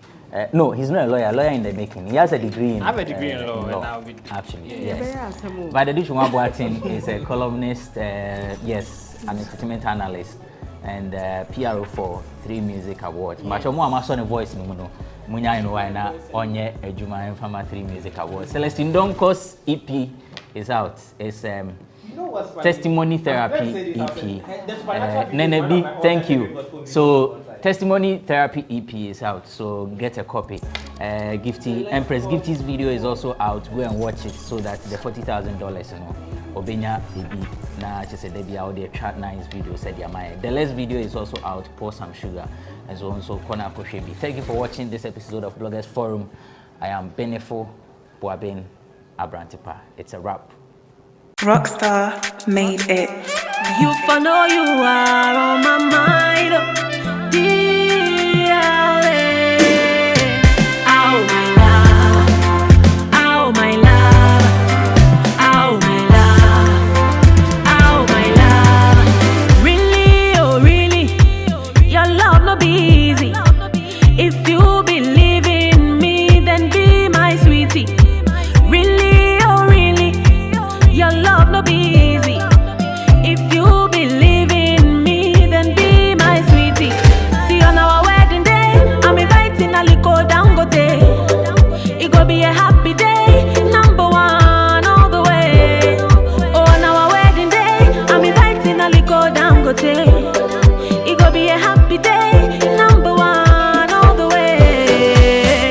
Oh my love, oh my love, oh my love, oh my love. Pour some sugar on me, pour some sugar on me, my baby. Pour some sugar on me, pour some sugar on me, my love. Pour some sugar on me.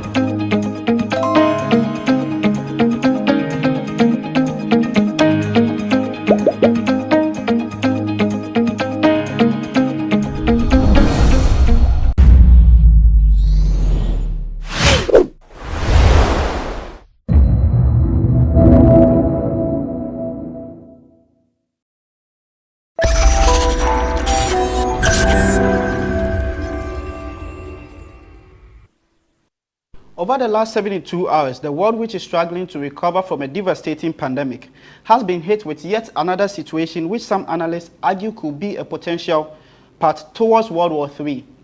Russia's invasion of Ukraine has captured global attention to a conflict which is on the tipping point of escalating into a full-blown war.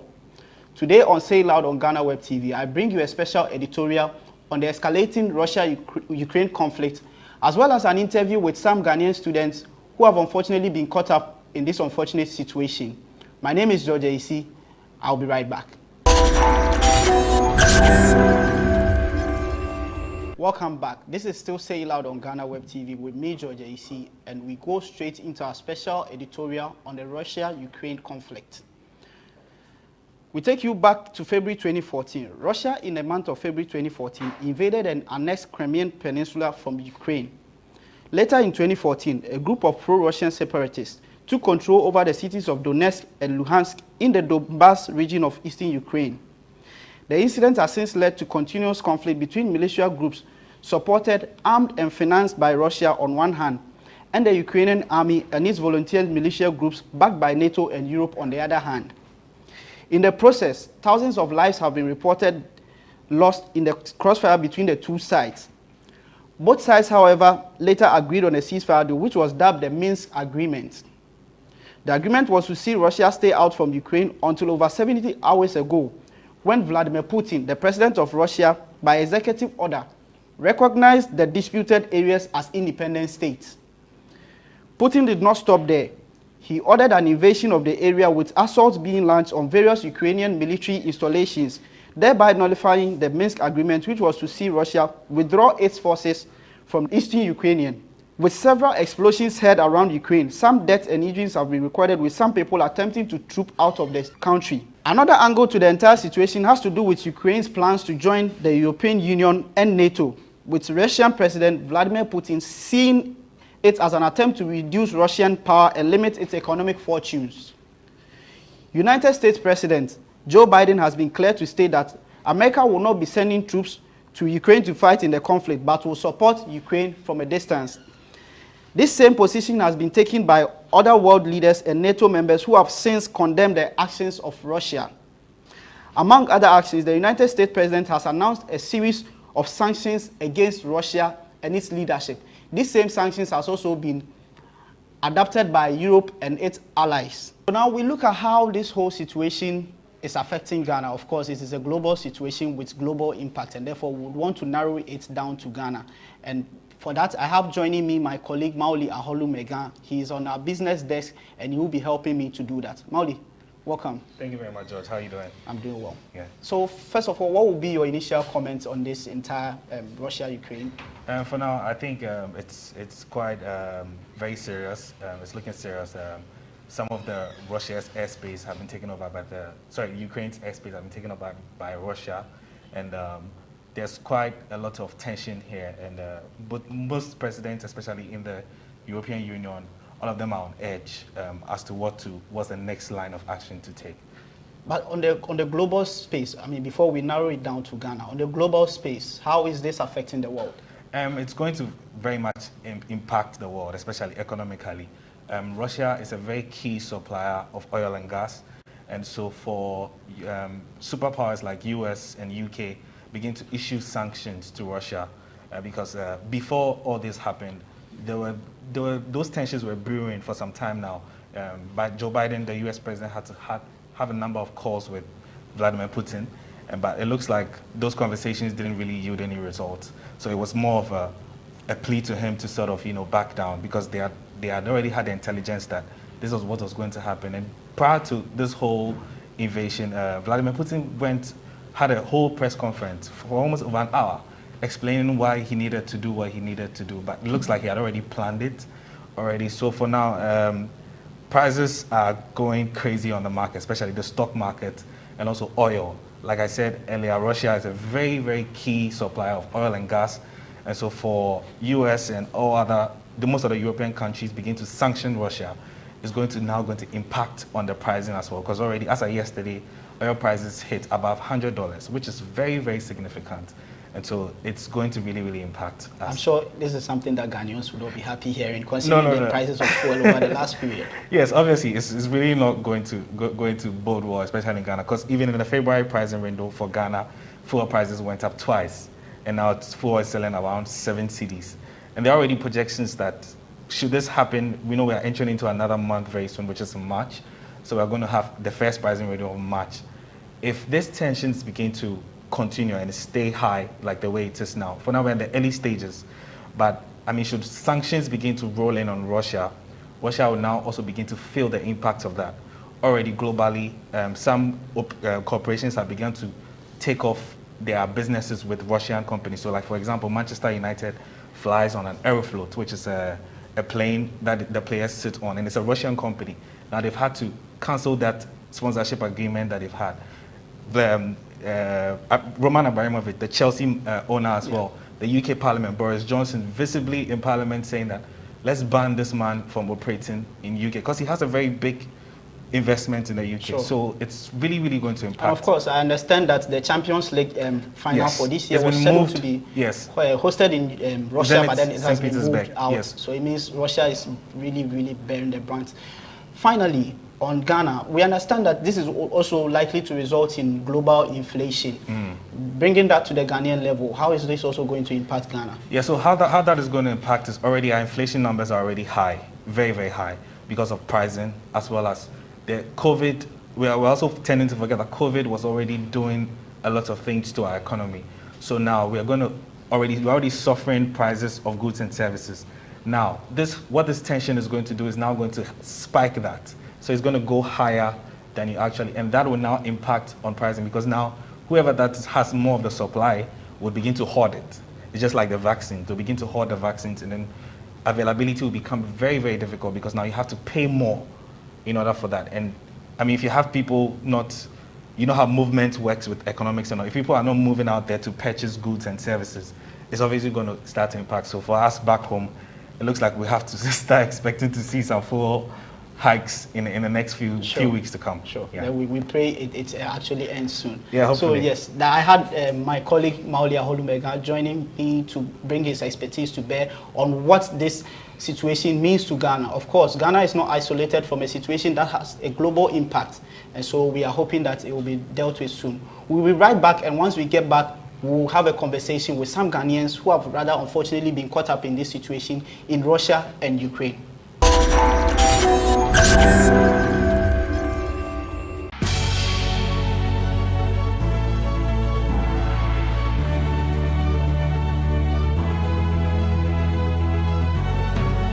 From the dawn of time, people have engaged in several businesses. With the onset of technology and innovation, life has relatively been made easier. By using debit or credit cards, mobile banking. Thank you. And your favorite, mobile money? Tech has indeed married business. On BizTech, we spend time with faces behind known and upcoming businesses in the country. Learn more about the new technologies and innovation, as well as find out about the trending issues in the world of business. Join us as we serve you with a variety of compelling interviews, projects, and others right here on GhanaWeb TV.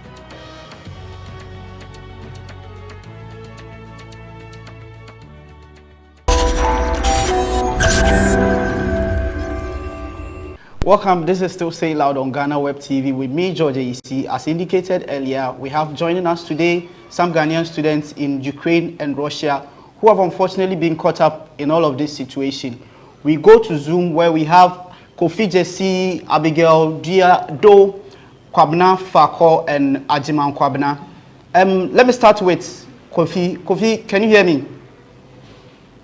Yes, I can hear you, my brother. Good afternoon. Good afternoon, my brother. So, how is the situation like in your location? Okay, so let me speak to you from where currently I am. I am in Volgograd in Russia, and I can tell you that the situation here is very calm and peaceful. Everything is very calm. The transport system is working. The internet is available, but I'm only able to comment on this particular issue with regards to the position I occupy as the Speaker of the Royal Senate. And then that is where we are able to get to know how the students are faring from all the other states. And the information currently that we have at the Senate is that there has been no issues in Russia. Everybody is very calm, everybody is very safe. And so we are only hoping for the best. Great. So you are in Russia and not necessarily affected by what is happening, but then you are receiving reports from other places and you are in the know of what some other Ghanaian students are going through their current situation, if I'm right. Yes, that is why I'm saying that we students in Russia here are only looking at what is going on with our brothers in Ukraine. We share their pain and we know that it is not easy for them. But we in Russia are very calm because there's nothing that is so scary going on here. Everything is calm. It's just that the media reportage, the sensationalism of the media space is also giving us that kind of emotional instability with regard to whatever you are seeing on the screens, that you are scared that probably something is going to happen here. But currently, the atmosphere here is very calm and very peaceful. But we are only worried because of what we think would happen in the future. But with our brothers at the other end, correspondence with them show that it's not so calm with them, and we only share their pain and then we pray for the best. Okay, so let me speak to Abigail. Abigail, are you also in Russia? Yeah, I'm in Russia. Oh, great. And how is the situation? How have you also been receiving the news and what's your situation? Okay, so I am in Krasnodar, Not so far from Crimea, which is at the border. Right now, as my friend or the first person already spoke, there's not much going on here. Everything is calm. We are going about our daily activities, actually. So yes, we see troops and armored cars, but there's not much panic around. We're going about our daily activities like how it's supposed to be. So there's not much going on here. Okay, if that's the case, then we speak to Kwame. Kwame, how about you? Are you also in Russia? Yes, I'm also in Russia. I'm also in Russia. Okay, so yes, right now, as my colleagues have already said, the situation is kind of, no one is actually panicking about anything, but the cities which are near to the border, they have prevalence of, they are just having some panic attack because of, the armor cars, helicopters making noise, those kind of stuff. So they are actually having some fear. And just, we're also getting information from friends and colleagues from Ukraine, where they have to actually run for safety. Some are actually going to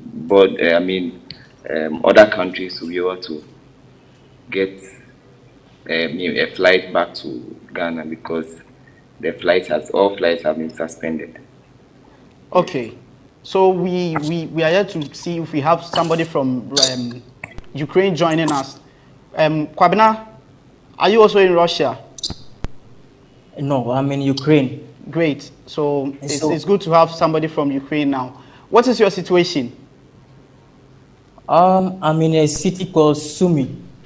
For us, we are just some few kilometers from Russian border, and as of yesterday, there were some blasts near us, some few kilometers from our hostel, which we heard it was from the other side.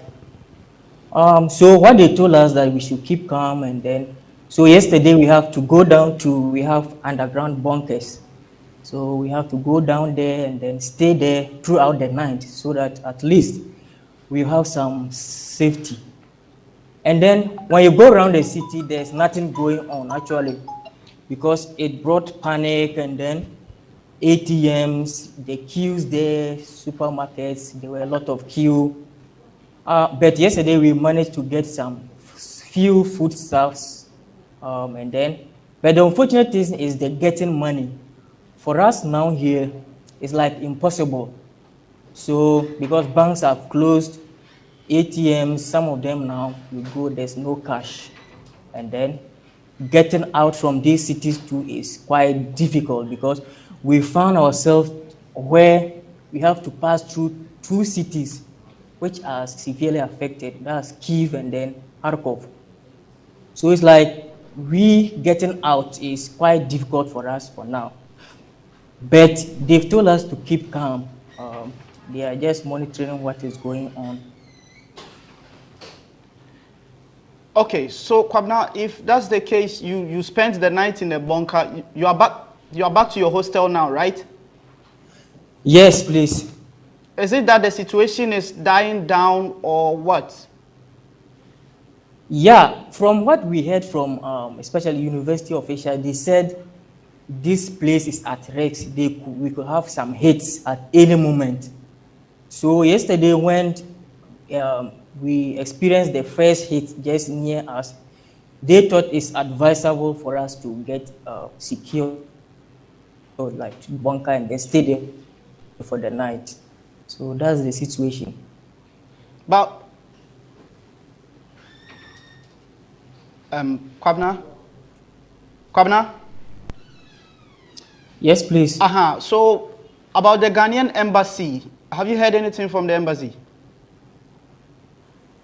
Nothing official. According to what our NUC's president told us, that they've contacted the bank. Actually, in Ukraine, we don't have Ghanaian embassy here. It's only Russia and other countries. They said they've heard nothing official from them, but they've sent some information to various embassies, hoping to receive some response, but not yet. But are you happy with the response? Are you happy with the response of the government of Ghana?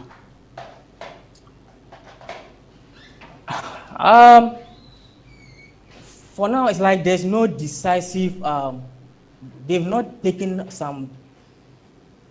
a decisive step for now. But we are hoping that they take something, like they consider the situation, because over here it's really very serious.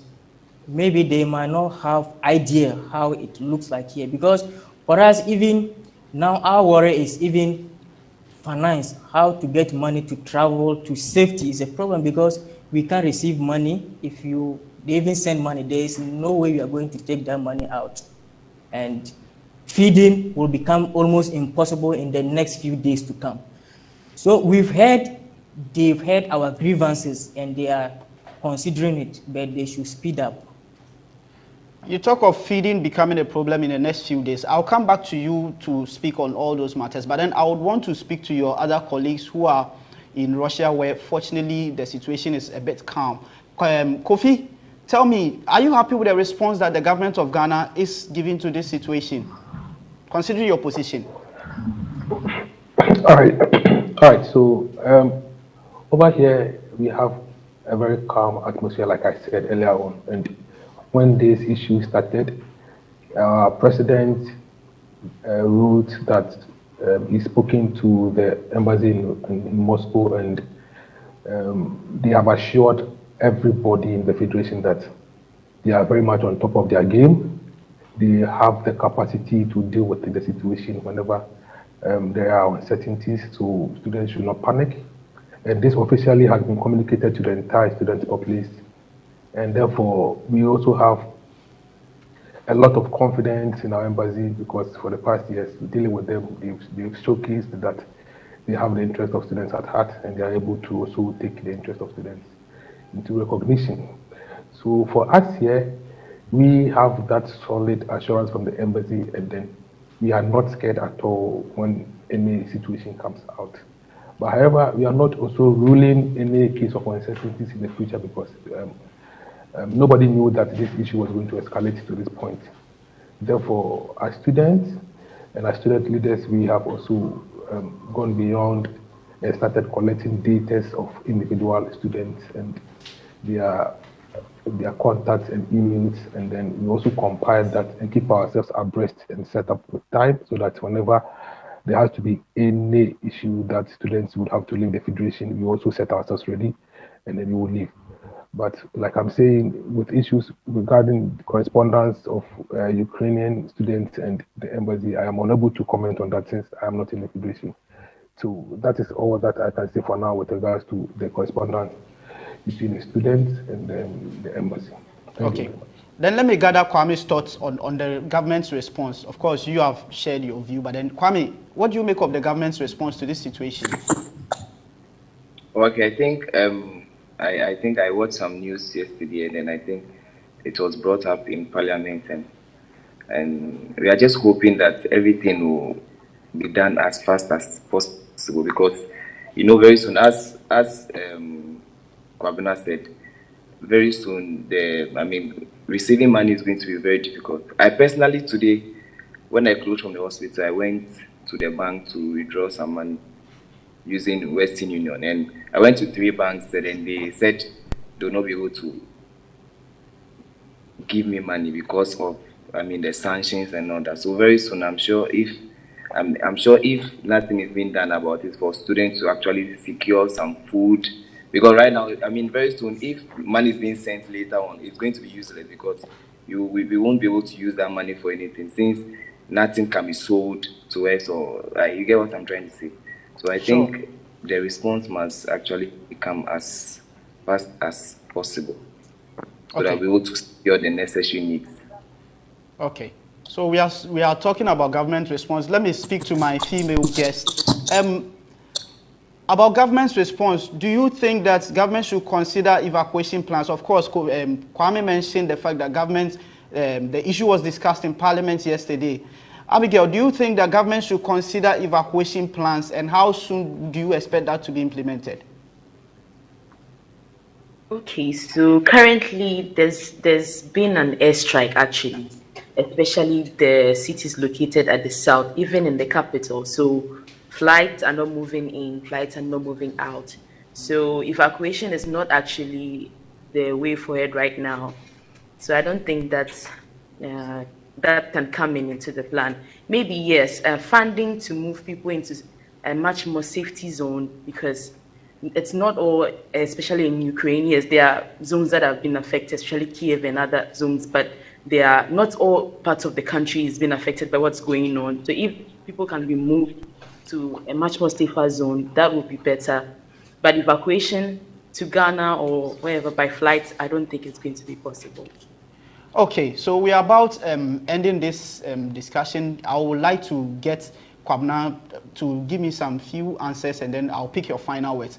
Kwabna, you talk about the fact that you will soon run out of supplies. How soon are we talking about, and how consequential is this going to be? So let's take it from next week onwards. Basically, I will have, let me talk from my perspective and my colleagues near me. From next week onward, we will have nothing left. So if it continues like this, that means from next week, we'll we'll be left with nothing. And it will be very difficult because here you have nowhere to go. Yes, you have nowhere to go. For us, the situation is already getting out of hands for us because most students have already run out of money. And the fact that even from yesterday, it was impossible for us to receive any money or take money. My bank, when I tried removing money, I used two banks. The first one, I couldn't remove. The second one sent me a message that unfortunately my card is not permitted to do any transaction now. So it's going to be very difficult for us. You are in a Kwabna, you are in a foreign country. What is the government of Ukraine doing for expatriates in their country, like people like yourself? What is the government of Ukraine doing for you? Okay, for now, we've not heard anything. The only thing is, he's general. He said everyone should remain calm, but he has not commented anything specific about foreigners or anything of that sort. So for now, you're on your own? Yeah, for now, everyone is on his own. Government plans, calls for evacuation. You are in this situation more than any of our guests. Is this something that you would want government to do, or what is your call to government? For me, I think it should be considered, although now airports and then some airports have been destabilized, but it should also be under consideration. Anyhow, because our plan is moving to safer places. For example, Lviv airport is considered the safest now, not Kiev. So it should be considered. It doesn't necessarily mean only flying from Kiev. Lviv is there. So for me, I think it's very necessary for us. Okay, Kwabna, so we understand your situation. We hope you stay safe. Let me get the final thoughts of your colleagues and then we'll wrap this up. Abigail, what will be your final words? Okay, so right now we are able to control the situation to a particular point, but as Kwame and Kwabna and everyone else has said, we are not sure of how things are going to escalate. So it will be very glad if the government speeds up their response to us to make things better. Okay. Kwame, any last words? Okay, so one thing that came to mind was if it's possible, if not evacuating the people to Ghana, we can evacuate the people around the border to safer cities so that they can be there for now. If it's possible, we can get the embassy to get the students the students that are studying the cities that are around the border to safer cities so that just in case of anything they will be safe. Because recently the first attack from Russia was actually from one city, Belgorod, and that city has a lot of Ghanaian students, scholarship students to be specific. So if it's possible for them to, the embassy to actually get the students from the cities that are near the border to safer cities is going to be very, very fine. I mean, so that they will feel some safety. Because my city currently, no one is talking about the whole thing, just the banks that are, I mean, the banks have been affected since the economy is being crippled. So, right. Yeah. Right. So, Kofi, you are in a position of leadership. You coordinate communication and activities between your colleagues and the government of Ghana. What will be your final words? All right. So, my brother, in this particular situation, first of all, my heart goes out to our brothers in Ukraine, and I agree that these are tough times, and surely they will prevail.